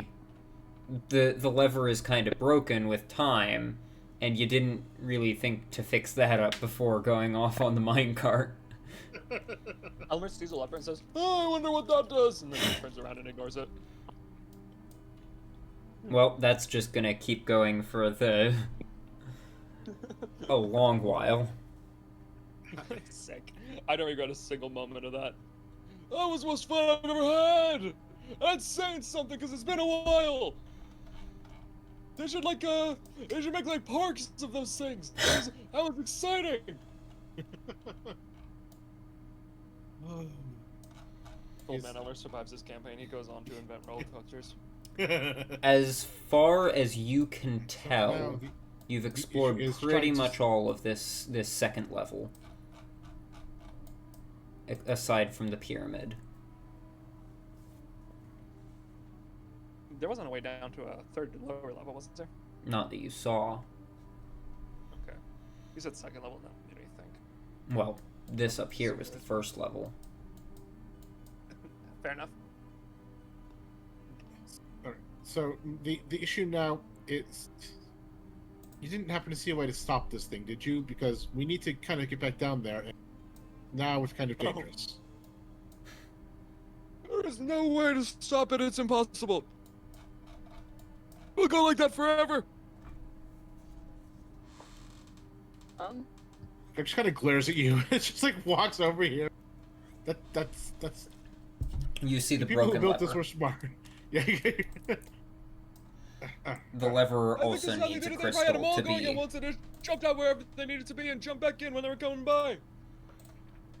The lever also needs a crystal to be inserted into it to be able to, like, power the cart shifting, or the track shifting thing.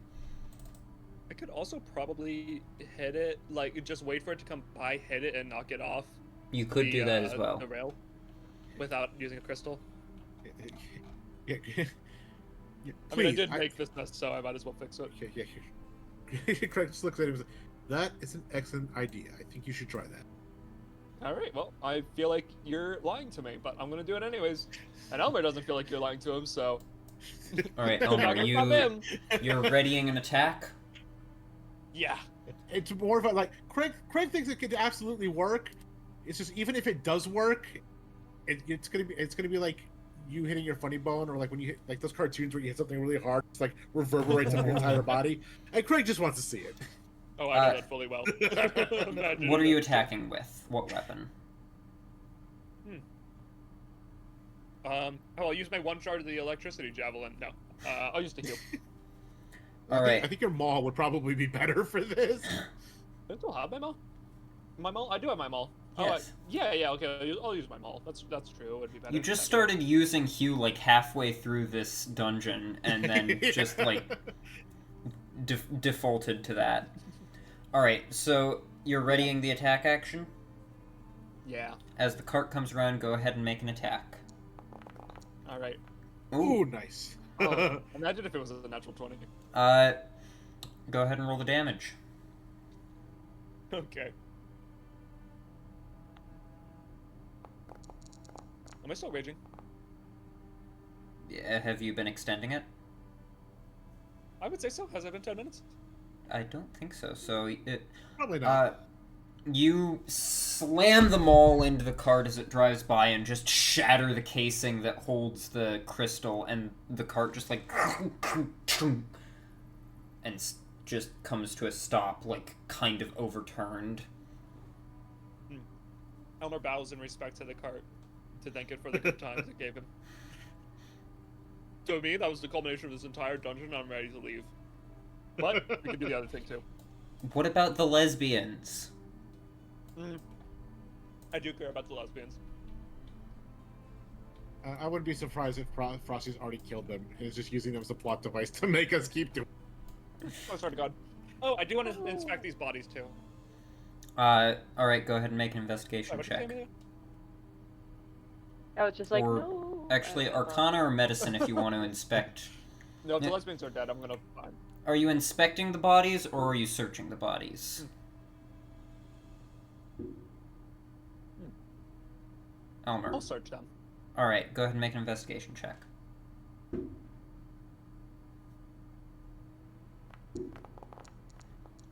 Cool. Athena is stuck. A 20, or a natural 20. You, oh, poor Athena. There we go. I also take their hearts, like I did with the machine. Seems like the bodies have been pretty much picked over, and based on the recently disturbed dust, the last thing of interest on the bodies was just pulled off of them by Craig like 5 minutes ago. Oh. Also, I'm gonna say that at this point your rage comes to an end. I did not realize Craig had already looked at them. I thought that's why you pointed out the body specifically, was for them to be investigated separately. Yeah, yes, but I looked at them while you were freaking out over minecarts. But there's actually a really good in-character reason why I did that. You can inspect them and make an Arcana or Wisdom check if you'd like. I'll try an Arcana check real quick, just for shits.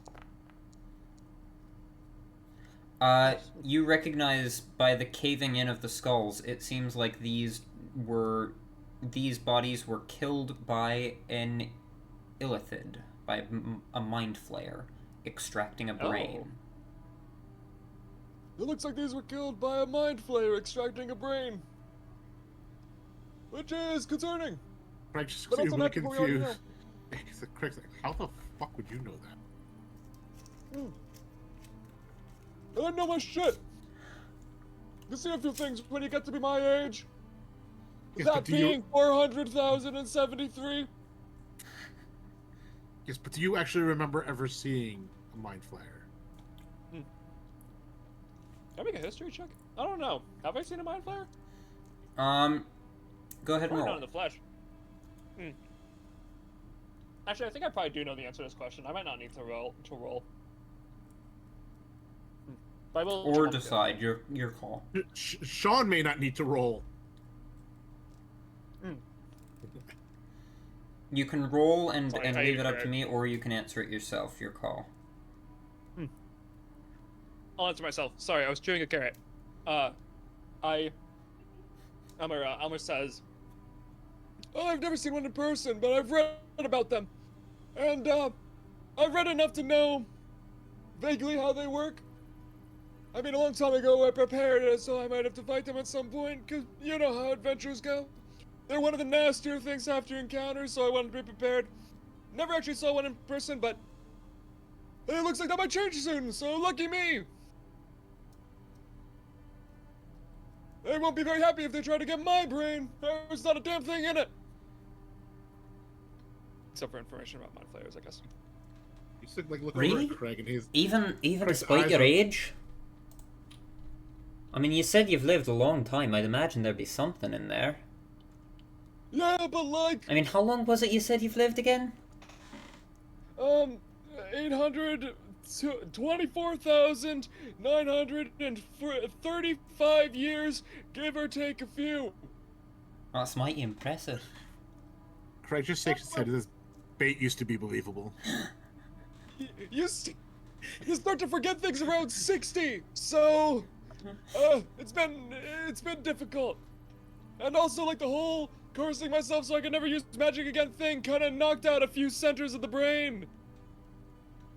I don't know if you realize how excited I was about that minecart, but that should give you some hints.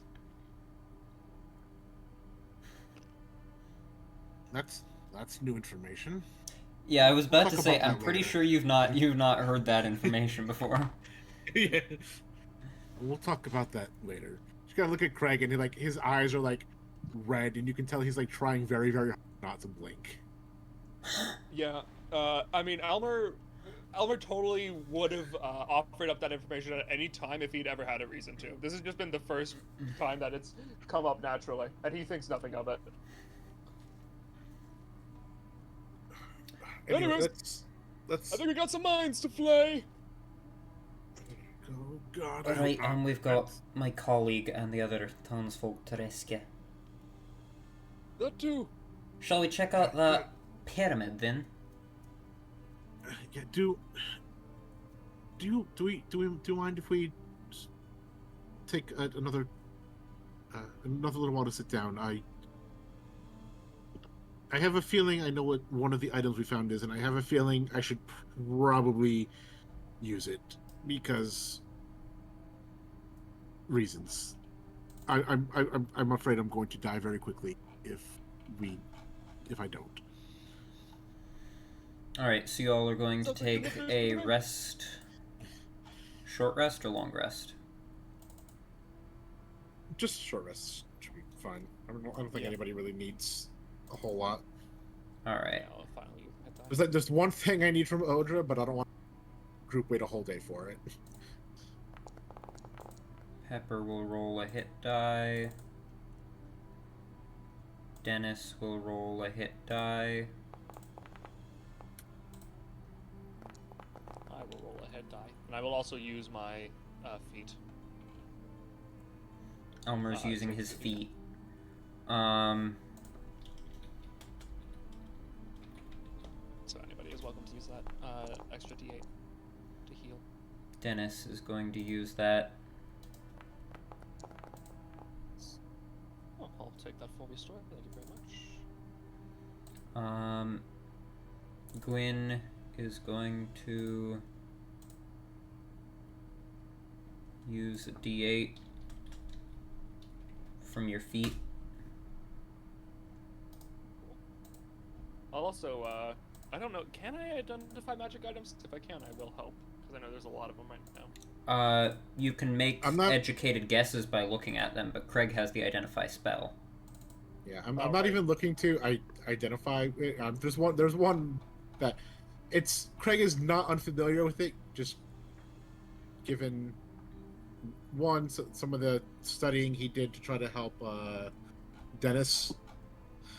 So are you casting Identify on are you casting Identify on everything or just on that thing?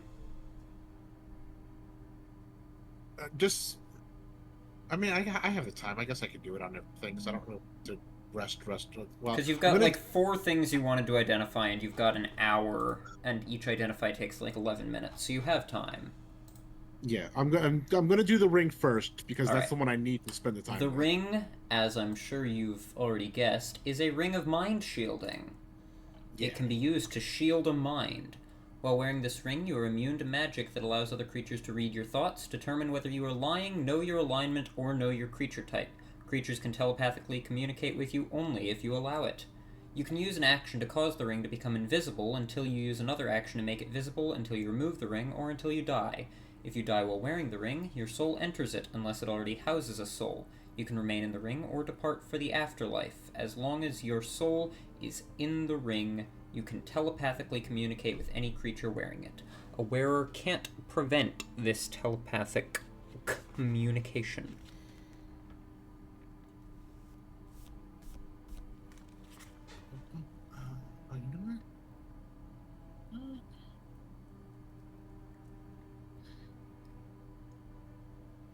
You know what? I thought it did something else too, but it doesn't, so I guess it's not as important. Yeah, I also thought it gave resistance to psychic damage, but it doesn't. Yeah, I could have sworn it did. I think it does in Baldur's Gate 3. Maybe, I might be mixing the two, I guess, then. What would you like to identify next? You've got the bracers, the crystal, and the war pick. Let's do the bracers. The bracers are bracers of celerity. This pair of lightweight bronze bracers is lined with soft purple velvet and engraved with swirling designs. While you're wearing these bracers, all your speeds increase by 10 feet, and you have advantage on saving throws you make to avoid or end the paralyzed or restrained condition on yourself. Huh. They do require attunement. The Ring of Mind Shielding also requires attunement. Those are kind of cool.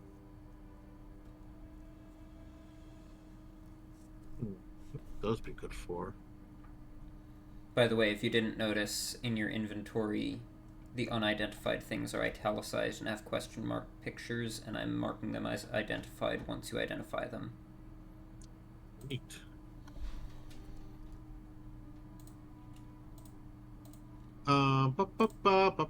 Let's do we'll do the pick. All right.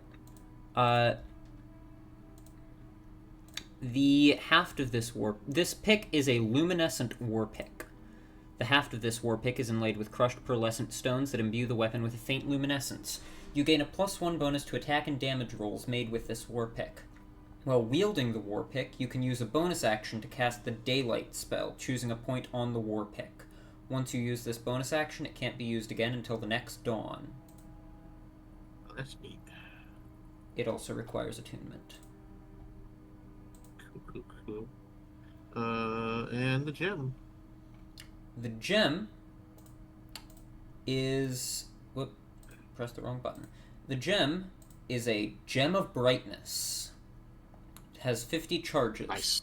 While using it, you can use an action to speak one of 3 command words to cause one of the following effects. First, causes it to shed bright light in a 30-foot radius and dim light for an additional 30 feet.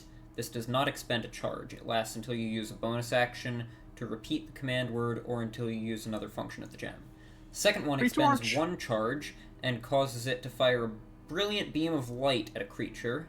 They must make a DC 15 con save or become blinded for 1 minute.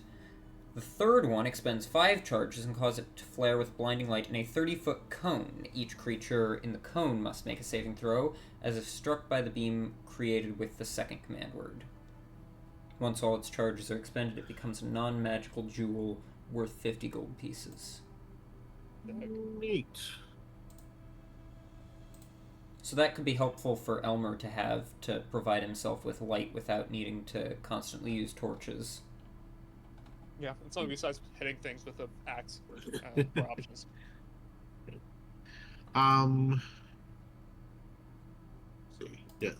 So before the rest ends, I want to cast Identify on myself and see if I can glean any information on how to heal what is wrong with me. If there's anything I can do.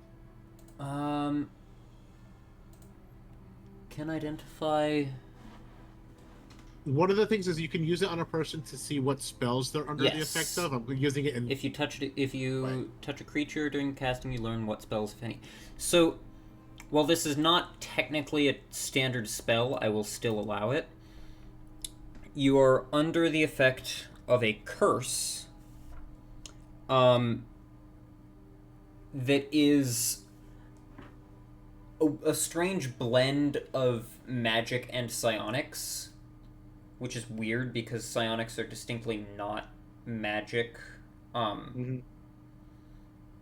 This curse lasts until it is ended by a spell or magical effect that lifts a curse, such as Greater Restoration or Remove Curse.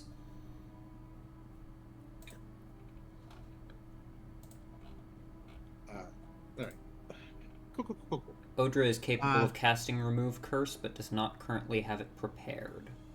I was gonna roleplay that, but thanks for ruining it. Never mind. Odra is not... What? Sorry. Joking! Who knows? What? You're fine. You're good. I'm going to go over to Elmer.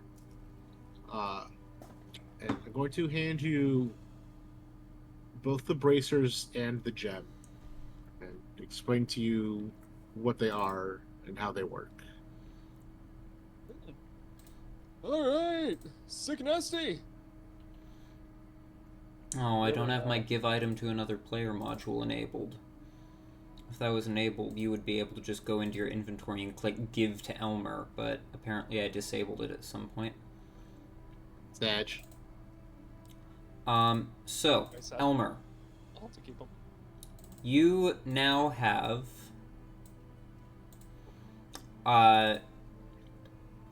first off, a pair of bracers of celerity. I'm putting those into your inventory so you can look at them and see what they do. And you have a gem of brightness, which you can use to not have to deal with torches constantly. The gem of brightness is nice. So these bracers, I won't lie, that's pretty sick. Cool.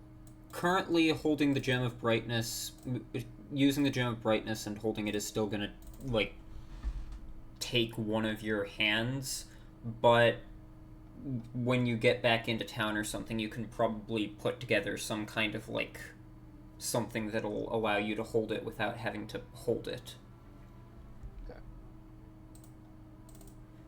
And then, Craig, what are you doing with the Ring of Mind Shielding and the Luminous War Pick?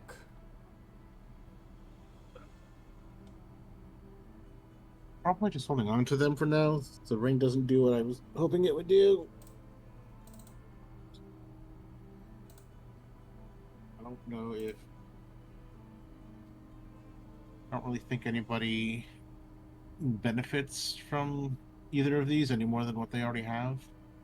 I mean, the War Pick could provide Elmer with one extra way of being able to see without having to, like... If there's a point where we're gonna use that, yeah. I mean, you'd have to. Although it's a one-handed too, weapon, right? that can't be wielded versatilely, so. I think I'm good.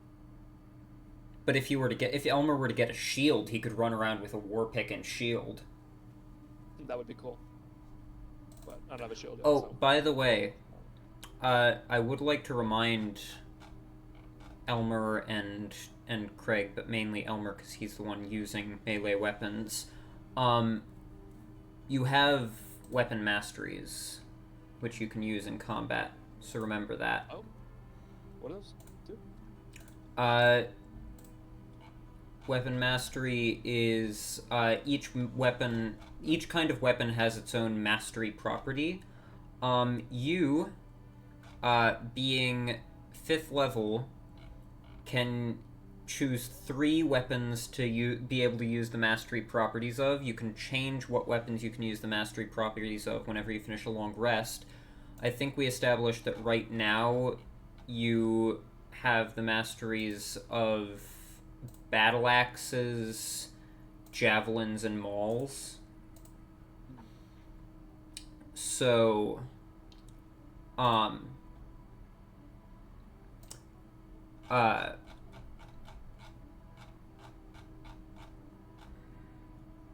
let's see, I think I posted them somewhere.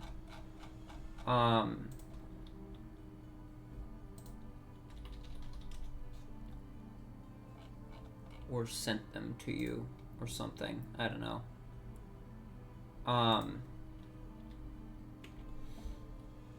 But, the mastery property for Battle Axe, which is what Hue is Topple. Topple, Really? makes... Topple for Battle Axe? Okay. Yeah, because you can, like, hook it under a person's legs or whatever. Yeah, I guess so. Topple makes it so that if you hit a creature with the weapon,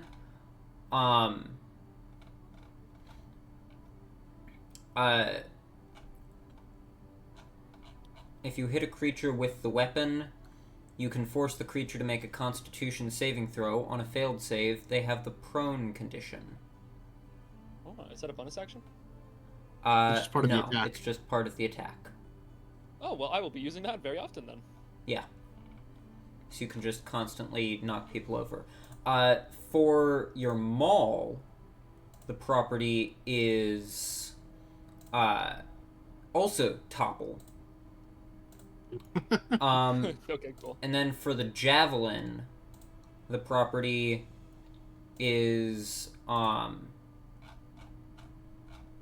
on one second. The property is slow, which is if you hit a creature with the weapon and deal damage to it, you can reduce its speed by 10 feet until the start of your next turn. It doesn't stack.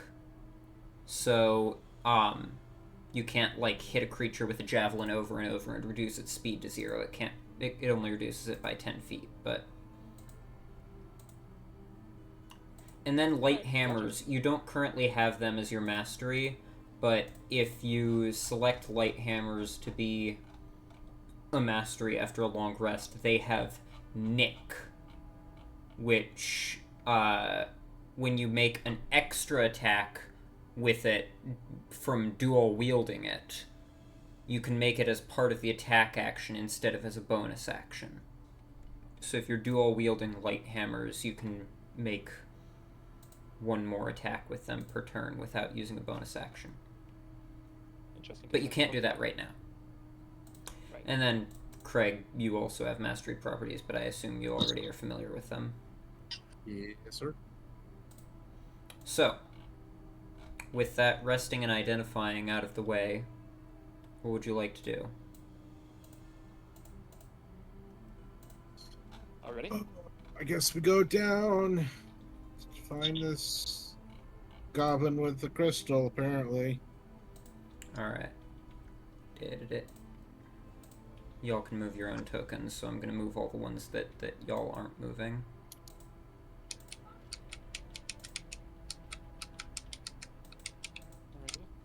I'm not moving my...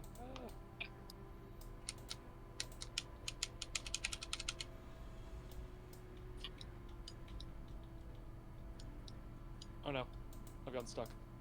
Oh no, Athena, what happened? How did you get stuck up there? No. Oh no! I also stuck where Athena's stuck right now. I Oh think I am. no! It's because I had her and Xeon all together on me, and but they don't like to Play nice cooperate. with walls. Okay. Yeah. Yeah.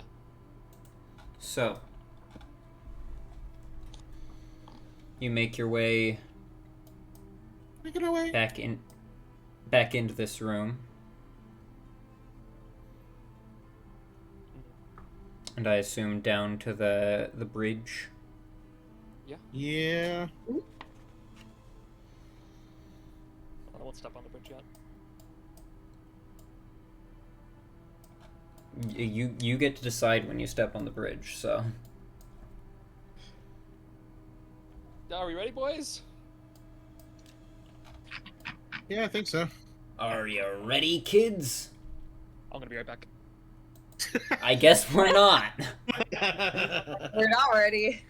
Oh,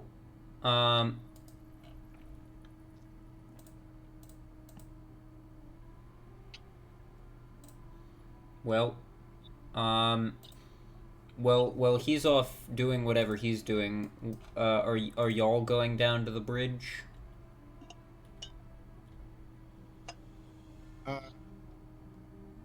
Craig's staying up. Excuse me, sir. He's gonna chill like right about where Athena is right now. Whee!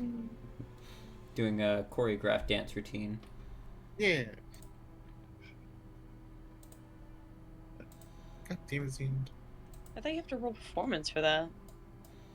I didn't say they were doing it well. Oh, fair enough. Okay. Yeah, definitely not.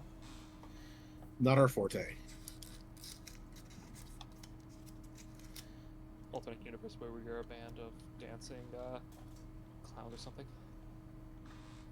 So, you all ready to make your way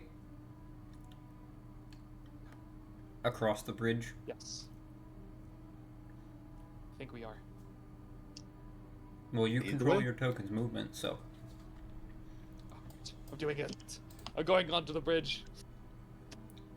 I hit the wrong button. I hit the wrong button again. There we go. As Invisible you wall. as you start like making your way across the bridge, I want you to make a Constitution check for me. I had a feeling something was going to happen. Should have made Xeon do this. Not as you step onto it, but as you make your way across it. Gotcha. That's going to be a 16. 16. It is hot out here. You are walking into the middle of a lava lake. But you manage to shake off the exhaustion and the heat and just like push forwards. It's not fun, but what can you do? Also, do you still have your torch burning? No, you wouldn't. No, you I'm took a using short the, rest. yeah, and I'm using the crystal now. Yeah, I would be if I needed it, but I'm not because it's like bright in here. You have the crystal on standby. Yes, crystal's on standby. Also, I'm gonna let you choose what you want the command words to be for the 3 properties. Cool. I will not reveal them until I use them. Alright, but you will have, when you use them, you'll have to tell me which property the command word applies to then. No, you're gonna have to guess. I'm afraid. I refuse. Well, then I'm just gonna have it do, like, not what you want it to do. Secret 4th property that blows me. Yes, I think It's the a biggest issue nuke! is you not remembering what they do, so you try to use it, and then Frosty's like, "That's not the command word." That's the command word to turn it into a nuke! True. Alright, is anybody else following him across the bridge? It's very narrow, so it's kind of like a one person at a time kind of thing until you reach the door, and then he can kind of like... We'll say you are like standing... here, I need to... There we go. So...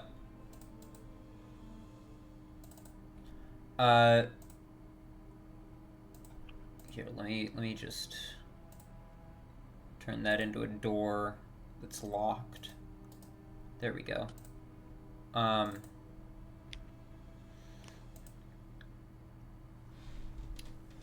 So, Elmer,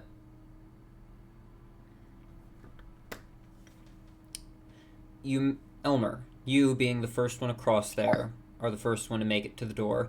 It is a double door recessed into the pyramid. The door's faces are adorned with runes and circular channels glowing faintly with green energy.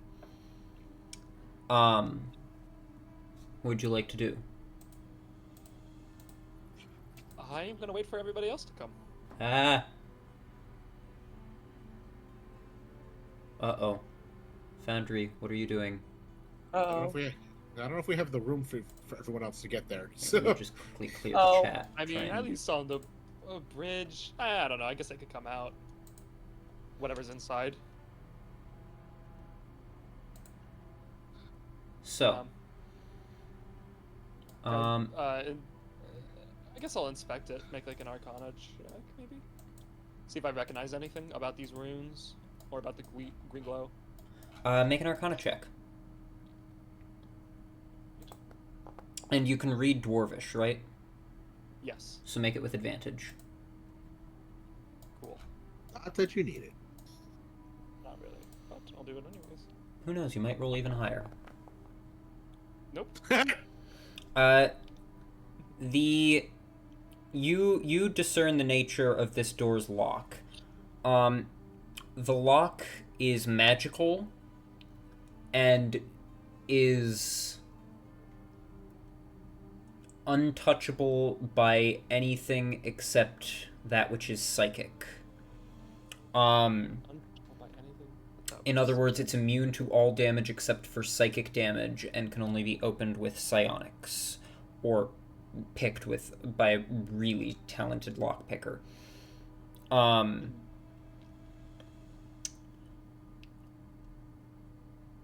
I think at it really hard just to see if I can do something? Make an intelligence check. Let's go. This will work.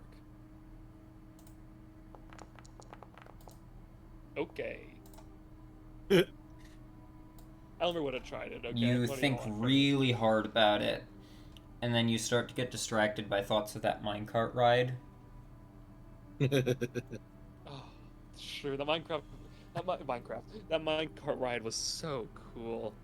Well, anyways, I walk back to the party and I say, somebody, it won't open without psionics. Or a really good lockpicker.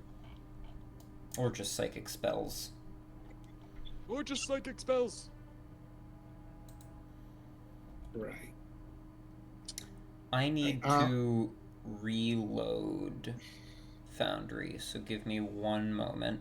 It's probably gonna boot you all off the server, but son of a bitch! My thing broke. Bro. Okay, so Also, quick question. How much longer are we thinking of going here? I assumed we would end once you all got into the pyramid. Sure, sounds good to me. Or rather, once you all see what's within the pyramid, not once you step through the door, but, like, end it on a dramatic note, you know. Sounds good to me. Fair enough. Alright. You should be able to rejoin now. I'm still here. Yeah, I don't think it ever kicked us off. Well, that's convenient. So. I'm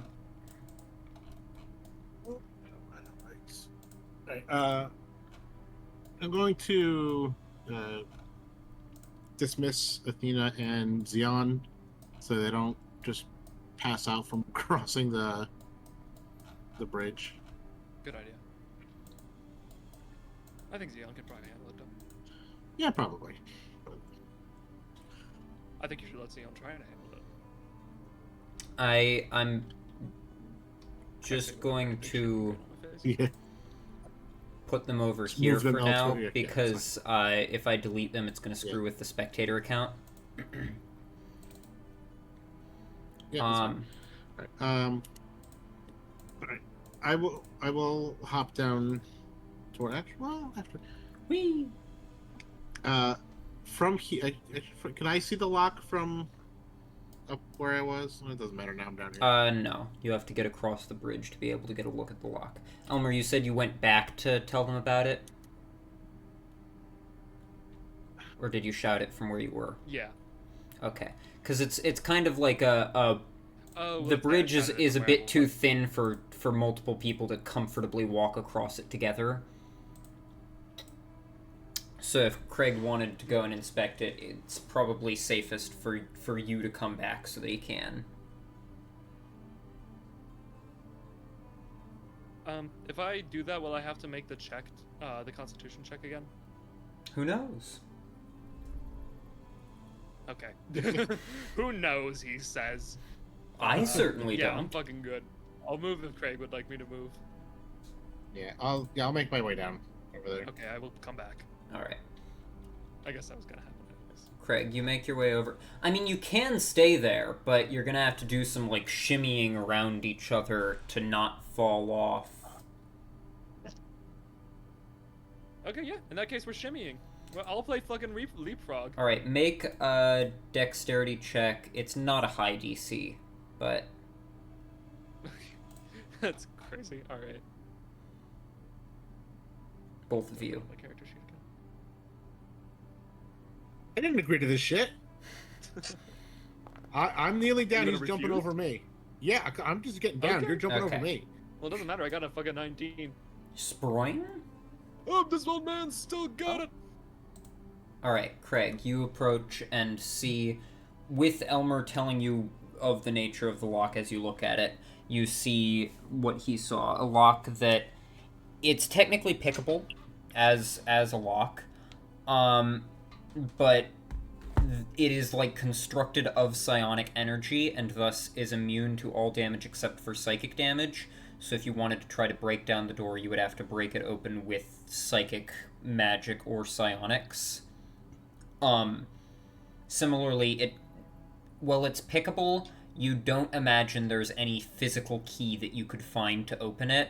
You imagine that the way it is unlocked is through psionics. So it would be a very difficult lock to pick because it doesn't operate in the same way as traditional locks with, like, the standard tumblers and stuff.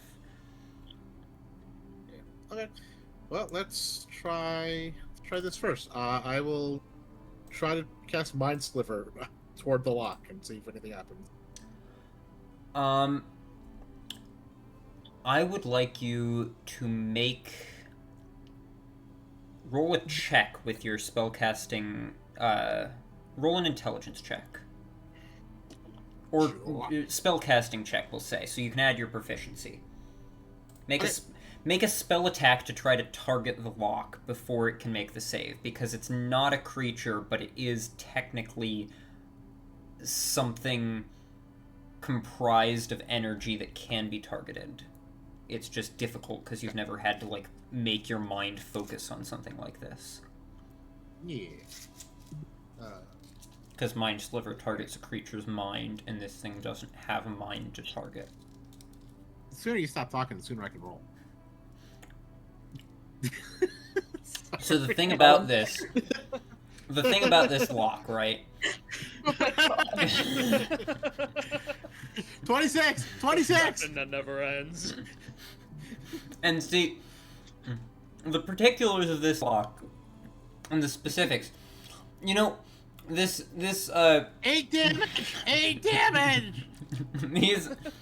these complexities But you don't know that you hit. and contentions, it's kind of similar to the discussion we were having earlier about linguistics of God. Dwarvish versus... I'm gonna cast Mind Sliver on myself in real life. Alright, now the lock has to make a... Now that you targeted the lock has to make a save. The lock saved against Mind Sliver. Are you serious? It rolled a 19 on the die. It's a lock. What's its intelligence modifier? It's a lock made of mental energy. This is fucking hilarious.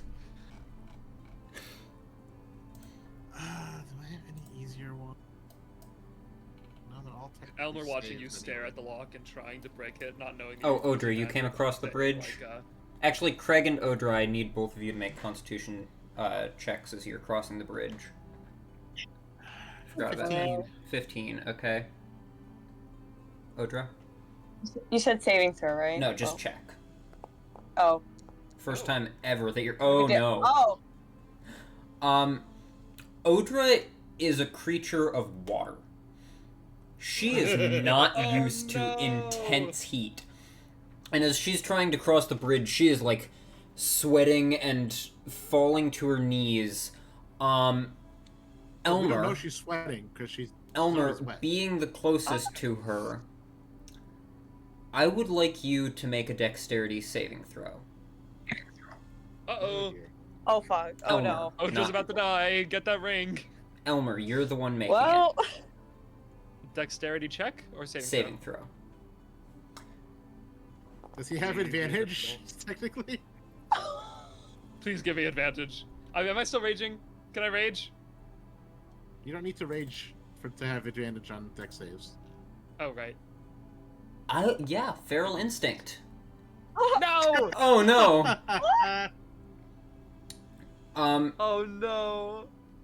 Odra, you kind of just, like, fall to the side and slump over the edge. You manage to, like, snag a hand. You are hanging over the lava.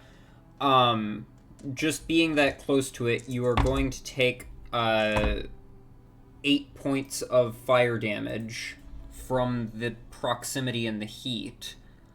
Elmer. Odra is hanging by one hand over the lava. I'm going to get down and help Odra up immediately. Make a strength check with... And I'll also rage. I don't know if that's actually going to help me. With advantage from raging. Okay, good. While they're doing that, I'm going to cast Mind Whip also, on their block. Also, roll a d20 because you're raging. Okay. Craig just Oh, does finally not a good fucking roll. There's nothing I can do.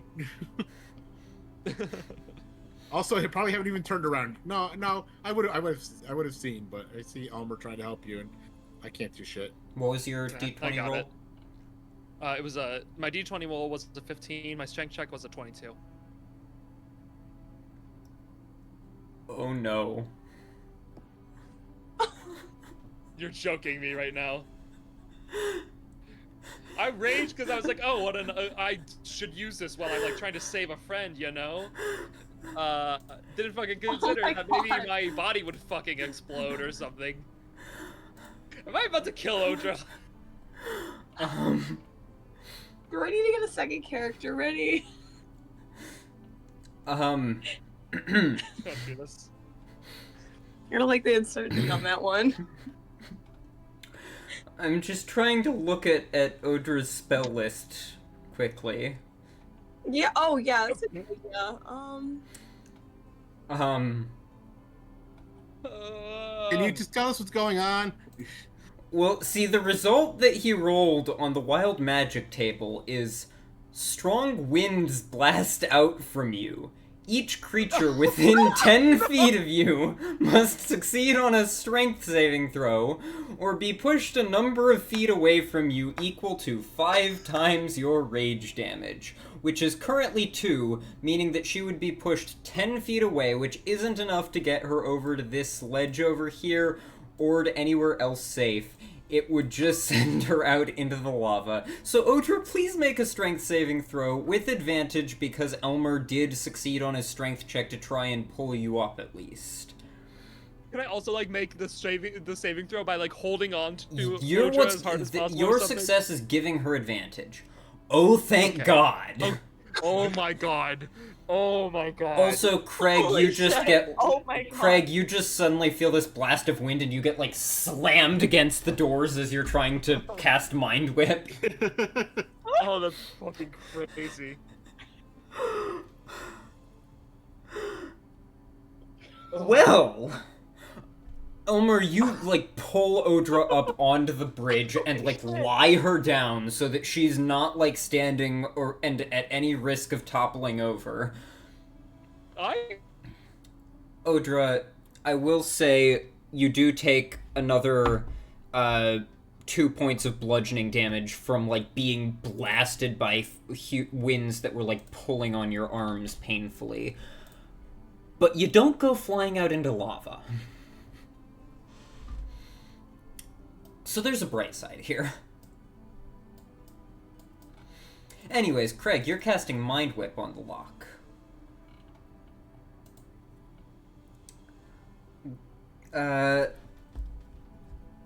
I'll say that now that you have targeted the lock once... Oh. Oh, hello. Hello. Craig, you're casting Mind Whip on the lock. Yeah. I'll say that since you have targeted it once, you're no longer stuck with the hang-up of it needs to be a creature. It rolled a 2 on the die. So go ahead and roll your damage. Much better. And I will let you roll double the normal damage, because this thing is nothing but mental energy. Once you figured out how to target it, it's basically just like targeting something that's nothing but mind. So it's far easier than targeting a mind inside of a person's body. Do you want me to roll the dice or just roll the normal damage? Your call. Alright, we'll stick with what we got there. So it'll be 24 points of damage. 24. You bring up this, like, lasso of energy and just, like, send it out towards the lock. And it actually, like, the energy, like, swishes through some, like, gaps in the stone of the door to get through to the other side, wraps around and just pulls, and you see the doors, like, shake in their hinges, and the greenish energy, like, almost fully dissipates. It is barely... The lock is still in effect, but barely. A mind sliver would probably be enough now. Yeah, we'll just do that again. Alright, and that's a 3 on the die. So yeah, with that, you... and shatter the psionic lock on the door.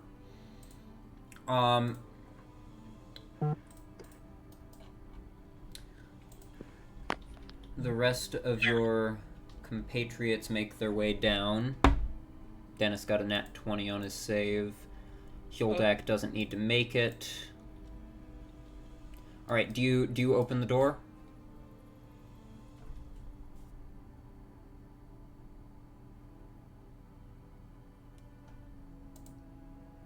Do you open the door? Oh. Did it again. Do you open the door? There we go. I'm gonna get off this bridge. Ow. God. Okay, well, we can go inside the pyramid now, so it's probably better in there. Okay. I'm gonna wait till that's an option. Alright. It's an option now. Everyone get in. You head inside. Oh, okay.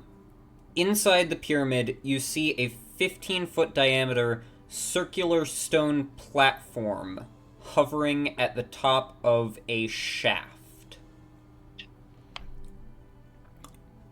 It seems very similar to the lift that you all repaired earlier. And if it's anything like that lift, it is going to depart after 1 minute. So you all rush into the, oh, I just realized.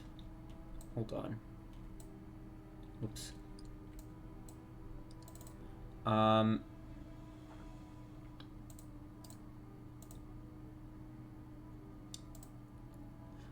I just realized that I did something a bit silly here.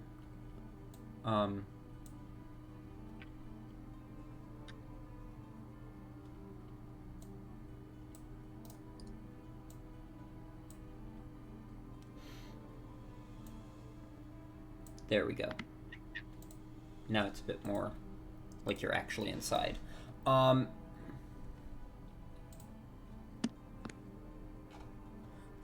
So, you all make your way in.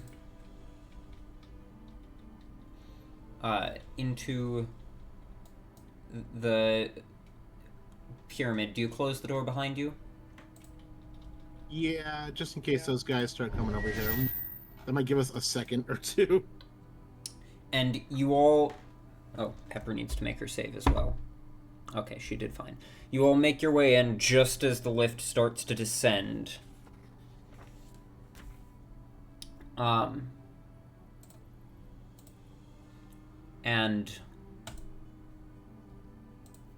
Hold on. Why is this not working? What the heck?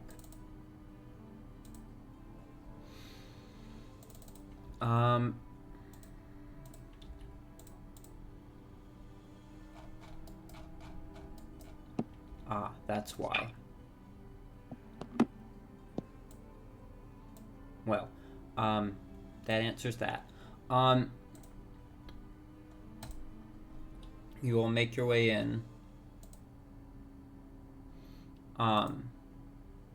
As the lift slowly lowers itself down. The doors, and eventually reaches the bottom. It descended down 30 feet to to eventually an enclosed chamber here. And the doors of the lift open to reveal a massive sanctum built of obsidian stone. 2 waterfalls of lava cascade down either side of the sanctum's entrance, casting eerie light on the vaulted ceiling. At the opposite end of the sanctum looms a towering statue of a dwarven woman. Cracks race along her arms, and half her face is smashed, but the faint image of a kindly smile remains.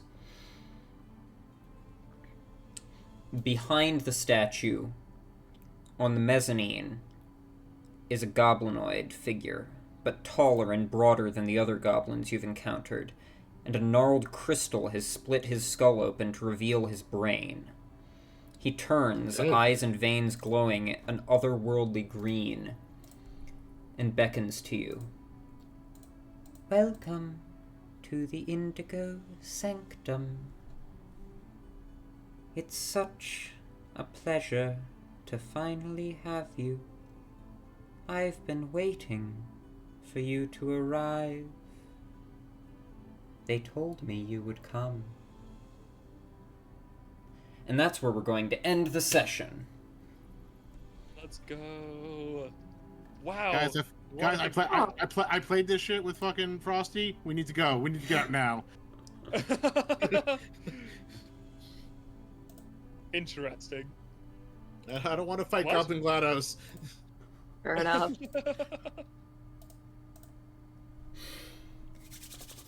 Oh my gosh. Oh.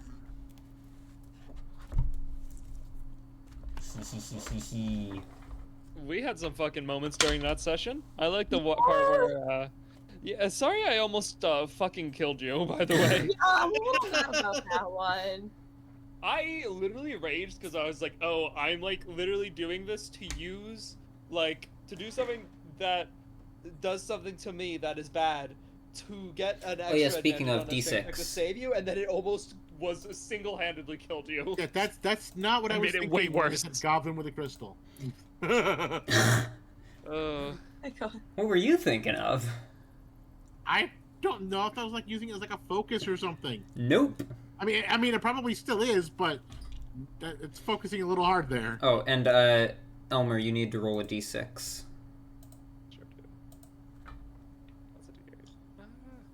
I had a couple ways to either save you or at least get you back up after you died from lava damage. That's okay. Ooh. You're rolling really high on those d6s today. I sure am. It's okay, I've got a little while to go. Nothing bad is ever gonna happen. Nah, I it's swear to God, fine. if you fucking go all FCG on us, I am going to. If I go what? FCG. It's Frosty knows what I'm talking about. Fresh cut grass. Foreign clearance guide. Future champions golf. Federal Consulting Group. Oh, I found it. That's gotta be First it. Trust Natural Gas ETF. I'll invest in this.